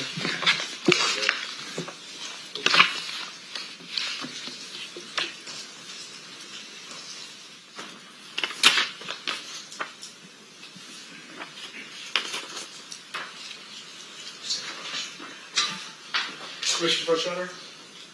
Your Honor, permission to approach? Oh, yeah. My name is about to courtroom freely. Thank you. You see clubs, there's a red 662 club on this map. You see it? Yes, sir. Is that accurately representing where Club 662 was? Yes, sir. So you leave the Las Vegas Strip and head over to Club 662? That's correct, sir. Did you handle the logistical issues at Club 662?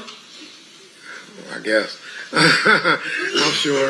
I'm sure we got worked out. Yes, sir. And then, was Club 662, did you stay at Club 662 or did you head back to the Strip that night? No, I stayed there the whole time until I was contacted by some other individuals. Okay, so we'll start, before we get there, how was 662 super busy that night or was it kind of less crowded? The clubs generally didn't start getting crowded until about 11 p.m. I think we were there like 8:30. So it eventually got there, but I wouldn't call it super crowded at that point.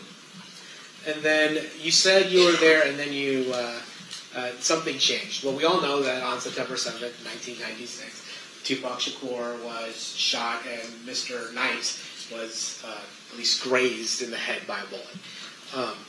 Did you find out about that? Yes, sir. How did you find out about that? Two gentlemen, Buntry, true name was Alton McDonald, and a gentleman by the name of Neckbone. Well, his true name is Roger Williams, and his moniker is Neckbone. They came inside the club and came straight to me. It was like, Reggie, Suge and Pop just got shot down the street. I thought they were messing with me because they like, where Reggie at, because I wasn't there with him. But then Mr. Khaleesi, who was standing near me, I guess he talked to some of the officers that was working out front, and he kind of verified to me that something happened. And then by the time I see about 4 or 5 other units that were working at the club, they started taking out heading that way. Now you mentioned two people, Buntry, Alton McDonald. Does Buntry have any relation to James McDonald, the person that testified before you? That's his little brother. Yes, sir. And then you had mentioned Neckbone, Roger Williams. Were these people employed by Right Way Security? No, sir. Were they part of Mob Pyro? Yes, sir. Is it fair to say, as we talked about earlier, that Suge would have members of Mob Pyro around? Correct. And while they weren't official security, would you say they provided a different form of security? That would be a fair, yes, that's correct. So upon hearing the fact that, well, at that time when Suge Knight and Tupac Shakur were headed to Club 662, were you aware of their movements? Were you aware that they were headed over to the club at that point? Not at that point. I hadn't heard anything. Frank hadn't communicated anything with me, and I just knew they would eventually get there. But no, I didn't know any movement where they were at or when they were coming towards our way. Oh, you had said Frank hadn't told you anything. At this point, had Frank met up with Tupac? Oh, I'm sorry. Frank was with Mr. Shakur since about 4 p.m. on that day, 4 to 5 p.m. on Saturday. He was with him all that day. So he didn't drive out with Mr. Shakur, but he eventually met up with Mr. Shakur. That's correct. Him and another gentleman who initially was with him by the name of Michael Moore. And was Mr. Moore also a member of security?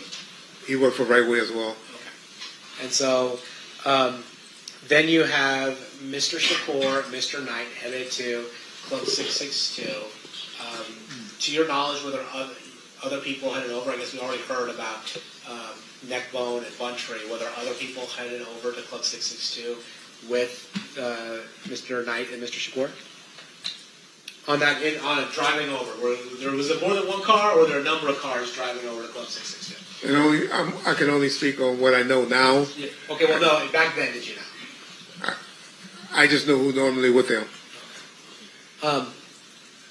So after Buntree and Neckbone tell you that Mr. Shakur and Mr. Knight had been shot, and you seem to get some confirmation from the attorney, what do you do? Me and Mr. Calise and Michael Moore, who was with Mr. Shakur earlier, who got, his primary job was to work at the club. He and I jumped in the car with Mr. Calise and headed towards the scene, but where we were told Mr. Shakur and Mr. Knight was. However, en route, Mr. Calise was on the phone, and we were notified that they were headed to UMC. So did you go to UMC then? That's correct. Now, taking a step back, did you see the car that Buntree and Neckbone arrived to Club 662 in? Eventually, yes, sir. And did you notice anything notable about that car? Yes, Mr.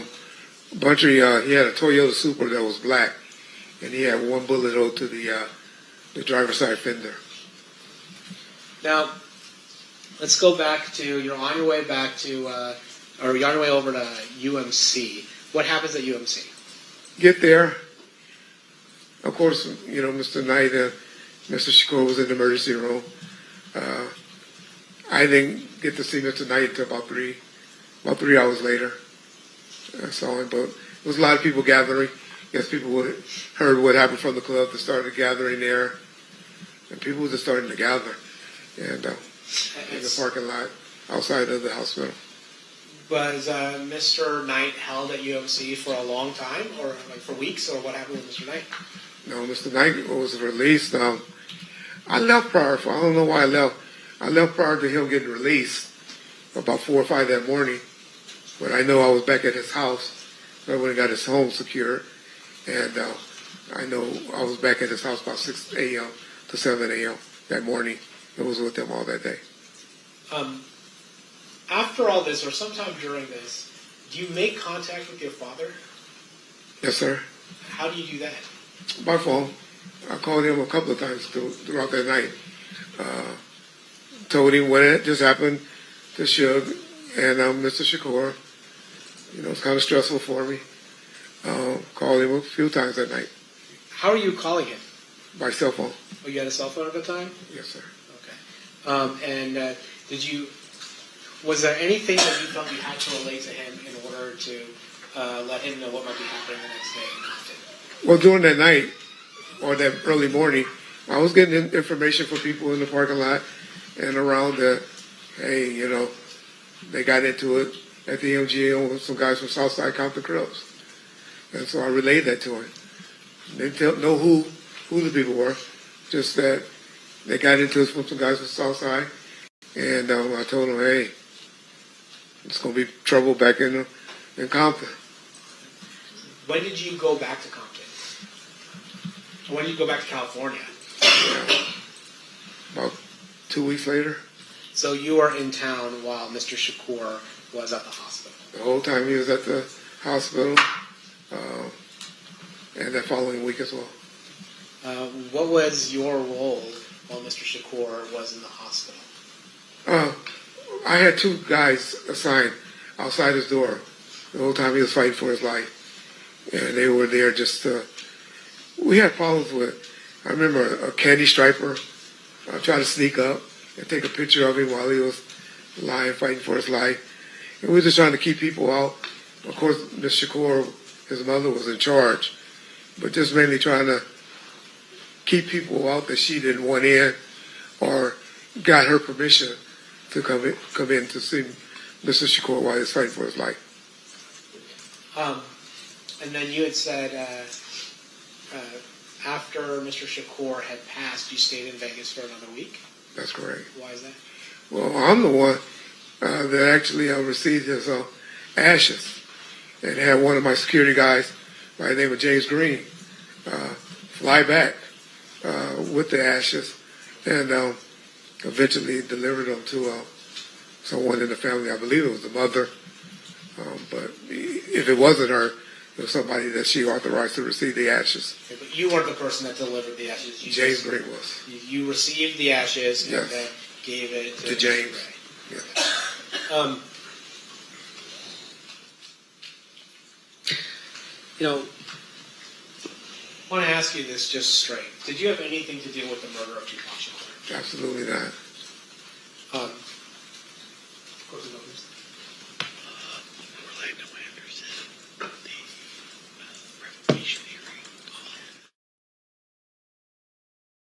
As a result of the beating of Orlando Anderson at the MGM Grand, were there any legal proceedings that involved Mr. Knight? Yes, sir. Is it fair to say that Mr. Knight was on probation at the time of the beating at the MGM Grand? He was. Actually, can we show 115? Actually, I don't even know that Mr. Wright can see. We can take the computer up to him. I just have to open it. It'll go off the screen though if I take it off here. You want to do it on your computer so he can see it up close, and I'll play it for the jury. And I assume you want the white one, right?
See that's close.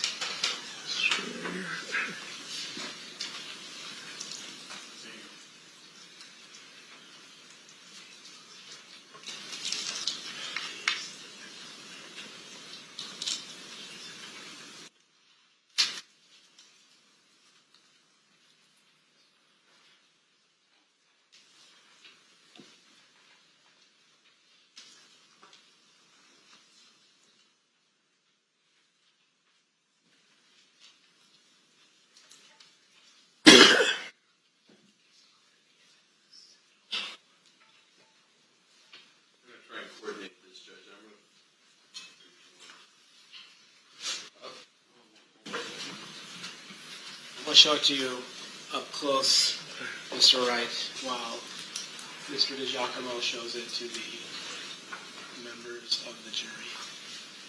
And Mr. DiGiacomo, Before you said you want to start it? yeah, for the record, this is State's Exhibit 115B at 7 minutes and 4 seconds. Okay.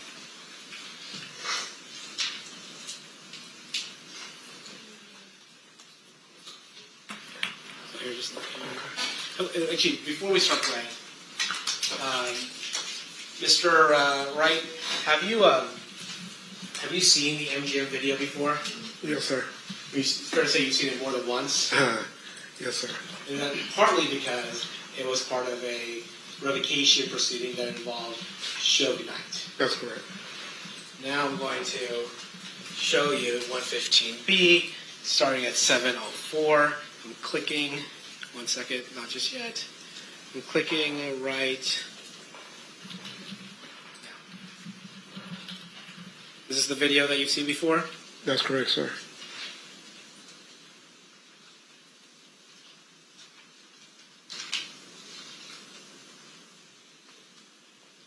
I'm going to pause. Starting at 7:20.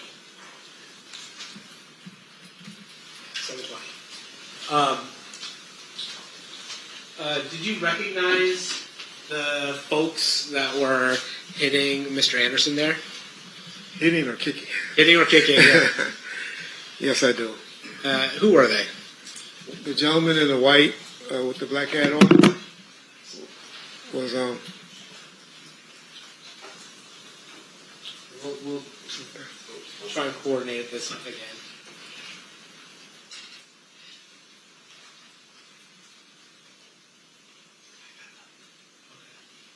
Oh, can you see it? I can see it. Yes, sir. Oh, okay.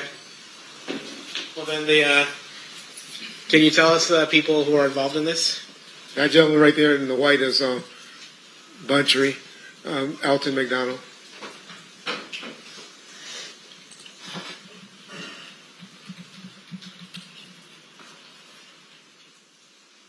There appears to be somebody in a gold shirt. Who was that? That appeared to be Mr. Shakur.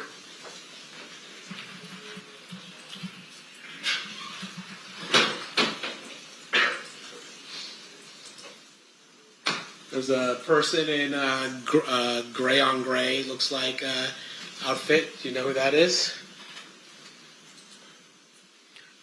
The one that I saw that's right in front of Mr. McDonald right now is Roger Williams. Okay. I thought it was blue. I saw it Okay, as blue. maybe I'm talking about the wrong thing. You're talking about this. Yeah. I'm going to approach her. Okay. Show it again.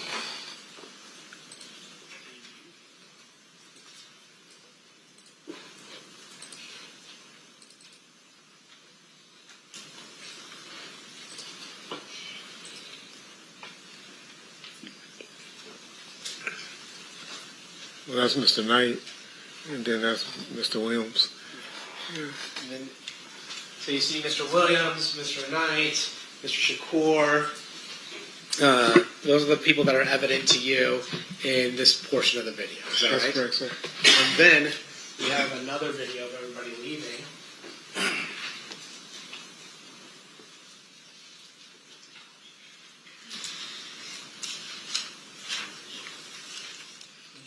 Can you see that? See it, but That's fair. That's it.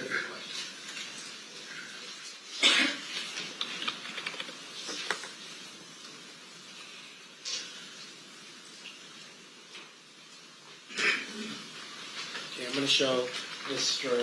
Wright 115C.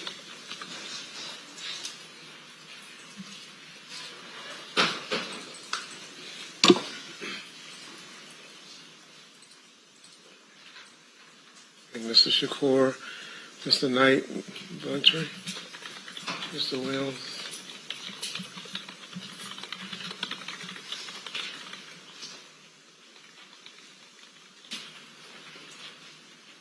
I don't see Frank yet.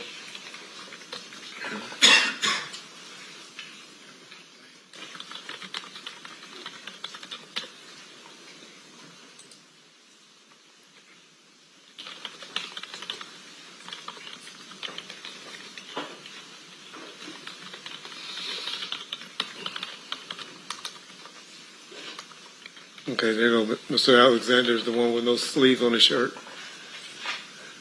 And he's leading the pack now. Did you see Trayvon Lane? I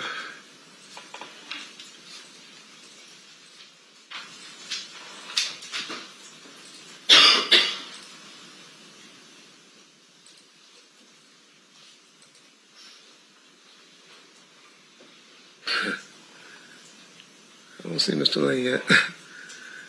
No, he had a hat on. I've seen him before. I don't see him right now, though. Let me look again.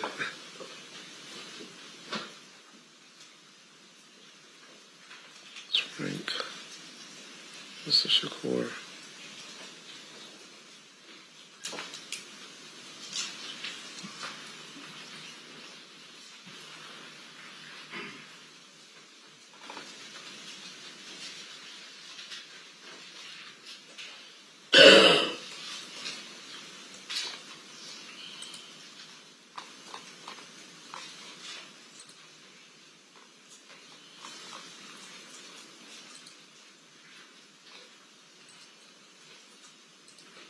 I'm sorry, I don't see Mr. Lane. I'm sorry. I'm sorry.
I'm going to just ask you to focus on the people leaving now at this point. Okay.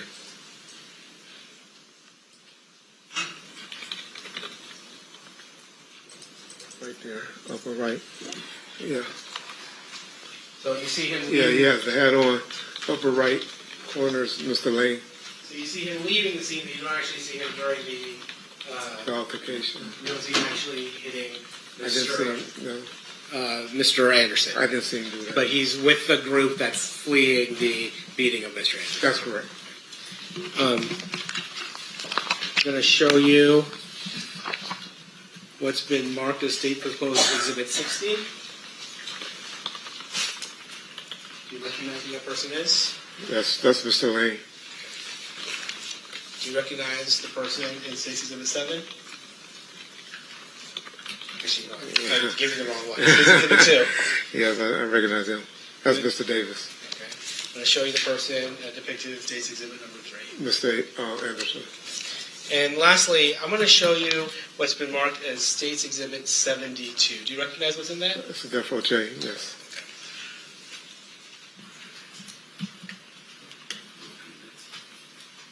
Your Honor, I'm going to move these exhibits into evidence. No objection, Your Honor. So admitted. Can you show number 6? This is Mark 6. I think it's 060. There you go. Is that the person you identified as Trayvon Lane? Yes, sir.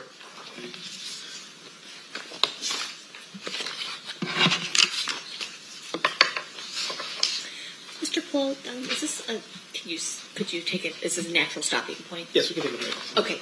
one of our jurors needs to come for break. Okay. All right. So at this time, we're going to take a recess. During this recess, you are admonished not to talk or converse amongst yourselves or with anyone else on any subject connected to the trial, or read, watch, or listen to any report or commentary on the trial of any person connected to this case, finding need move information, including without limitation, newspaper, television, internet, and radio, or form or express any opinion on any subject connected to the trial until the case is submitted to you.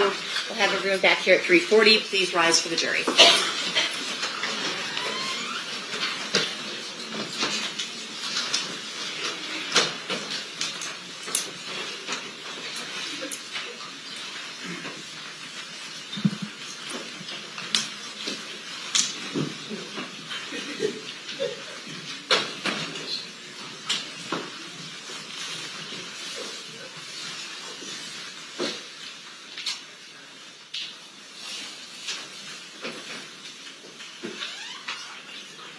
For the record, the jury has exited the room and will be in recess. Mr. Wright, did you need any water bottle or anything? I have one. Thank you You very got much. one? Okay. Thank you very much. All right, no problem. And Your Honor, if we could just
back on record in State versus Davis, C377407. Anything we need to address outside the presence?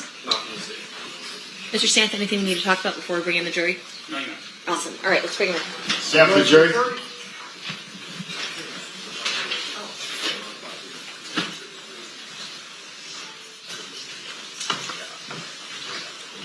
We're on the record and stand for the jury, please.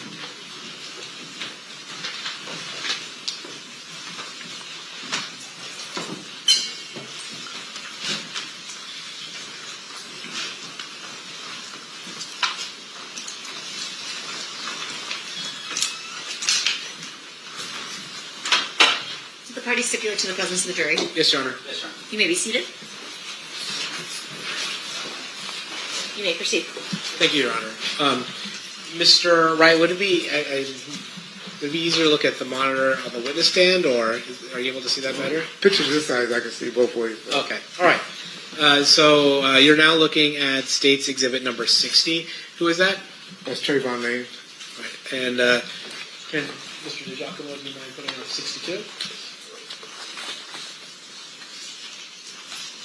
Showing you State's Exhibit number 62. Who is that? That's Mr. Davis. You mind putting up 63? Showing you State's Exhibit 63. Who is that? That's Mr. Anderson. And then we had talked briefly about it, so I want to just show it. Showing you State's Exhibit 72. What is that?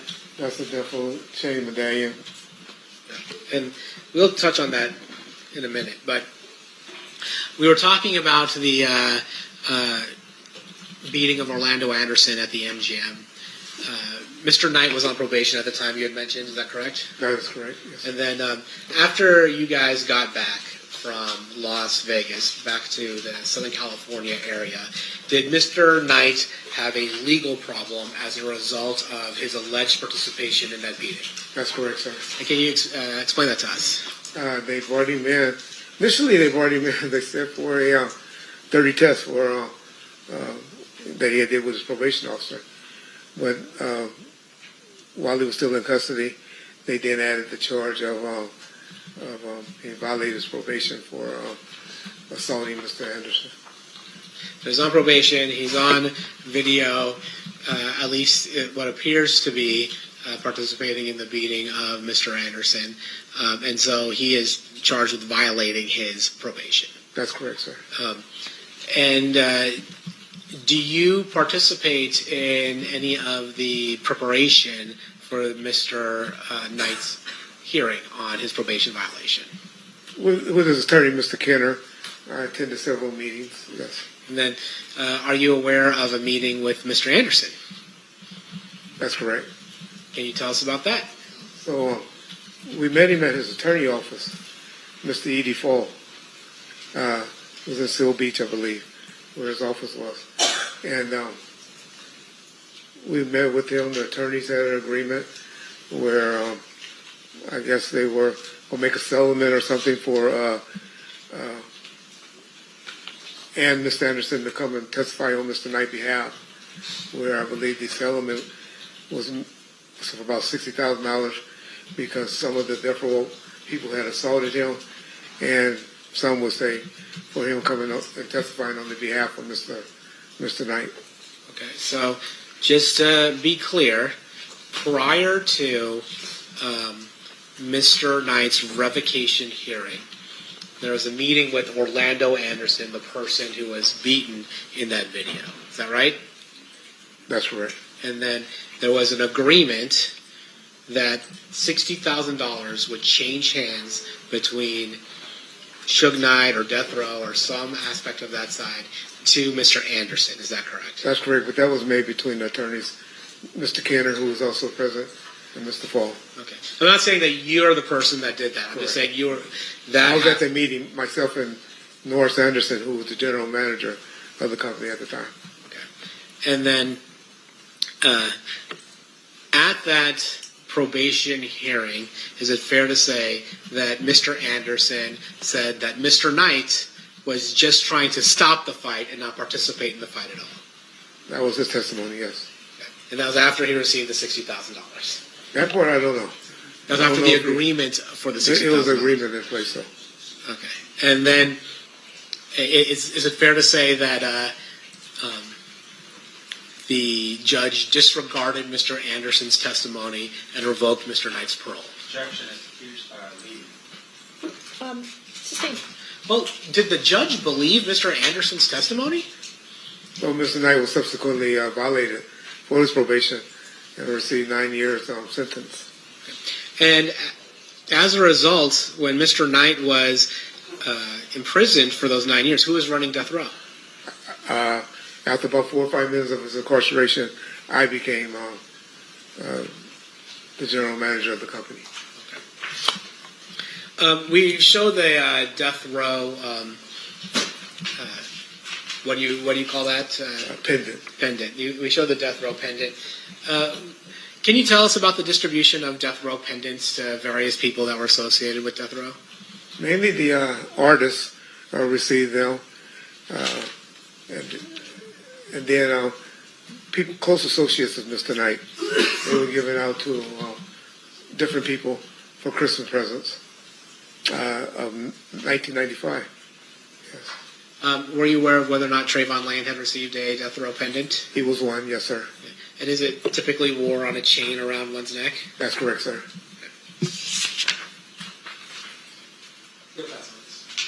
Okay, Mr. Stamp, cross-examination. Thank you. Mr. Wright, have you and I ever met?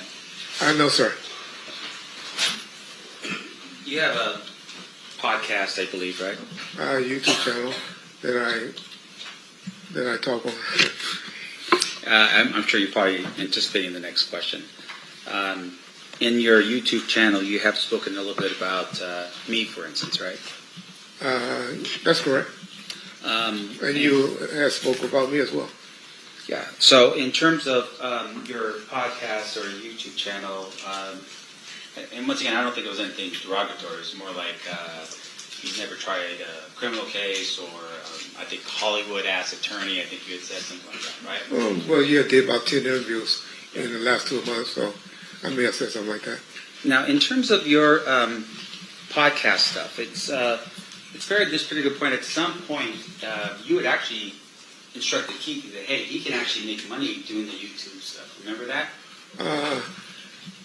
It didn't go quite like that, but I did pass his number to a few YouTube channels after he and I had this discussion about doing something on my channel, but I refused to pay him because I'm not giving someone I believe is Tupac Killer money. Sure.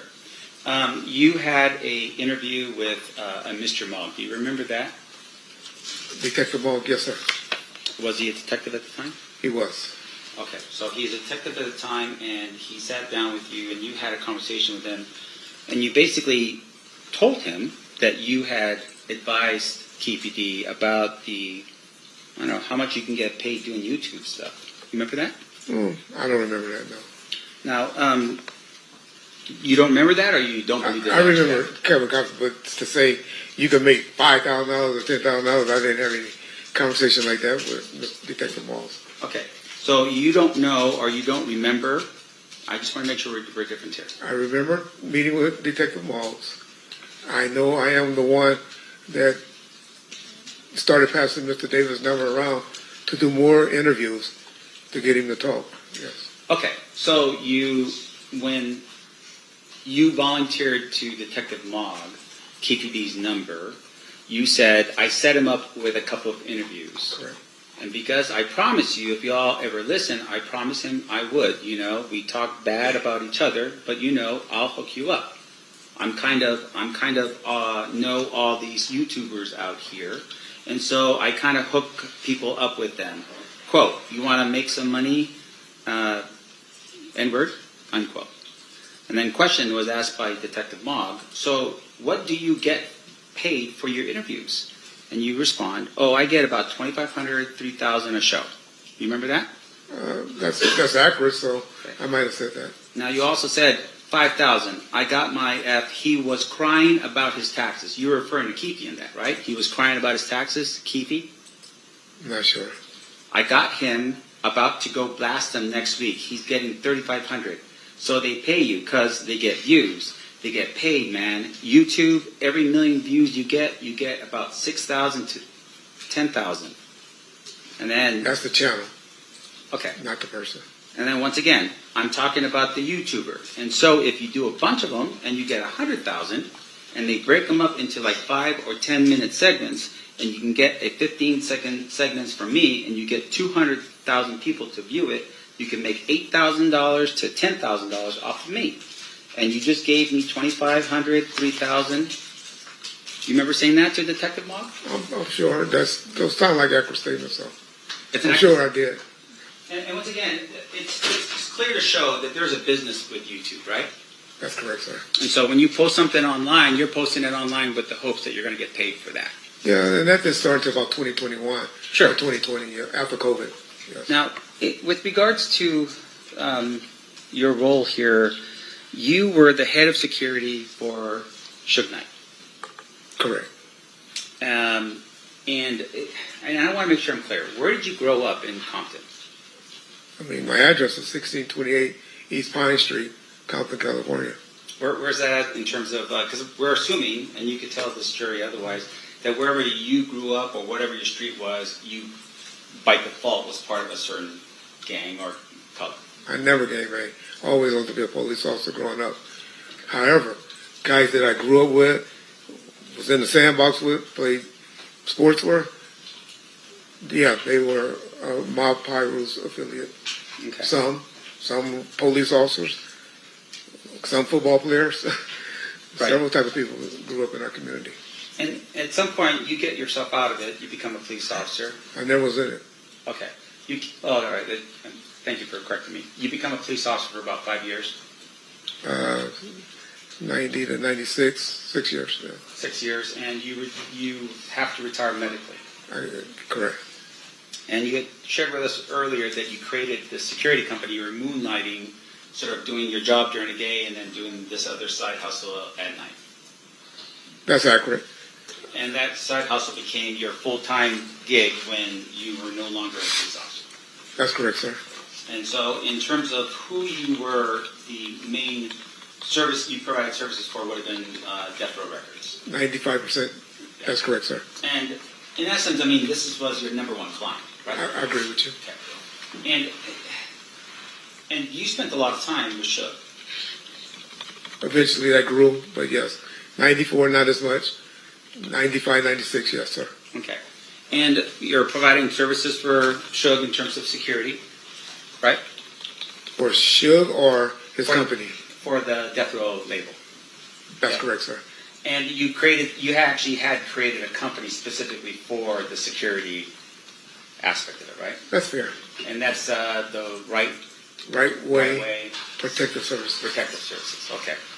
Now, as you're going about doing that, you had shared with us a little bit about some of the things you had done. And you shared with us that, hey, there was something that happened at one of the award ceremony. You talked about that, right? At the Soul Train, that's correct. And you said that at that Soul Train incident that my client was present when some other guy flashed a gun or something like that. That's correct. But it wasn't your client. No. Okay.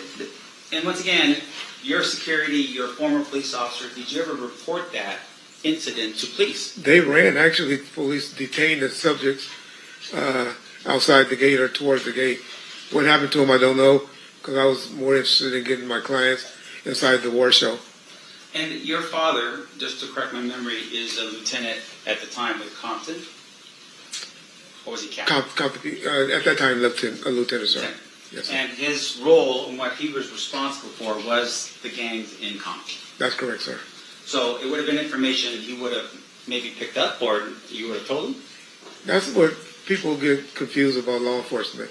Compton is a city about 8 to 10 miles away from, well, that's by USC is where this incident happened. That's about 20 miles away from Compton. And so Compton PD and LAPD don't share information with each other like people think in law enforcement. Right. But you're talking about someone who's from Compton. You're saying that guy right there who's from Compton was present at that particular event.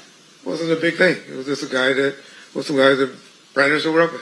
Right. So in your mind, it's not about this idea that this is a gang sort of thing. It's just some idiot with a gun flashing a gun, right? I agree with you. Okay. But they were also protecting Bad Boys Records. Okay. Well, we can talk about that in a Okay. second. In terms of your role, though, in your company, you at some point, you obviously are now working with Suge, and there's this idea with Death Row Records that there may be sort of tension in the air. Was there anything going on during that time period prior to September of 1996 that was happening that was telling you, hey, I need to make sure that Death Row Records is protected? You always had an element because of incidents when you go out to nightclubs, the party scene. There's always an issue, Yeah. unfortunately. And because you're dealing with someone like Suge Knight, and at that particular point, any of his other people that was working for him, like say the entertainers, right? You're talking Snoop, you're talking Tupac, that you would have adequate security to protect them, like say from fans and that kind of stuff. I called it, my cell was to be good witnesses. Mr. Knight had just went through a situation with one of his artists, Snoop Dogg, that was on trial for murder. And they ended up beating the case. But they had got a large judgment, mainly because of the qualifications or the lack of qualifications of the security officer that was acting as security officer that shot him and killed the person. And so when you have a big company like Mr. Knight had, I thought it was best, and he thought it was best, or maybe his attorneys, I don't know, his label, that let's get some professional people around you. And so, for the most part, your practice was to hire people that were either off-duty police officers or retired police officers. That's correct, sir. And you did that because they were properly trained and you could trust them in terms of their judgment. That and my cell was to be a good witness. Gotcha. Yes, sir. But with regards to their roles obviously, at the end of the day, were to protect the people that were your clients. That would have been Death Row Records and whoever you assigned them to do. As best you can. So in terms of what happens here in Las Vegas, right, your testimony is you arrive here to Las Vegas and you're here on Friday. Correct. And you're here to get ready for what's happening on Saturday. Friday night, the Coke Club did open.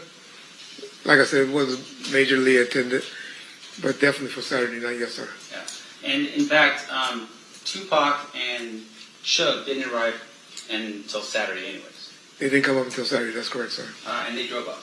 They drove up, yes, sir. So they drove up, you're there, you're working, and you're at 662, right? I'm at 662, yes, sir. Okay. So I'm going to show you here an image, and I'm going to ask the clerk to mark as proposed defense exhibit next in order. See, I think? Yes. See? Yep. May I put you on? You may. You recognize this? That's Club 662, yes, sir. Okay. And with regards to, I'm sorry, and with regards to that photograph, would that have been an accurate depiction of 662 around the time period that we're talking about here? I agree with you, sir. Yes, sir. Now, Your Honor, at this point, I move for the admission of proposed defense exhibit C. Any objections, State? Nope. So admitted. May I publish, Your Honor? You may. I'll show this to the jury here real quick. So this is a picture of 662. Now, you had shared with us a little bit about what was happening on Saturday night. Attorney basically says, hey, we really want to get this club, I guess, passed in terms of its licensing. Maybe we do something that helps the community or at least does an outreach. Is that what we're doing? I think that was mainly to get the police officers there. Okay. And with regards to that particular night and so forth, you said it's something to do with boxing. This is a Barry's boxing benefit. Is that what that was? That's correct, yes. Okay. So this picture would have been taken pretty much at the time of when this event had gone down in September of 1996. I believe that night or Yeah. that week, yes, sir. And with regards to Barry's boxing, do you know anything about what Barry's boxing is about? Just that he was a retired police officer that was helping young kids in the area with boxing. That was about it. Or association or a foundation to raise money for youth coming up is what I remember. So, Mob James just testified a little while ago. Okay. If his representation was there was no event like that was happening in September of 1996, would he be wrong? Let me just say this. They don't be in the know like that, We're not as transparent as maybe we should be with the homeboys. I mean, but obviously this is sitting on the front side of the entrance going into the facility, right? I went in that club that night and I ain't never noticed that. Well, let me ask you this, though. In terms of what was happening, was Mob James the head of security that night? So James' responsibility is he had a lot of juice with the homeboys, and they had something they call Code Red, where everybody come out and support each other, and James was that person that Suge looked to, even during the Snoop trial, when Snoop was having problems with his homeboys coming up there, messing with him and stuff. They were hired to be outside the courthouse to keep them away. And that was James' role. So, and James was with Suge at the beginning. And quite frankly, he might be a little upset that my guys kind of took a lot of their roles or their responsibilities. Right. So on this particular night, there's actually Metropolitan police officers that were they hired by you to be on the outside? Well, I would say Club 662 or under Mr. Khalees and the person that was running the club under their direction. I knew they were going to be there, but I didn't speak to anyone from the police department to say, this is how much y'all going to be getting paid. I need you to do this. I just knew they were going to be working from the door out. So, yeah, okay. Yes. And really the concern at this particular point that you had, as well as I'm assuming Mr. Khalees as the attorney, is you wanted to make sure everything was going to go well for the club. That's correct. That's fair. In essence, and to help Suge with passing up this particular club, right? That's correct, sir. So one of the things that had happened that you had shared with us is that Friday you meet with Khalees and you learn and you're instructed that your people are not to be carrying firearms. Inside the nightclub. Right, inside of the nightclub. That's correct, sir. All the way up until the time that they get to that door, they're not supposed to be carrying firearms. Inside that club. Are you aware that the Red Alert people from Mob James were all carrying firearms that night? Well, I had problems with that. My guys were strict, the law enforcement. They didn't have a relationship with James and them, as I did. And so they would search them. And if they got one in, who knows? But there was always issues with them about being searched. But my guys they were like, hey, if you want us here, we searching everybody coming to this club.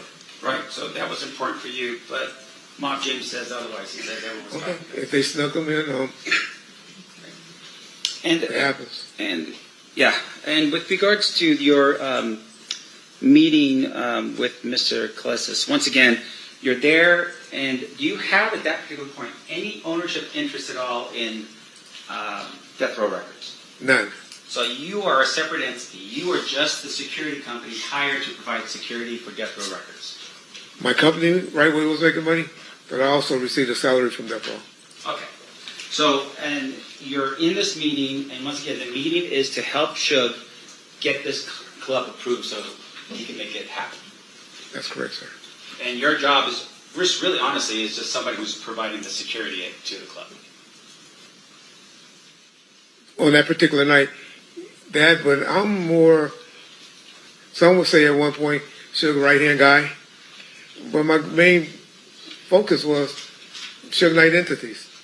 It wasn't just the recording artist, wasn't just the record club, it was everything that Mr. Knight was trying to invest in at the time. So you're telling us that not only were you providing security, but you're also like an employee for Death Row Records? I was both. Okay. Were you drawing like a paycheck every 2 weeks as an employee? I was, sir. There wasn't no under the table stuff like Mob James would have been telling us? We didn't do that. Right, we didn't do that. And with regards to Mob James being paid, you're telling me that he would have been paid the same way with employee checks and so forth from Death Row Records? Bob James wasn't one of those employees. Like I said, he was just called on special events. I don't think James made his money by guys in the line that were ballers or shot callers or whatever that he would bring to the front of the line. So, just drawing your attention back to let's say around 4 o'clock of Saturday, that Saturday. Okay. Where were you? At the Luxor Hotel. Okay. And did you ever, what happens after 4 o'clock for you? I didn't head over to the club until, about 7:30.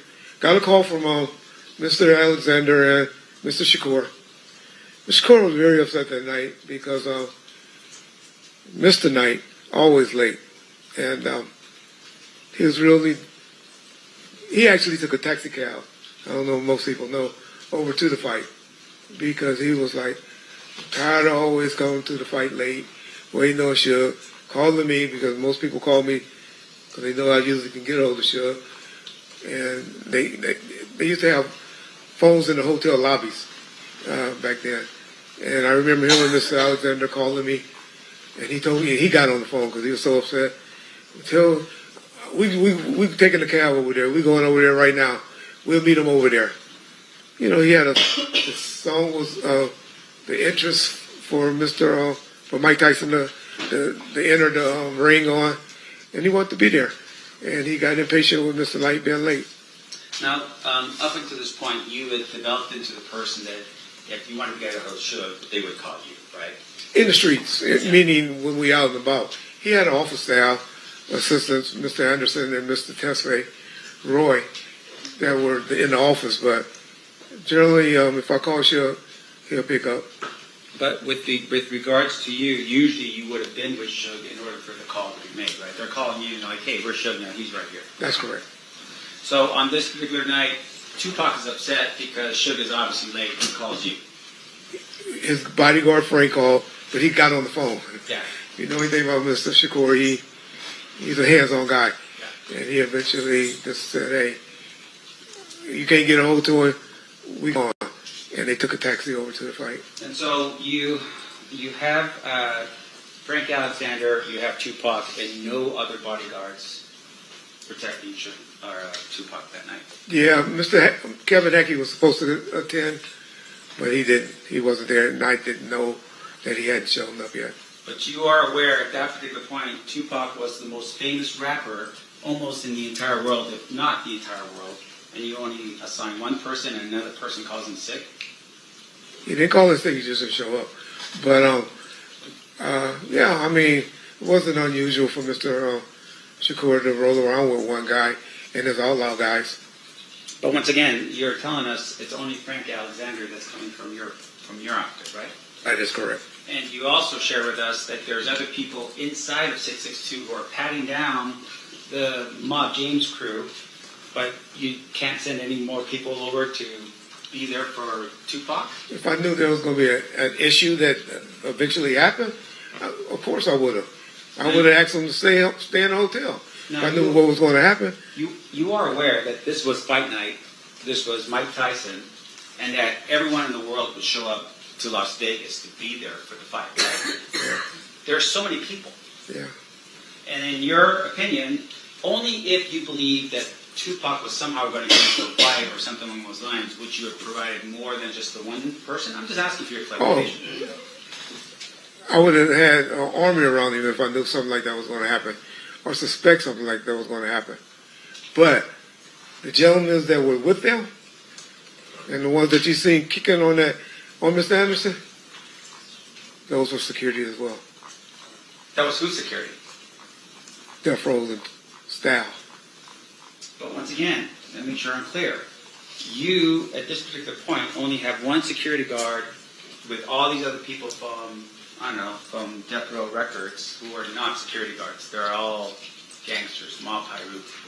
Yeah, I trust more than I trust my security. Yes. So more than you would trust cops and off-duty cops and retired cops, you trust those mob pirate guys? I do personally. Okay. Now, in addition to that, after they go in for the fight, right? I'm assuming that Frank Alexander probably didn't have a ticket. You know, that was always an issue with Mr. Knight. Yeah. He promised everybody that they can go to the fight. And when we get to the door, it's always an issue. Right. But one thing about him, he will get his, at least Mr. Shakur, one security in, if not both, and myself. He will make sure we got in. Okay, so they all get in for the fight, and then for some reason, Bruce Seldon takes a phantom punch, falls to the ground in the first round within a minute and 45 seconds, right? You call it Phantom, if you say so. I'm just looking at the tape, right? All we got is a syringe. So he falls to the ground, the fight is over, they leave the fight, right? Hyped up. You see him? Yeah, and Tupac was very hyped up. Hyped up. So, did you get a call from Frank Alexander saying, hey, the fight ended early, we're on our way? Not one. And that's normal. Okay. And I want to make sure we're clear about the type of communication you had. So, cell phones, I'm not sure were available to everybody. You had one. Pretty much everybody had cell phones, but they were expensive. He called me after 7 o'clock, right? Yeah. Back then. Yeah. But, He doesn't get it. But everyone else but I did have Nextel phones. We had about 8 to 10 of them that did dual jobs.